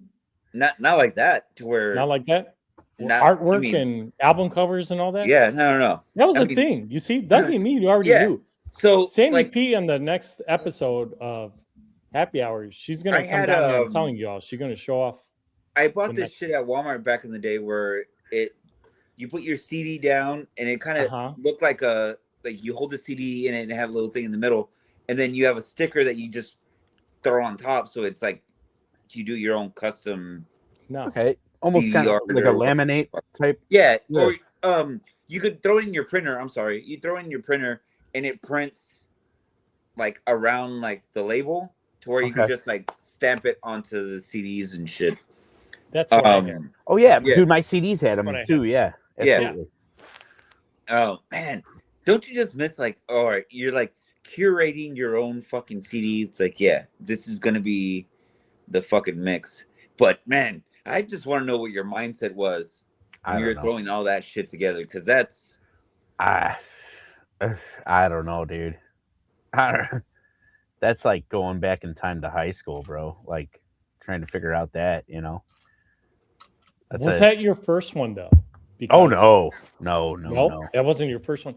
No. No, the reason why I was going to defend you, Dougie, because I know the first mixtape I ever made, even a cassette tape, I'm just recording all of my favorite songs together sometimes, Mhm. and they might be different genres. Yeah. Here in Chicago, I might have US 99, and I'm recording Garth Brooks' Shameless on a cassette tape on my Yeah. dual deck, boombox. Oh, cassette And tapes then- were a different beast. Yeah, it yeah, was and you different would be because- upset whenever they would cut the songs short and going into the commercial. You're like, no, you just ruined my Oh, yeah. fucking recording. Yes, Or exactly. if that DJ talked way too long into like the intro of the song, Yeah, that would piss me off too. ruin the song. Or then I'm, next I'm trying to splice my next song from going from country to B96. I'm trying to get a freestyle song, Stevie B, like Yeah. I read your letter from the postman just the other day. and then from there, I'm going to my Tupac on WGCI. It's crazy. All right. So we're Stories 20 from- followers for another- today from 700 people watching us live for whatever reason.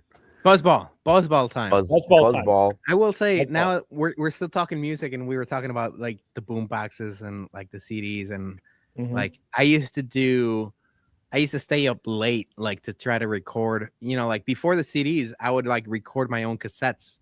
Yeah, like, like we're I- saying I- right now. Yeah. Yeah. Mhm.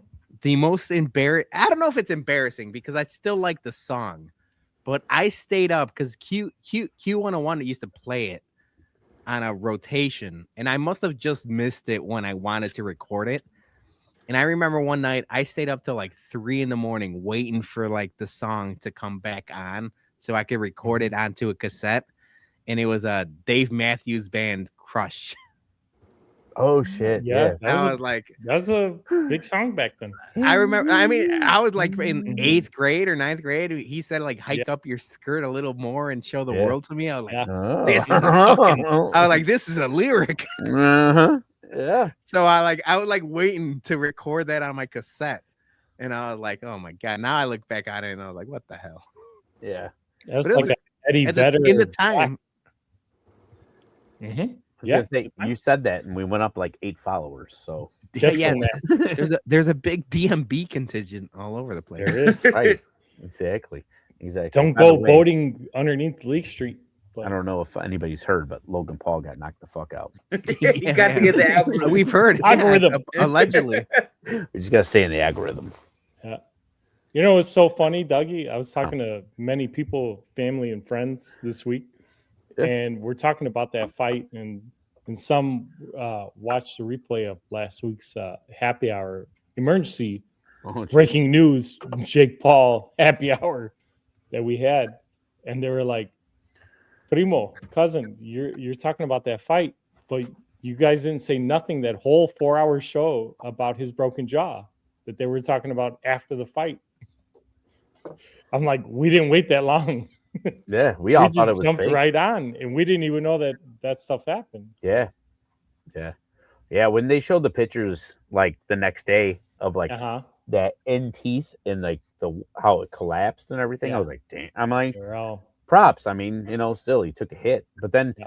now all the boxing people are going back and they're saying that like that dude was swinging at like 80% of the power that he could swing, and you're Yeah. like, whoa, yeah. that's what he could do.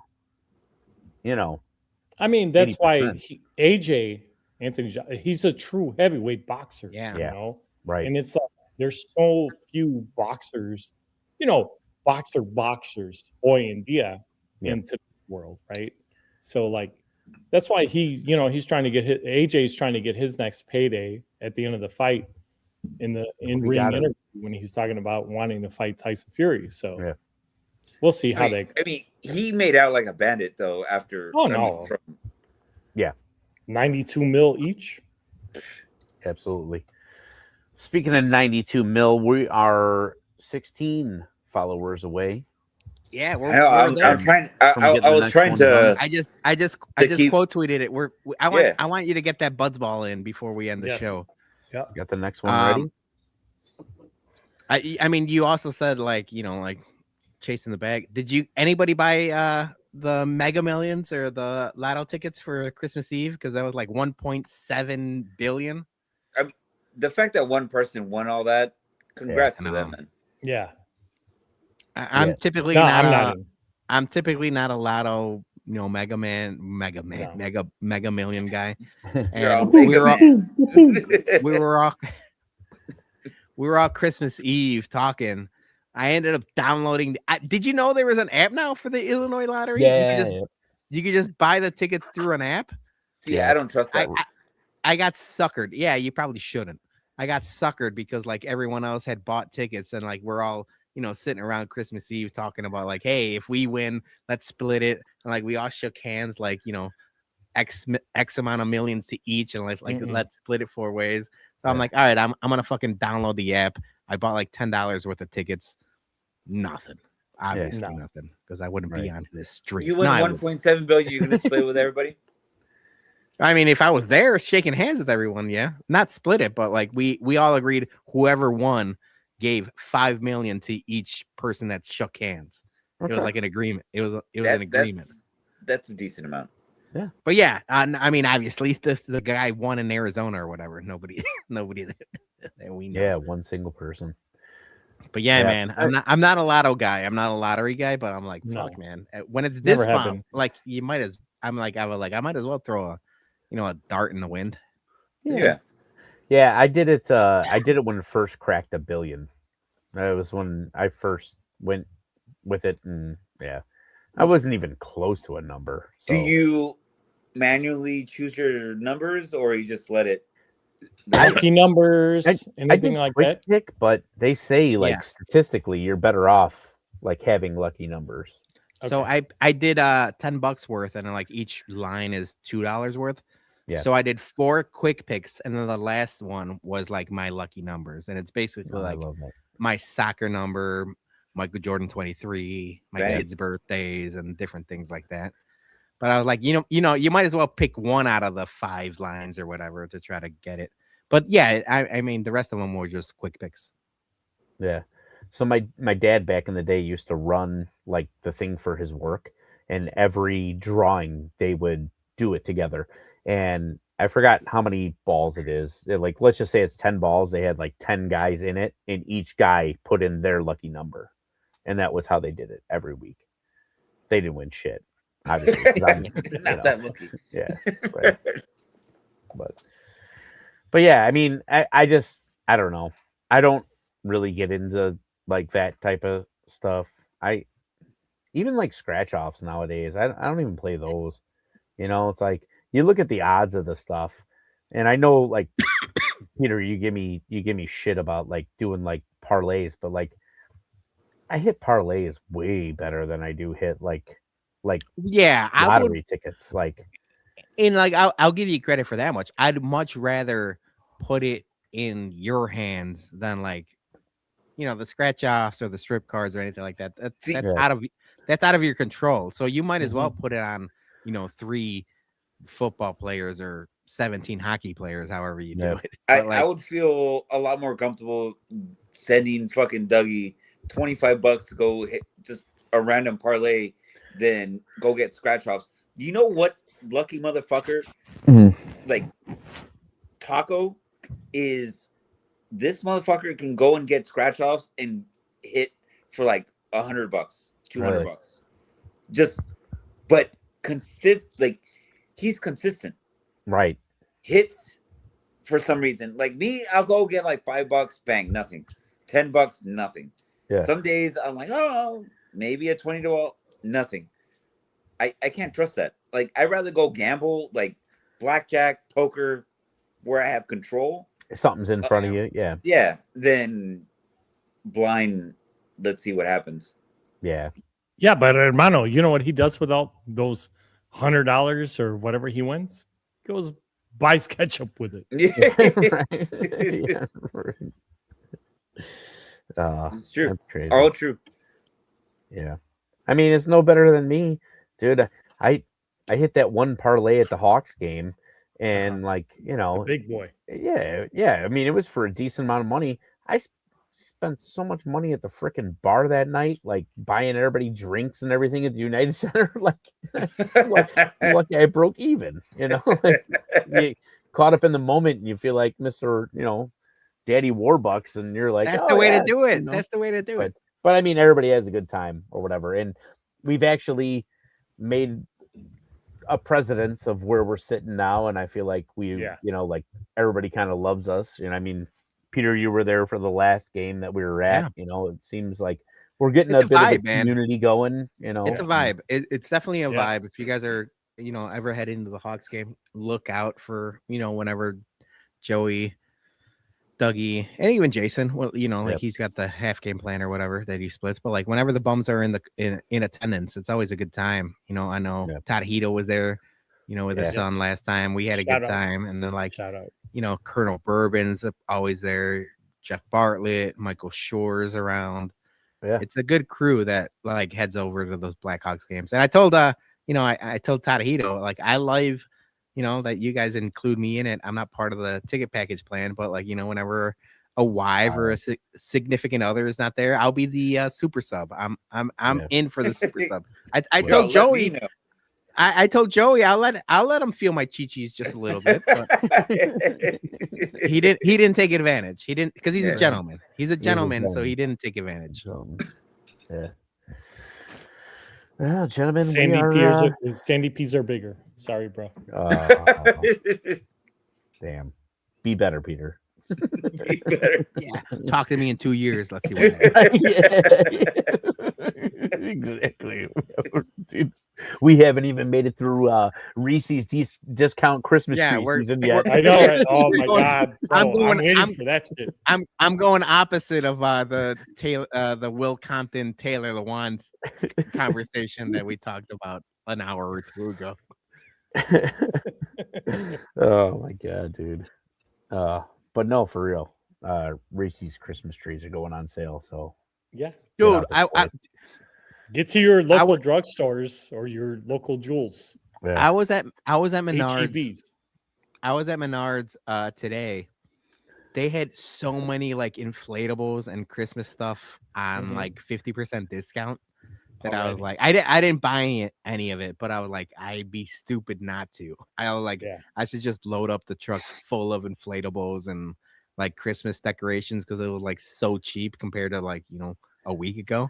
Yes. But yeah, like all of that, like when Halloween candy goes on sale, or even like the Valentine's. We talked about the Little Debbie snacks for the Bumcast, but like Monday, all those Christmas tree snacks and stuff.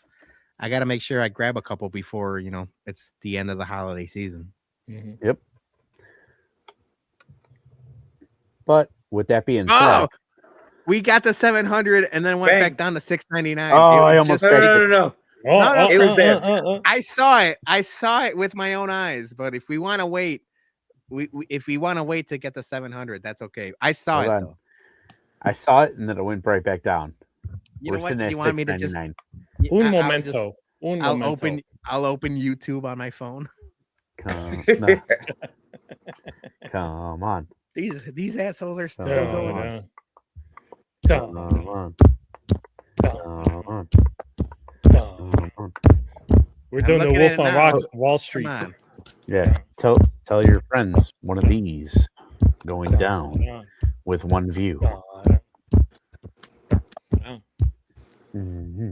Yeah, there it is. Yeah. Oh, that thing works for me, Dougie. Let's go. 700 people. Let's go. Cheers, everybody. Yeah. Cheers. 4 hours. 4 hours. Bang. 40 minutes. Hell yeah, Dougie. Atta boy, baby. Man, that one went down faster than the other one. It did. That was like lightning quick.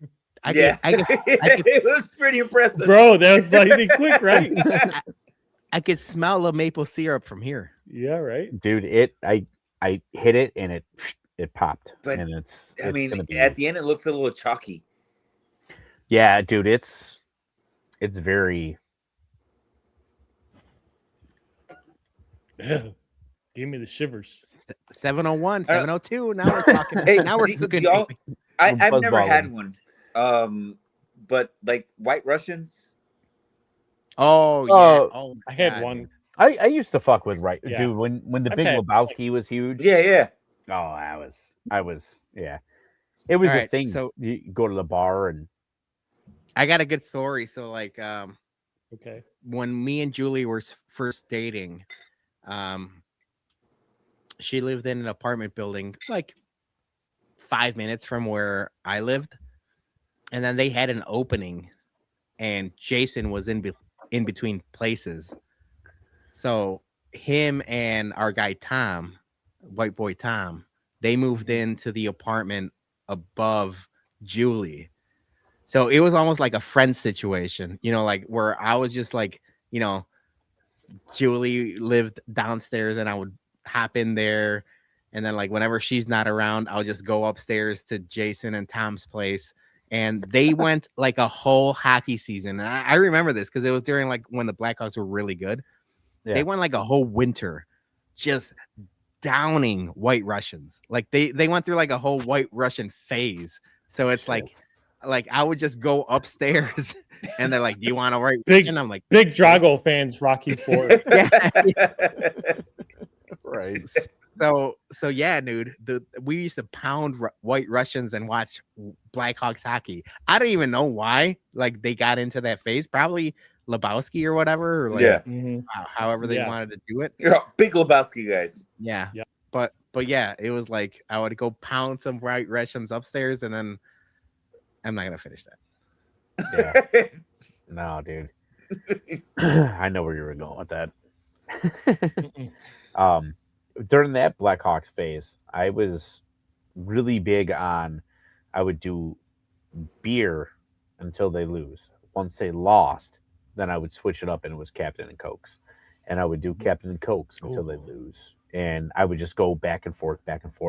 But the one thing, and I know I talked about this on the podcast before, always afterwards, victory mango margaritas. Every single Oh night. my God. Every time. It was just like that thing, like you get caught in that, that groove of like superstition, like to where you don't want to like not do it, like, and yeah, I mean, dude, some of those nights were just bad, bad, especially some of those like double overtime wins and stuff like that. Never a doubt stout. Yeah, there you go. All right, But you know what? yeah. We get the 800. I'll pop that stout that I talked about from like 2017 or whatever. Yeah. I've got my 2025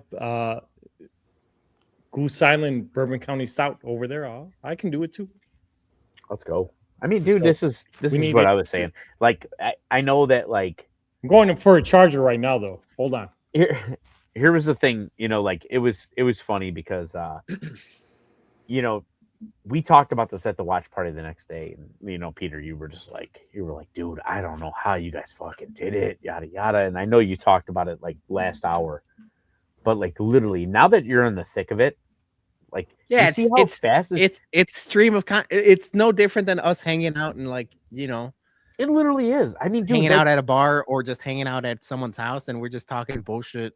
And that's fun. That's the fun part about it. I don't know how sustainable 5-hour shows are weekly, but for the time being, it's a really good. I didn't, and that's what we wanted the original Bums Happy Hour to be. Remember, like it was like right after or like during the 108 tournament. It was like anybody can hop on, anybody can have a drink, and if you don't drink, people do weed or people are sober. It doesn't have to be a drinking thing. It could just be like a stream of consciousness thing. But hanging out. But like, dude, when you guys did 4 hours last week, and I was like, I don't know how you did that. Now we're like 4:40 in. I'm like, I'm not even sleepy. Yeah, right. I mean, it's just Like, Yeah, dude, but the you last time we started around this time. That's the thing. It started We way started later. around this time. I was Very- watching Landman when Dougie texted me about Jake Paul getting knocked out, and it was already like 11 o'clock at night. Yeah, because I think Yeah. that's around the time that I got the text, and I was like, yeah, very true. but also I was already a few fucking cocktails in, Oh, dude. and we just went right into it. So, and earlier, like the idea was, or the text was thrown like, well, is anyone gonna be around? Blah blah. Yeah. And I'm like, yeah.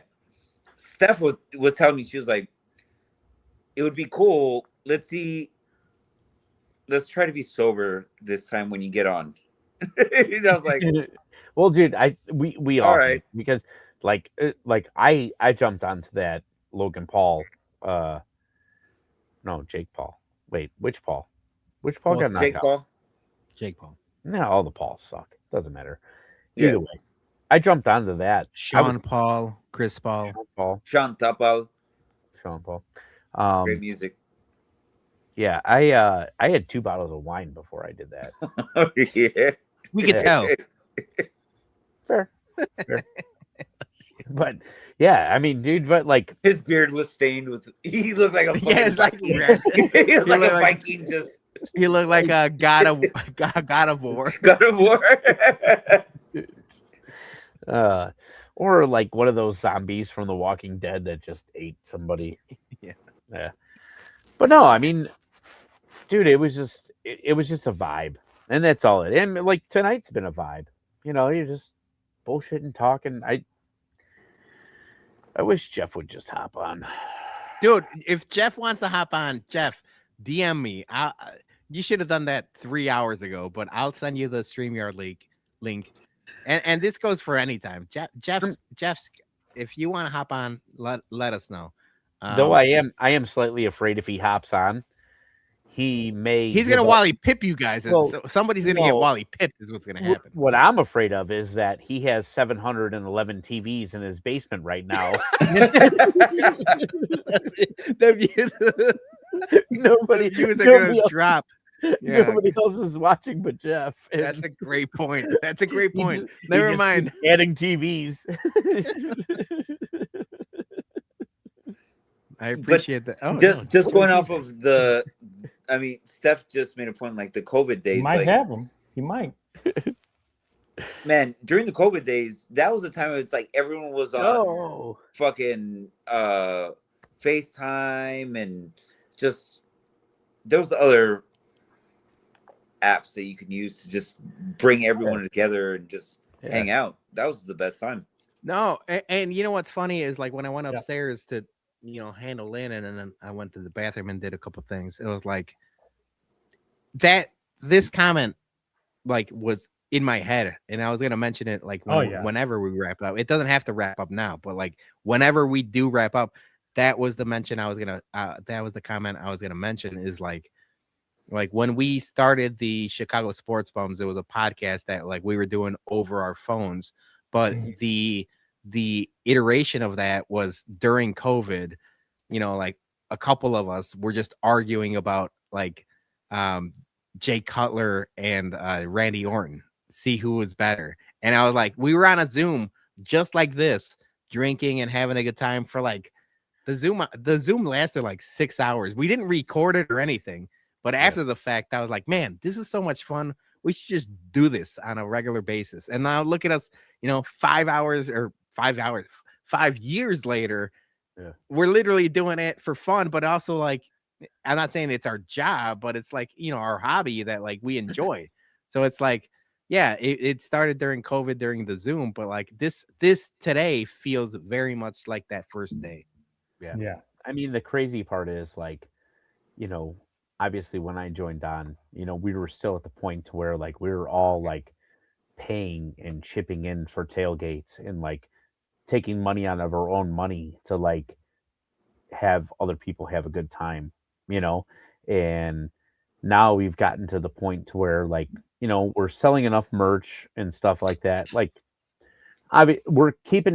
we've gone from head below water to head above water, to now, like, I don't want to say like we have like a decent purse or whatever. We've got enough to make it probably like a good amount through next year. We're Keep doing, building. yeah, we're not taking money out of our own pocket at this point to do a tailgate. It's thanks to like the 700 plus. Yeah, out there the people watching right watching, now. JT, Gordo in the comments, and everyone Steph, that comes to and the everyone that removal watch comments. parties, to Yeah, the watch parties are a big deal. Everyone. And I will say, like, it's also like, we started and we were taking money, like we were bringing our own whiskeys to Whiskey at Comiskey so people could drink, and it's like because we just want people to have a good time. We got beer sponsors now. We got liquor sponsors now. With tequila sponsors now. And like, as much as we were putting in our own money back then, now it's like we're not putting in any money, and it's exponentially bigger. So it's like we're and we want to keep growing. So that's the thing. It's like we it's run it awesome. back. We keep doing it and running back. We'll do it until the wheels fall off. But so far, it's been going good, baby. So it's like let's just keep this train going. But it's the people that are because I buy your merch too. So all that merch money goes into what everyone experiences at those tailgates. Absolutely. So it's like recycled money going back to the fans. Because I've been there for a couple tailgates and I've had a blast. There's a couple times, don't really remember a lot. I lost my phone. I ended up at Peter's house one night. Dude, we sang karaoke. That was signs of a great time. Honestly, God, it was great. I will say this: me and Joey, obviously, we were heading to spring break the next day. I didn't want to leave. I could have stayed there all night. The vibes were incredibly high. There are so many awesome pictures of us just terribly singing into mics. Like, I mean, just banger after bangers. I mean, I'm telling you right now, like the stuff that we were singing it's got nothing on this list. I was about to say banger after banger after banger. I will say the only person that was bar for bar on their shit was Maddie Fresh. Oh, I don't need lyrics sheets. She was going. I don't need nothing. She was on it. So that's all I remember. Fantastic night. But no, we did some Deftones. We did some Yellow Card. We were Weedus. It was Weedus. Yeah. I mean, dude, we were just time. It was just a time, and like that's like those are the times that like you can never like put a price tag on, man. You just, I don't know, just you, the homies, and living in the moment. And then the next day I had to get up for that flight, and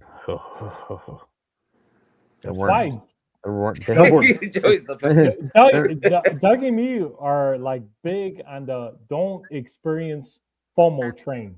Okay. So it doesn't matter when it's baseball season in the summer, in the beautiful hot summer sun, don't experience FOMO. Come out to Whiskey at Comiskey. You're gonna have a great time. Yeah. And I will say we teased it on the Bumcast, and it's just basically me getting my ass to do the graphic, but the Whiskey at Comiskey tailgate schedule is coming. It's going to be before Monday, so keep an eye out on that. But it's no spoiler. Opening day is our biggest one of the year, so if you guys can make it to opening day, let's run it back because last time was awesome. I believe it's April 2nd. I don't have my calendar up, but no spoilers. Off the top of my head, no spoilers. No, I just want to when so people can expect to RSVP, to make accommodations, to be there. Thursday, April 2nd is the White Sox home opener at the rate or Comiskey. But yeah, so we will release the schedule this week or this weekend, and then the RSVPs won't be up until like probably like a month before the tailgate. But yeah, April 2nd, I'm very excited about it. I'll be on record, hand up. I don't believe I'm going to be wrong, but I predicted 65 degrees and sunny for April 2nd. Yep. I said we're going to have, it started as a bad winter in November. It's been an easy winter since then. I probably think it's going to turn once or twice before that, but it's going to be awesome in April. Book it. I said it. 65 degrees for April 2nd. I don't know. I burned the fuck up for Southpaw's birthday. Yeah, that was a hot one. That was a warm one. 21st, I think, or June. It was in June. It was in June. It was June. Yeah. All right. The whole back of my neck was fucking cooked. That's all I could say. But when we went there for the opening day, like I still had a hoodie. I was in, I want to say a hoodie and shorts, maybe. Not sure, but yeah, opening day wasn't bad at all. Yeah. It was great weather. We had a good year. Yeah, and then we not like say, if JT makes it to a couple midweek April games, just let us know ahead of time. I'll try to make it out. Yeah. Shout out JT. He asked for AJ. There Dang. he is. What is it with that wig, dude? It looks like that was a blackout game. Dana Carvey or something. Dana Carvey. Fellow December 30th. That's on Dana Carvey. Boy, Dana right Carvey deep cut is on one of my other CDs that I have over. Yeah, it's on a different Adam Sandler CD. Yeah. Put my man AJ on a turnstile. That was a wild track. Michaels. Piece of shit car, but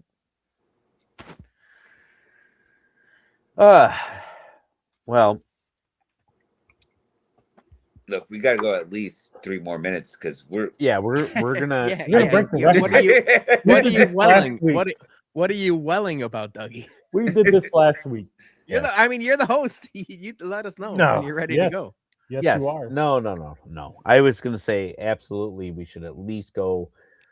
Let's go at least 5 hours. Let's see where this goes. We're trending up right now. Don't tell us to be Weller. No. Be Weller. I would never. Peter knows what that means.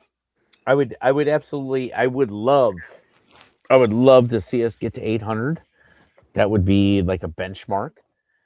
So maybe let's set a hard stop at 5 hours and 30 minutes or the 800 mark. Whatever comes first. Whichever one comes first. Okay. I like that. Is that fair? I like that. Good. I like that a lot. Okay. And then also, like, I will give credit to you guys. Now we're just sucking each other's dick. So I don't know what's happening here, but yeah, JT 1000 next time. I agree with that. You guys did this last week as like let's just try it and see what happens. And I was like, okay, whatever.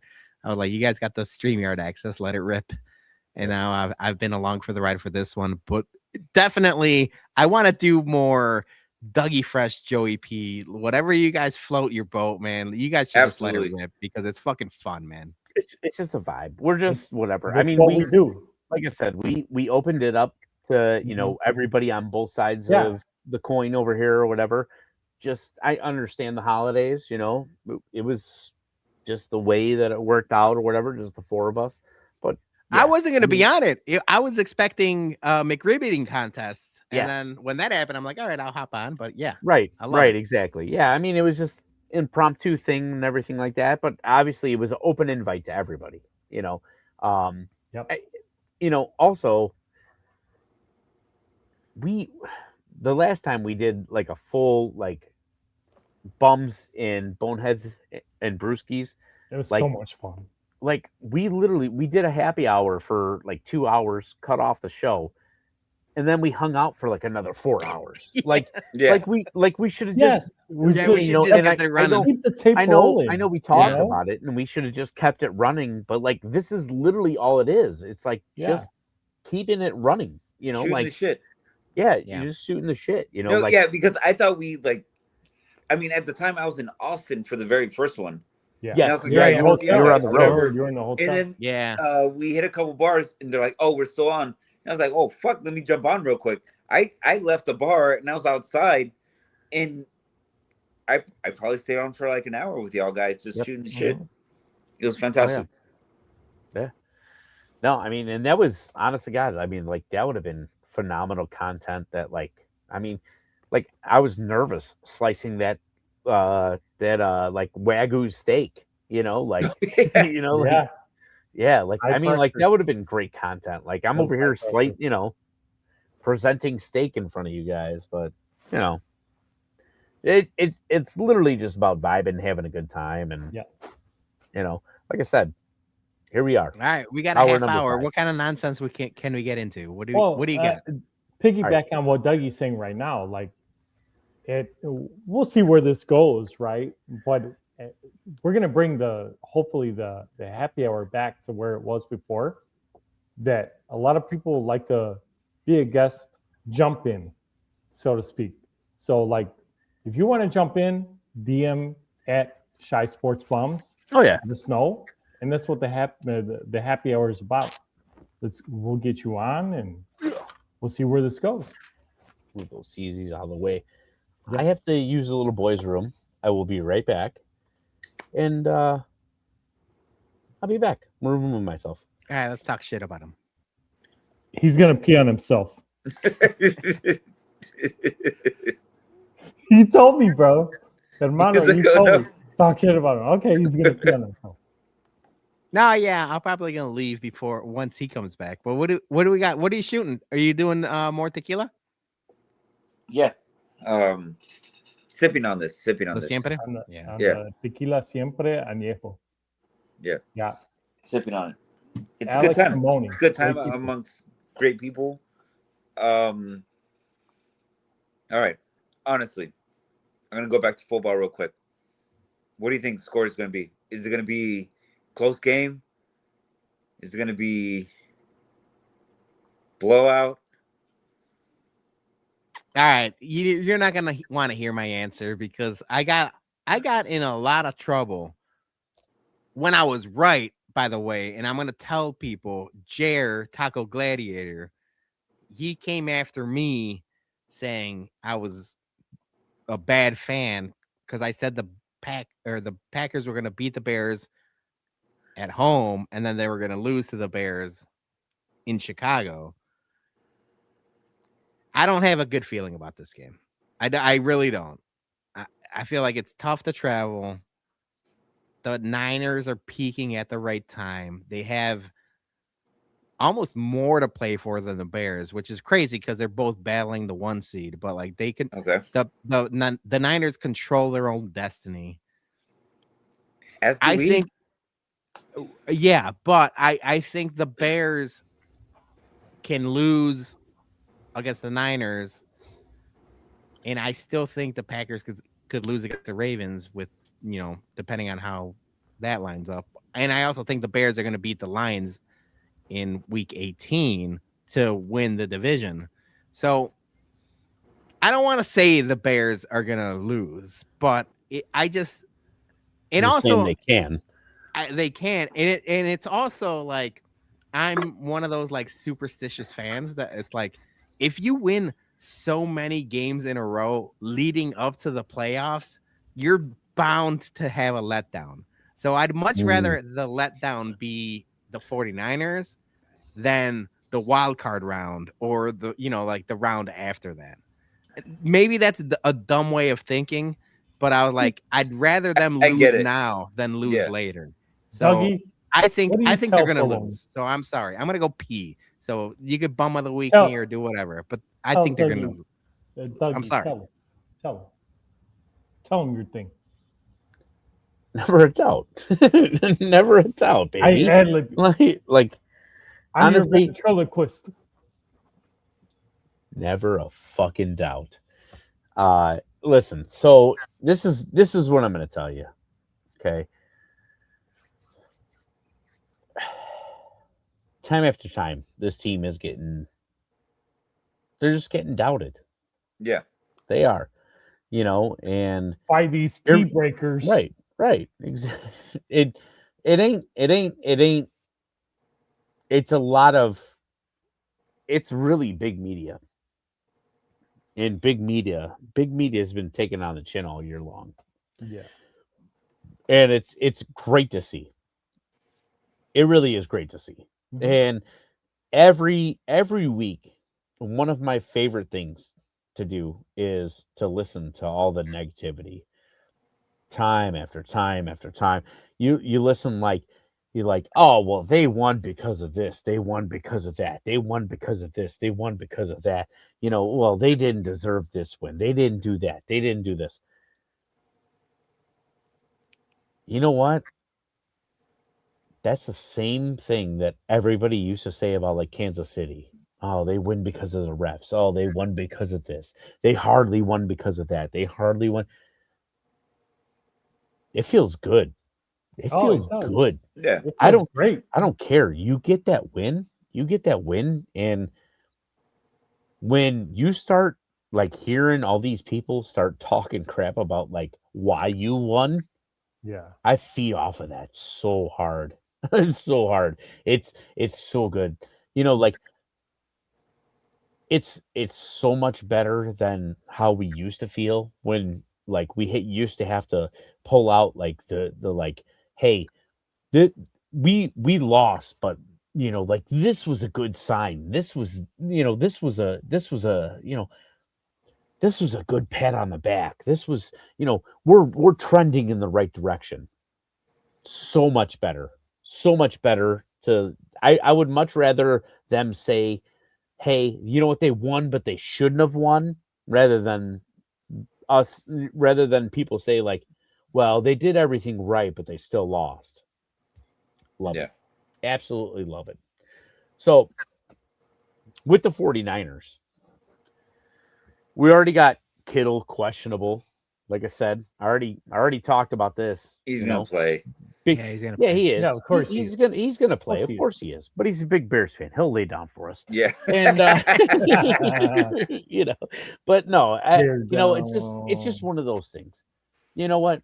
You just got to go there expecting all the big dogs to play. Last game, 49ers had a gangbuster gang.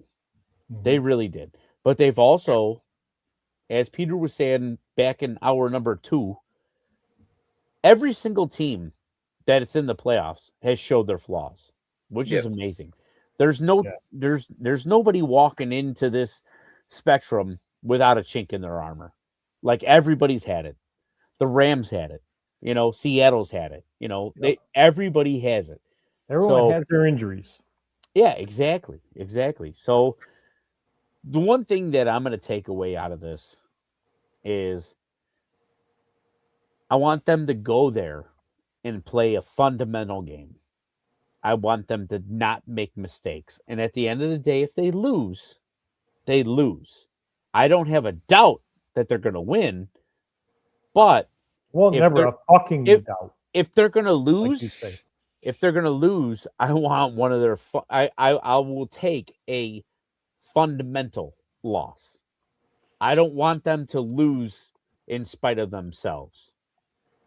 So, also, that last game against the Lions is going to be, I think it's going to be a little bit harder than people are thinking, because I think Dan Campbell is going to want to shove it in Ben Johnson's face, especially if there's a division on the line.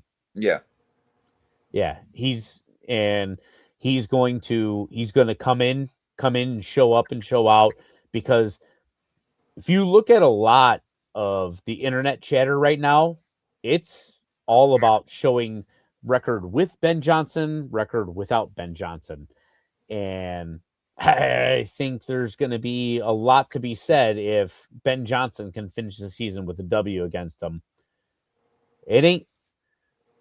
I can't remember who used to say it. It ain't how you start the season, but it's how you finish the season.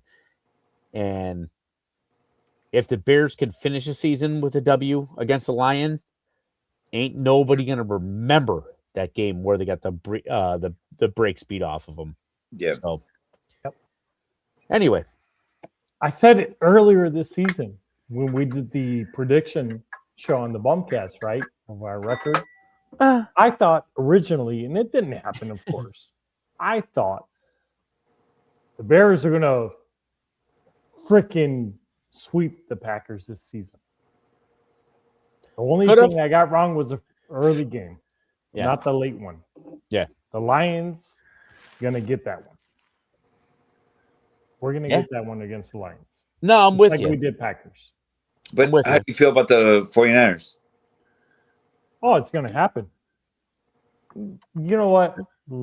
Well, what time is it now? 1 a.m. our time? 1:11 a.m. Luna wakes up in like 8 more hours because he's got to sleep 14 hours a day. So, you know. Hold on. When Luna wakes up. Don't do those old people get up for breakfast. Really 5 a.m. early bird. Yeah. I tease him when I text him. Get I'm that like, discount for supper. Yes. No, for breakfast. No, but they get the discount for supper, that early bird supper at like 4:30. The early bird. Yeah. I'm his age, but prettier. So I get to see him. I get to tell and text him all the time. Like, he's gonna meet me at McDonald's tomorrow at 5 a.m. for bingo and breakfast. I was gonna say, me, dude. The local McDonald's by me, they get the coffee club because they sit there. They buy that one cup of coffee and then they sit there all day and they talk. They get those refills. Anywho, we're 58 followers away. Yeah, 800. I will say there's been a trend with us playing the 49ers. It's pretty much like been swapping every time that we play each other. They beat us the last time we met. Okay. So it's our time. And it hasn't broken. It's been win-loss. Really? For the last couple of years. So it's our time. I love that. The script has already been written. I don't know if you saw everything that's going on last Twitter night right now. on the script. Yeah, the script. You know, that's something we didn't talk about, but I don't know if you guys going to save it for Monday or we're talking about it now. But I saw. Let it fly. No, well, it went viral earlier. I'm looking at the time now. Last evening. The Amazon Prime guy tried to get backstage or whatever, and then with the Kelsey. That was one thing, and then the other thing was there's a guy on the sideline giving the signal for the the false start, and all that. To me, I took it as like you let the time keep running, like let it keep going. The script is going on, but bro, hermano, he got the wrong colors on, bro. When he's doing that sign, he was the NFL official on the sideline doing that. That wasn't KC or Denver. No. Damn. Shout out JT. He says, I'm happy to announce since I have CMC going against Bologna, he will tear his ACL in the first series, Bears by 3. You know what? I will make that consensus to you, JT. If CMC tears his ACL, I will sacrifice Brock Purdy's ACL and we could tie it. So it's like, what are you, circa Las Vegas? No, I'm being a gentleman right now. I'd want you to take the victory. It was the hedge of the bet. It's sportsmanship. If JT loses Christian McCaffrey against myself, I have no choice but to hope that Brock Purdy also tears his ACL, so it's even. Yeah. I'm just being a good sportsman. And the Bears win. And the Bears, of course. Right. So I'm just being. I'm just. I'll take a Bears victory over any of my fantasy football team's victory. I would just say that. All right. This is real talk right here. Okay. We're down to the last 15 minutes what? Oh. No, it's not a deal at JT. Yeah, we're down to the last 15 minutes of this stream. Or if we can get 55 followers to watch, will end it sooner. So I'm I like it, though. I don't know if that's how I'm quoting incentives right now. work, but I like it. Yes. Well, I'm glad you said that because this is what I'm going to be talking about. I'm going to be talking about NFL incentives. NFL incentives this week and next week. These are going to be the big things to watch for. I have been keying in because these are the bets that you want to make because Yes. these NFL Talk to 'em. players know where their incentive bonus are coming from. There are so many people on the cusp this week.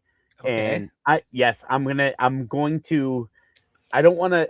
can't spew them all out right here because I don't have them all written down yet, but I have them all saved in like a little log. Yeah, you could text that to me later. We're going to set up some stuff. And Is it for this week or next week? It's this week. This week. This Okay. week they're going to hit them either this week or next week. So they have to hit them within the next 2 weeks. But All right, I was going to say let this week play out and then save it for the Bumpcast. We could have problem. You can make money 2 weeks in a row. Yes, but the problem is you don't know like if these players are going to go gangbusters. So like there are certain players that need like 6 receptions, like to hit like their bonuses. So I'm going to hit you guys with a bunch of different like stuff in the next coming fresh bets. Yep. New Before the whole thing happens or whatever, because these are the things that hit a lot. They hit a lot because these players want their money. And they get in the quarterback's ears saying, hey, I need this, I need that. And also the coaches fight for them too. Yeah. So it's a big thing. I've got a list of probably about a good 6 or 7 of them right now. And you can bet them solo, but if you want to dabble on a little parlay action, could play out well. Okay. Hashtag fresh bets. All right. So when is that releasing? Are you going to do it like as a short, maybe Sunday morning? I have to look because I got to see like because there's Saturday games, so I got to make sure that none of those players on Saturday. If they aren't on Saturday, I'll release it Saturday evening. If it's on Saturday, I'll release it this afternoon. All right, hold on. Who's playing Saturdays? Can we get rid of the Packers play? Yeah. Packers, Ravens. I'm not sure who else. Yeah. But yeah, there is, like Jeff said, I mean, there's like seriously like some big Packers, money. Ravens, Texans, Chargers.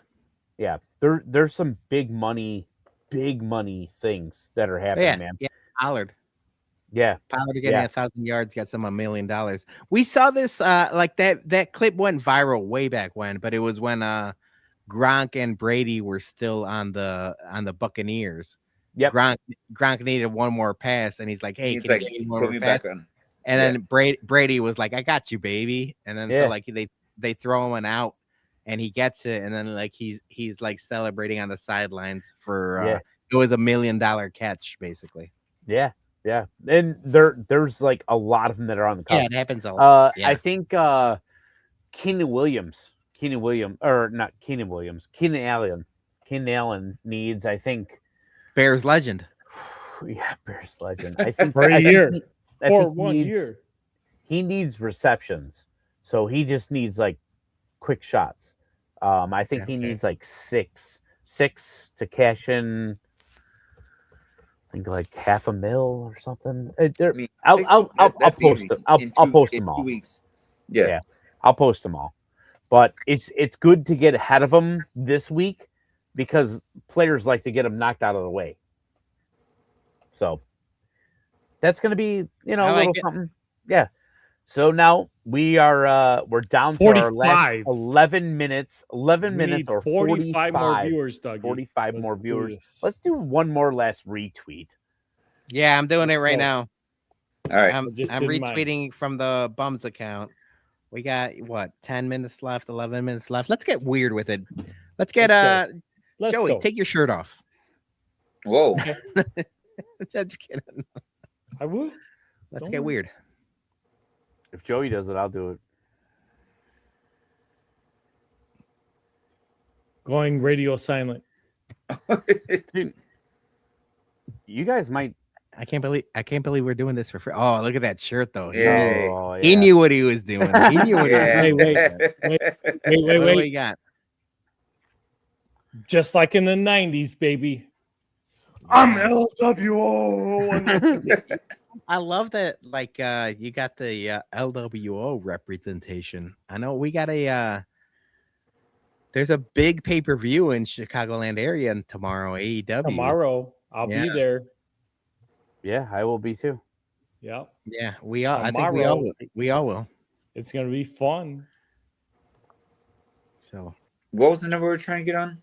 shout out. 7? And we just 800. popped up. 1,000. We're 1,000. climbing. Yeah, we're going 1,000. All right, like We're going 1,000. All right, cut off 2 a.m. No, I'm just kidding. All right. No, It's- we're climbing. We're climbing here in that last couple minutes. Let's go. All right, yeah, let's get weird. What do you got? 34 more followers. 35 more followers. Let's do a MFK or like a Would You Rather or something. Anybody got anything? Would you good? rather? Okay. MFK. Rock, Stone Cold, Shawn Michaels. Oh, that's easy. All right, I'll let you give. I'll give you time, Joey P, because that's easy for me. Okay. I'm marrying Shawn Michaels. I think he was the best of the three, even though he was not like the earner of the three. He was the best wrestler of the three, and I always lean towards the wrestlers. Like the Shawn Michaels, the Kenny Omegas, the Kazuchika Okadas of the world. Bret Hart. Shawn Michaels got the Bret Hart. experience summer, the sunny days Arn ahead. Anderson's. So I'm marrying Shawn Michaels. I'm fucking Stone Cold. And then The Rock, as much as people love The Rock for his promos, you know what's funny? And I'll give credit, like when I look back at a good promo, the promos have to hold up. They have to hold up to a certain, like the Hard Times Dusty Rhodes promo holds up. The Ric Flair, like alligator boots cooked Jose promo holds up. The Stone Cold Austin 316 just said I whooped your ass holds up. The CM Punk pipe bomb promo, and I could probably say like 3 different ones, hold up. Yeah. The Rock was funny at the time. The Rock was. It doesn't matter what time. you think. Like that whole part. His promos don't hold up, dude. If you go back and look at The Rock's promos, I don't think they hold up to the same standard as everyone else. I think he was wildly overrated. I think he was good at the time. He was a shooting star. He was always destined to be bigger than wrestling. But if you're talking about wrestling, I think it's almost like you overshot the moon in golf, like you overshoot the green. He was almost too good to be a good wrestler. So that's where I was like, I'll kill The Rock. I don't think he doesn't hold up to the other people. Okay. Damn. That was a good promo. 5 hours and 23 minutes in. That was pretty good. Yeah, that was really good. You got to make sure, boys, hermanos, I got to go last.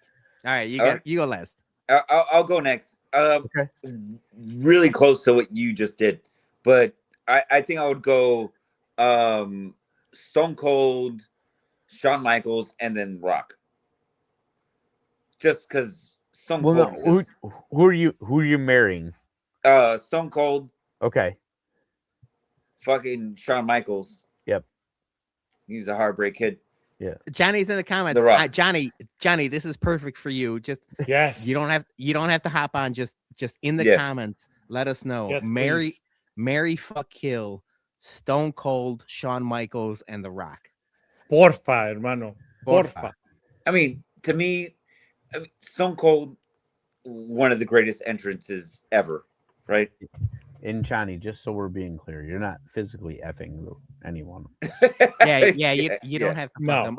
Although Don't have to. I mean, Shawn Michaels back in the day.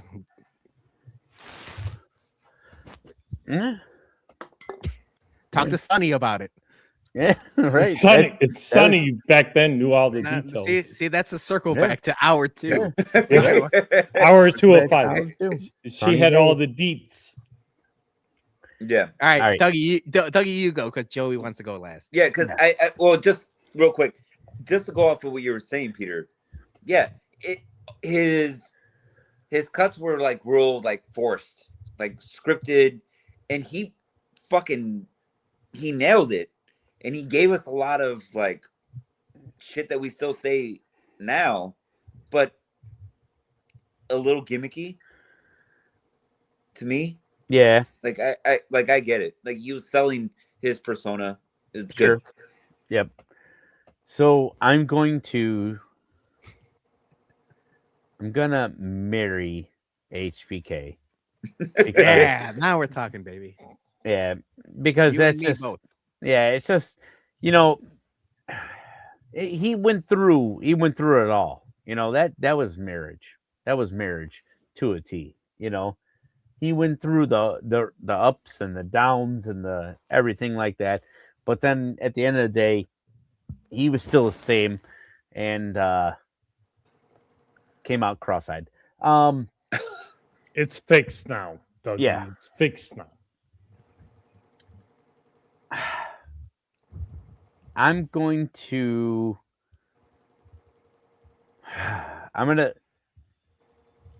fuck Stone Cold. Though I could say that either one of them are like I'm gonna say that I'm gonna fuck both of them because Oh, No, honestly, you can't no, do that. You're gonna no, Dougie no. 316 No. both of them. Listen, and I'm gonna tell you exactly why. Because Rock is one of those weekend flings. Like you have maybe even a month fling. You have one of the best times ever. Like you're like got it. Like just go. And now you know what? I'm killing Rock. Fuck it. Yeah, You know what? You were going. No. I was gonna go on a tangent. I was gonna go on a tangent. I was gonna go he's on a like, no, tangent. never mind. I was gonna go on a tangent. Well, why I not? still have a bitter taste in my mouth. Rock absolutely ruined the last WrestleMania.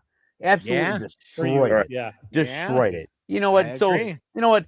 I'm not just gonna kill Rock. I'm gonna cremate him. I'm gonna throw him in a Maui fire. He's dead. I like that. I'm out. By the way, All right, Joey. just so we're Jake aware, Paul. Joey, no pressure on you. We have 2 minutes left, and we're 18 views away from 800. Let's go. Let's hear this promo right now. Get cooking. This is a make or break promo, Jimmy. Jimmy. Joey. What in the hell? Jimmy. What in the hell? That's Jimmy his Hart? wrestling name. No, You're it's talking about Jimmy Hart? Tennessee name. Probably. I don't know why I'm leaning into the mic when I get. That's my problem. I do that all the Yo, time. We've lost the plan. All right, Jimmy. I'm helping you with your followers. All right. You are. I'm going to take long enough so you get 15 more right now. So you take that next chug of your Yeah, buzzball. our truth here with the little Jimmy. Jimmy. It's Ron Cena, Johnny, hermano. All All right, Joey. Anyways, when Peter went first, he stole my 3. But I'll give some more context. All Okay. right, let's hear it. HBK, the greatest professional wrestler of all times. I got to meet HBK. Short story. I'm trying to take us up to the line. I only got what, like another We're minute? going past the line. Who gives a We're shit? going past that shit. There is no line. Oh, Yeah. there you go. I Can't said a see bad this word. line. We're going past that shit. I went another bad word. Who cares? Got my finger on the HBK. button. You got 45 seconds. That is sucking. Yeah, wait, hold on. On my Bears All right, mug. all right. On my Bears You know what? mug. Hold on. You know what? This is cheating. Joey P's on performance enhancing drugs. Are you drinking coffee right now? We're all boozing. What was that? What's in that mug? I'm gonna stay. I'm gonna cut his ass off like Bill No, Goldberg. I saw There you that. go. There you go. No, There you go. I'm All drinking No, I saw that I'm Bears mug. Green He's Bay drinking tears. coffee. I'm drinking motherfucking Packers tears. Oh, I mean, when he says it like that. All right. No more cutting them off. Go ahead, Joe. Right. All right. So HBK, Shawn Michaels, greatest professional wrestler for me of all time. My wife to this day, days after our 20-year anniversary, she still brags to so many people about my husband says his favorite year in marriage is 2005. And the first thing that he says when, what was the best time of your life, Joey? Oh, the year 2005. Why? Oh, you got married in 2005 in December. I'm like, yeah, I did. But first, my White Sox won the World Series in 2005, baby. Yeah, this is true. And Sandy P will not live that down. In any event, literally 6 months later, the second greatest moment of my life. Oh shit! Y'all pick. No, my third. I said my third. I'm joking. White Sox, my wife, and meeting Shawn Michaels. He became March because guess what? WrestleMania 22 in 2006 was in Chicago, Illinois. Yep. I told my wife, I said, guess what? I have a newlywed present from me to you. And it's one of those things. Not a present for both of y'all. It's one of those presents that all of us on the screen here. And Sometimes you buy something like, I bought you a new TV. I Joey bought P you a got new surround sound. The Homer Simpson bowling ball for Marge is what fucking Joey P got Sandy wrestling tickets. What the fuck? Hey, she will admit to the world to this day, though, she loved that day. You know why? Maybe not with her Yeah, because you got hard on for Shawn Michaels. Yes. And he beat the shit out of Vince McMahon. But anyways. He did. Before that, she was infatuated with Rey Mysterio winning the World Heavyweight Championship against one of my other favorite wrestlers of all time that I got to meet, Kurt Angle. Shout out Midlothian and the Windy City Thunderbolts. He beat Kurt Angle in a triple threat that day. But his entrance, Dougie, you did your I was there. You were there too. Yeah. POD. Yep. The entrance that WrestleMania 22 All-State Arena, right? Suburban Chicago, Roseland, whatever. Sears Tower, for those that don't know. Yeah. Sears Tower entrance on the stage. At the top of the stage was POD live in concert doing Rey Mysterio's entrance. And that he came out also, for those that don't know, in the know, he came out in full indigenous Mexico, indigenous Indio. Yeah. So like he came out, the plum feathers, everything, he came out and he did the whole nine. He came out first. He was the one that everyone, obviously, in Allstate Arena in Chicago was rooting for. Yep. When he won that match, huge pop. It was amazing. That's why. That's my third favorite moment in my life. Sorry, Ray, but I'm waiting for the day that Dom, Dirty Dom, takes that crown from you. And he takes over the third. Because right now he's got the fourth when he won Intercontinental Championship. And Pedro, you know what I'm talking about. I do. Joey, I got to tell you, that was amazing. Absolutely amazing. This was a Mary Fuck Kill, Shawn Michaels. Shawn Michaels, Hey, you know Stone what? Cold The Rock. It had nothing to do with your top 3 fucking moments of your life, brother.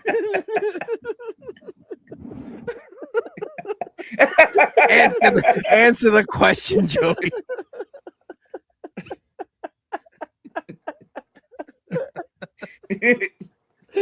God You're damn it. 6 away from taking the next buzz ball. So you shut up and listen to me. I'm cutting a promo on you. Okay? Let me cut this promo on you, hermano. God damn it. You're 6 viewers away from taking your number.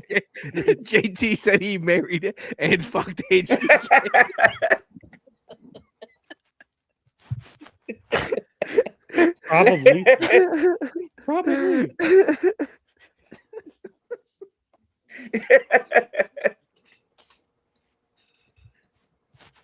Ugh. I'm sorry. HBK is my Mary. I met him. He was amazing. Weird. At a Borders bookstore on Michigan Avenue the day before WrestleMania 22. It was your different story about him. I can't. I can't. Yes, you can. This is why you're 5 more away from 800. Anyways, I'm crying now too. Sandy got in trouble. That's a story for Sandy to say when she was all hugging up on HBK. She grabbed his ass. No, everything, and his whole security team was like, "Oh, you can't." Oh, they started pushing her off, and Michael Hickenbottom told, "Oh no, she's good. She's good." I'm like, "Hey, bro, we just married a month ago. What's this?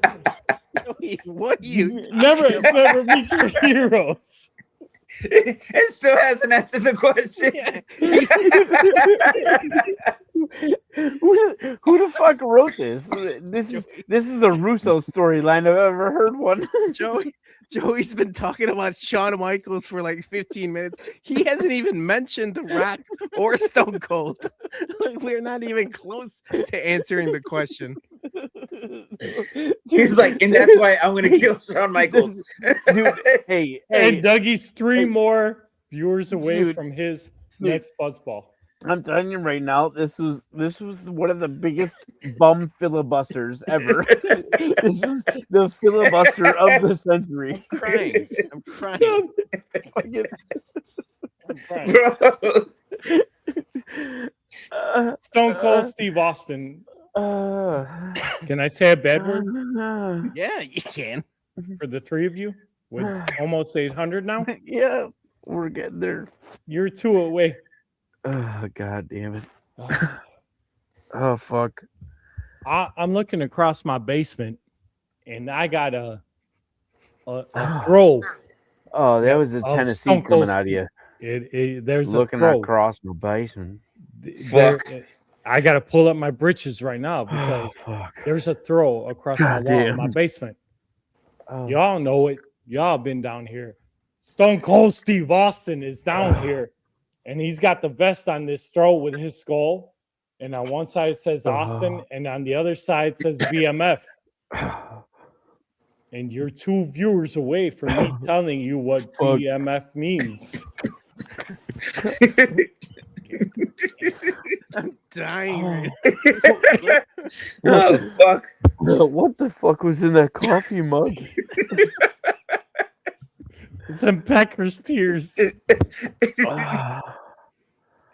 Oh my god. Stone Cold Steve Austin is Oh, that bad motherfucker. oh, it Oh hurts. shit! Like Dougie Freshness. Oh, it hurts. Stone I Cold swear. Steve Austin. You know why he's a fuck? And Dougie's 1 viewer away from 800. So Oh my god. he and I can take the next. Joey's been filibustering until we get to 800. You might as well just keep talking. Keep talking. You know, he's We're gonna like get there. when Sandy P met Stone Right. Cold Steve Austin. Say it. I'll tell you. I'm waiting. I'm just You waiting. want to know? Just tell you. Yeah. She said, I ain't got time for that. Stone Cold Steve Austin was my F. And I'll say it now. I defer my I defer my time to the gentleman from Tennessee. You see? Hey, Jeff. My hermano Jeff. Southside Jeff. You know what? Southside also means Tennessee for me. So I'm sorry. I hope we stay at $7.99 forever. we dropped 2. We're at $7.97. We dropped 2. Oh my god. $7.99 forever. Fucking haters. Filibuster forever. Right. Stone Cold Steve Austin is my favorite wrestler of all time.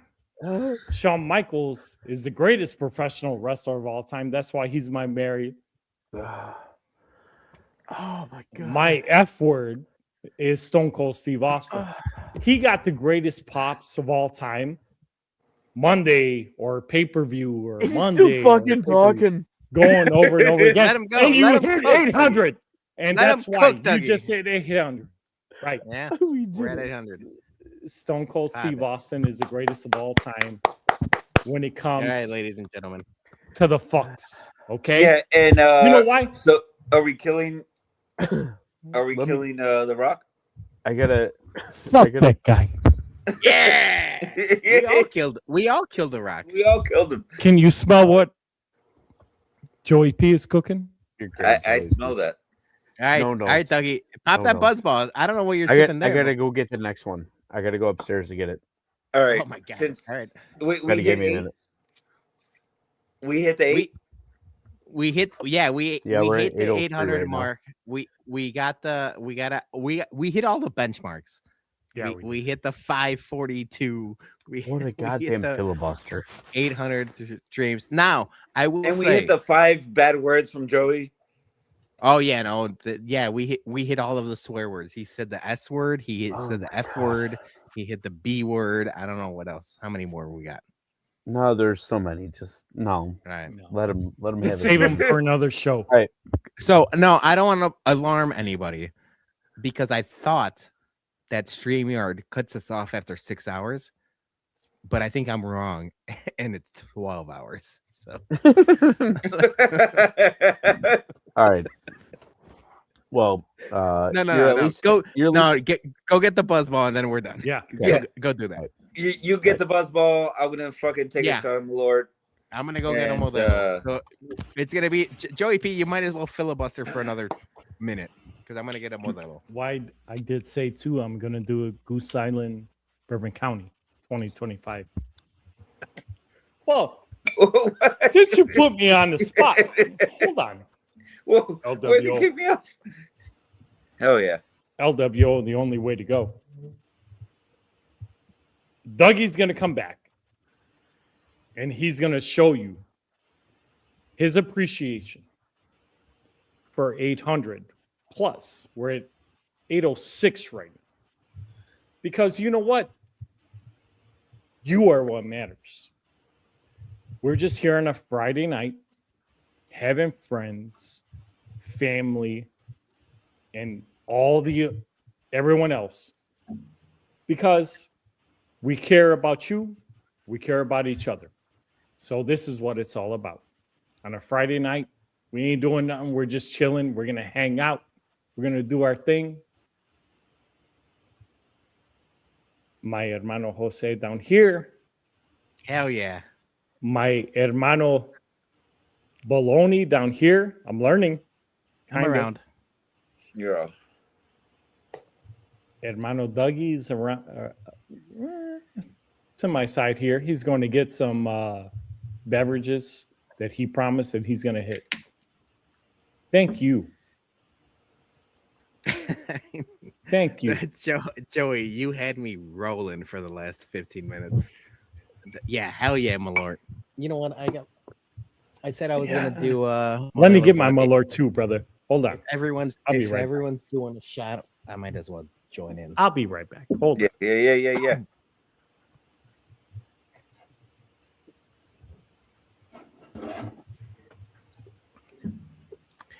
Are we gone? Break that mug. All right. Where are we at? Let me see. We're good. I think we're wrapping up the show. No, yeah, like I mean, we hit the 8. Oh yeah, no, yeah. I'm over 8. We're over 8. We're Yeah. 8:15 We're right over now. 8. So 8:15. I got you. But you know, And I mean, and obviously, this is thanks to fucking Joey P, because in Texas we get the plastic bottles, and only in the God great damn, state of Illinois that get was glass. that was unbelievable.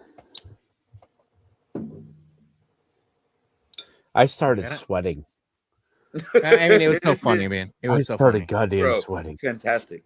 We got goofy, but thank you guys so much. Obviously, thank Yes. you three. You guys are the originators of this nonsense. I was just Ah. happy to hop along for the ride. I said, I told Julie, and I mean, obviously, credit to all of our wives Yes. for putting Yeah. up with this. Everyone. shit. But I told Julie, Oh, she's like, "Are absolutely. you gonna do the whole show?" I was like, "I don't know. We'll see how it goes." You know, Yeah.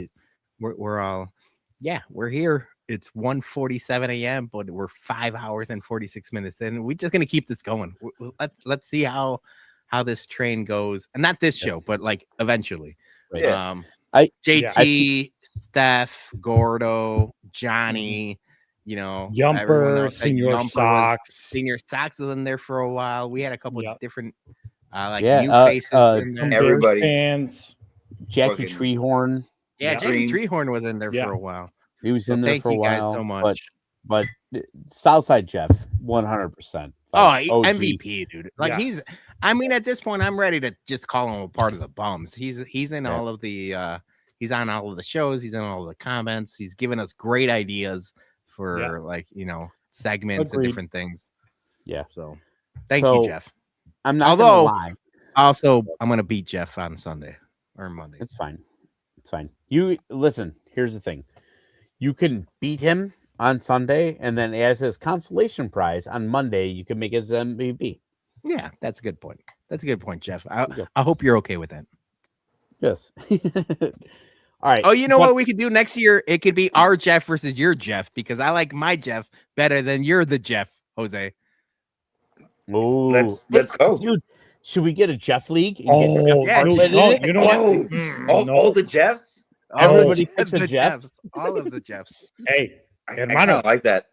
do not count out the Jeff. That's I what can I'm tell saying. you from experience. Yeah, he's a in Packers. this He's a basement, Packers I fan. can tell you. I will count out the Jeff. Uh, All right. So with that being said, Yeah. See, this is how we win. Yeah. yeah, Yes. It Yeah. can't be a beat the bum league if he turns out to be a bum. See. it's amazing. right. That's how. All right, that's I'll how let I you wrap became it a up, bum. Dougie. This is your. No. This is your. So I was just gonna say I am going to Joey P filibuster the shit because I think that we're close enough to the 6 hour mark that I feel like I feel like we just need to like get it to like have that Okay. underneath our belt to say that like we're just close Yeah. enough.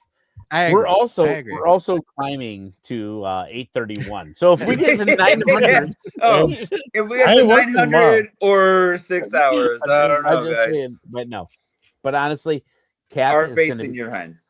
Cap is going to be at 6 hours, but not many He says that not, now. not many people can say that they did a 6 hour live stream, and Yeah. we are literally like 11 minutes away from Piece that. of cake. Breaking records back-to-back weeks. Piece of cake. Yeah. Yeah. So And, It was- it's just a thing. and we didn't need a Netflix fight for this year. No. For this week. Mm-mm. And we had one solo topic for today. So with that being said, why am I doing this? Yeah. Buzzball, My- baby. Computer is a fucking goddamn mess. I can't wait to. I'm gonna buy the rest of these that I can find and pass them out to you guys. Look, I'm So gonna look for one. I'll look for one, and if I find one, I'll take one on the pod in your Dude. honor. You're just gonna be like, this is fucking terrible. I mean, it's not gonna go down as fast. That's for sure. no, it's brutal. But anyway, Let's this drink with you. this last one, this goes out to Joey P. Joey P.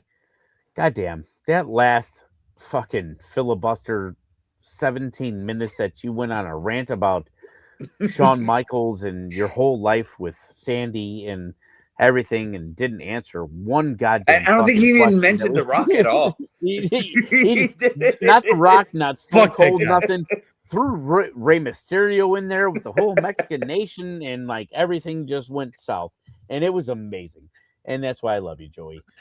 This one Hermano, goes I out love to you you, too. Joey. Shout out to the hermano. Hermano. Cheers. Love you. Hermano. Cheers.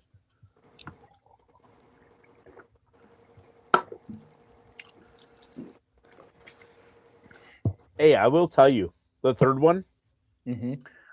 tastes just as bad as the first.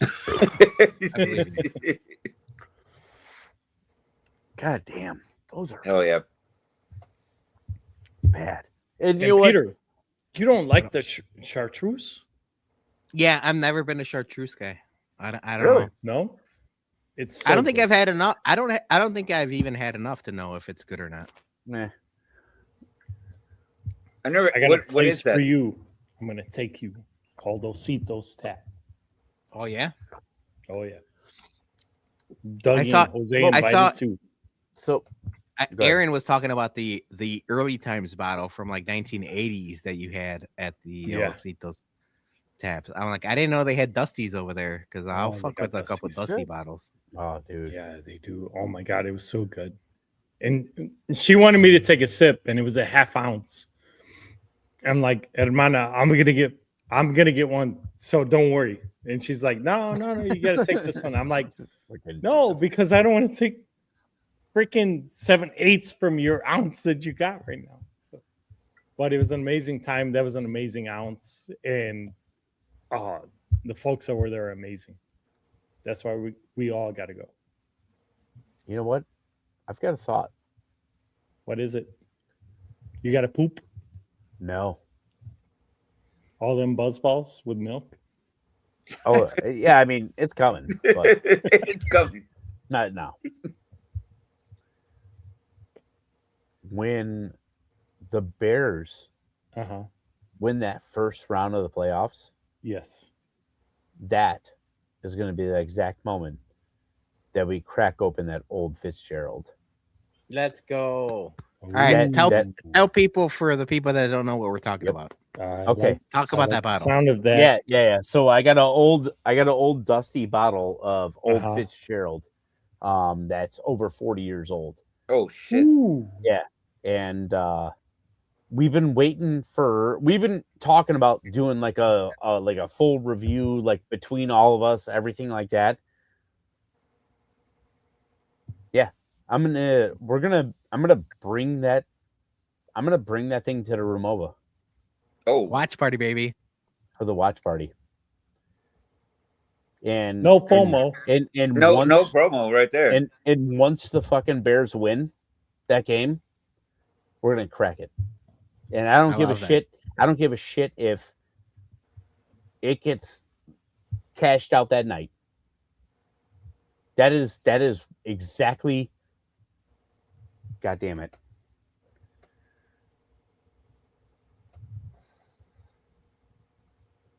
What? God damn it! Finish talking.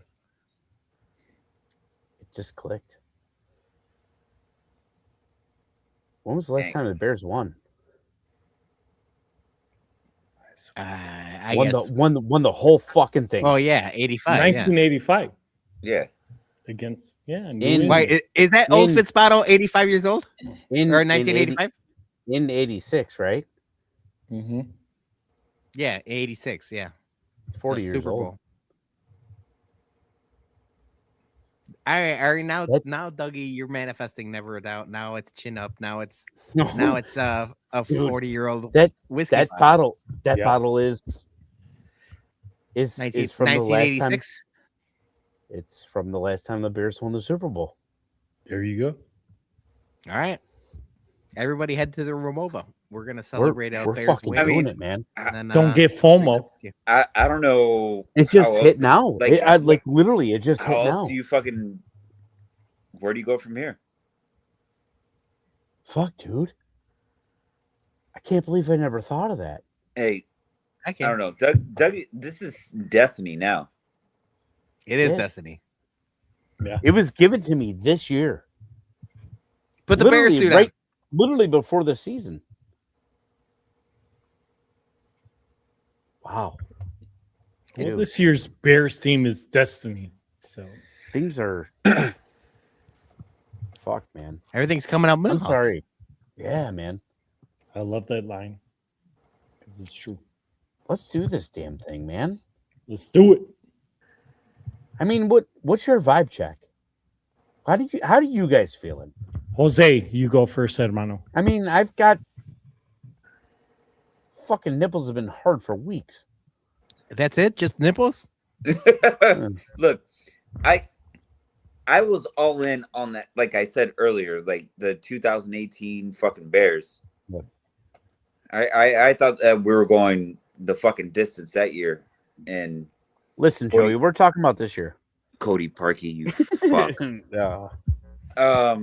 Fuck that guy. This year, man, I don't know, man. It, like you said, everything is seemingly falling in our favor. Yeah. When the chips are down, fucking 5 minutes down, it doesn't fucking matter. We figure out a way to win, and I think that's the difference. I don't know. All three phases. Yeah. The whole team figures out a way to win. Yeah. It might not All be three phases. all three phases winning at the same time, but they fucking figure it out when they need to, and they've sucked me back in. That's what it is. Bear down. Yeah. Joey? I feel as if this is the year of Caleb. And I think this team, as great as Ben Johnson has been, I think the whole team has rallied around their quarterback. That's how I feel. It's hard for me to say Super Bowl champion at this time because it's Hermano Baloney, like you've said. It's too early. Maybe a year ahead of schedule. But if you call the Chicago Bears the number one seed, if the Rams or Seattle, whichever, lose and we win this week, we become number one seed. It's hard. Chicago Bears are gonna fucking bear down. Yeah. I mean, if there's a year for it to happen when there's no clear cut number one, why not us? Yeah. Why not? Peter? Why not? Yeah, I think I've talked about it, but like there's no great team in the NFL. There's only good teams in the NFL, and the Bears are one of those good teams. We don't know what's going to happen.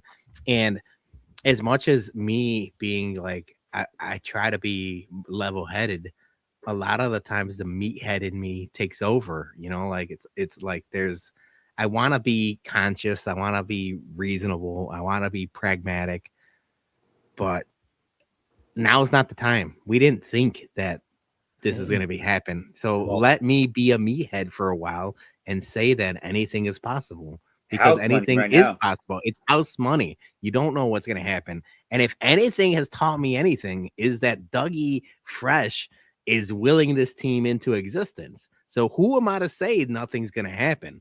It is never a doubt. It is chin up. It is all of these different things. And now with the old Fitz bottle, that's just another sign that like we don't know. We don't know what's going to happen. But I'll go as far as Ben Johnson, Caleb Williams, you know, Montez Sweat, and Dougie Fresh takes us. So I'm in. The Pope. Yeah, the Pope. He's got a big play in this too. Look, all I'm saying is he got plugged in and the dominoes started falling in our favor. Right. Yep.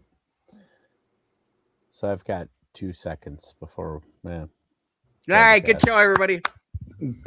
Take your time, brother Dougie. Yeah. No. It's your show. Lock it It's in. your show. No. Take your shit. Come on, Debo. This is all of our shows. This is show, bro. This is everybody in the comment shows that showed up, showed out. Jeff, obviously, stellar performance. I wouldn't watch myself in the mirror for 6 hours, let alone what you did. Steph's been in it from the long haul. Steph's been in it for the long haul. Sure. You know, everybody's been popping in, popping out. Like, I mean, seriously, we're wrapping up right now, and there's 842 people still watching us right now, which is just unbelievable. Keep going. Hey, who got knocked out last week?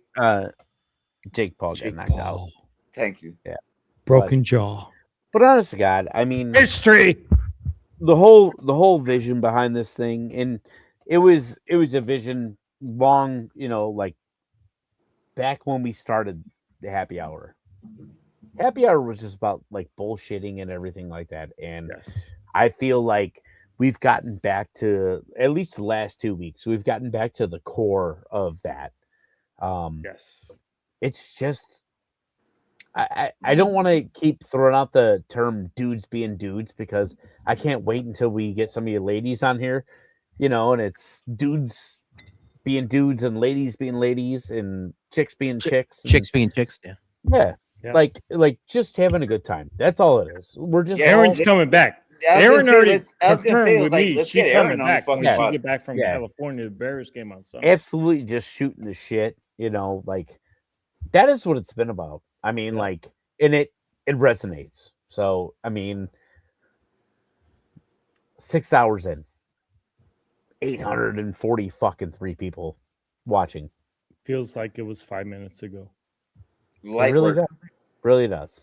But It's light that work when there's fantastic guys like y'all dude, to hold Likewise. conversations with. It's fantastic. likewise, dude. Thank you for the invite. No, dude, absolutely. It's the least I could do after fucking killing you in fantasy last week. Boom. Consolation prize. All right. Let's Sniper. talk. Let's Sniper. talk about the McRib off, because when's that happening? Yes. Yeah. So it's a. We got to figure it out. I don't know. We gotta, how long is it? we gotta how figure it long out. is the McRib run? It so has to I- happen soon. Yeah, it has to happen soon because McRibs are only around for a limited time. So I got to try and figure out something with Taco on that. I was hoping to do it tomorrow during the halftime of the Bears game, but I was unaware that the Hawks game got pushed back to 6. So it's going to be kind of a little dicey there, but we will figure out a time. I don't know. Maybe Taco's available Monday. And we might have to do it Monday, or we do something after Monday, like in the like maybe a New Year's Eve, or I'm not sorry, not a New Year's Eve, but like a somewhere in that range of New Year's Eve after New Year's Day, like happy hour. So Bro, It don't doesn't- make me. It doesn't Don't have to make be me live. go and get That's some recorded. fucking McRibs Dude, and that- put them in Tupperware and make them eat it. ain't gonna 'Cause lie, I'll do it. that third buzzball got me fucked. We can tell. Yeah, right. Yeah, we're gonna have to wait Yeah. till the McRib comes back again. Yeah. Yeah.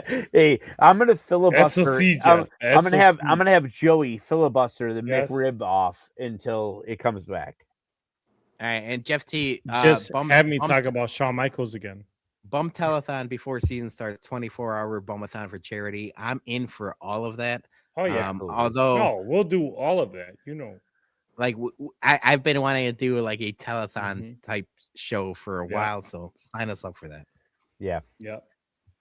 All right, Dougie, wrap us up. All right. Love you. Love your show. Peter's gonna hit the buttons, but I want to thank everybody for hanging around with us for 6 hours. We're so close to 600, 850 people, but we're not going to stick around. He's like, I want that 900. Right. 1,000. We're so close. But absolutely love everybody that was in the comments. Everything with this, it was a shit show. I'm out of here. I'm out. What a show. Way to go, Dougie. We'll be back on the Bumcast. Jose, talk about Boneheads and Brewskis real quick. You can find us on Tuesdays, Wednesdays around 6:30. It's really not as clean as the Bums, but go but Bears. It's funnier. It's funnier. I'll say that. It's funnier. Much Go funnier. Bears. Fuck the 49ers. Yeah. Fuck Luna. I'm about to crush Luna in the finals. Especially. Yeah, you know what? JT, I'm coming for that ass. There you go. Let's All right, crush. boys. Go All right. Bears. Let's Go Bears. Love y'all. Bye.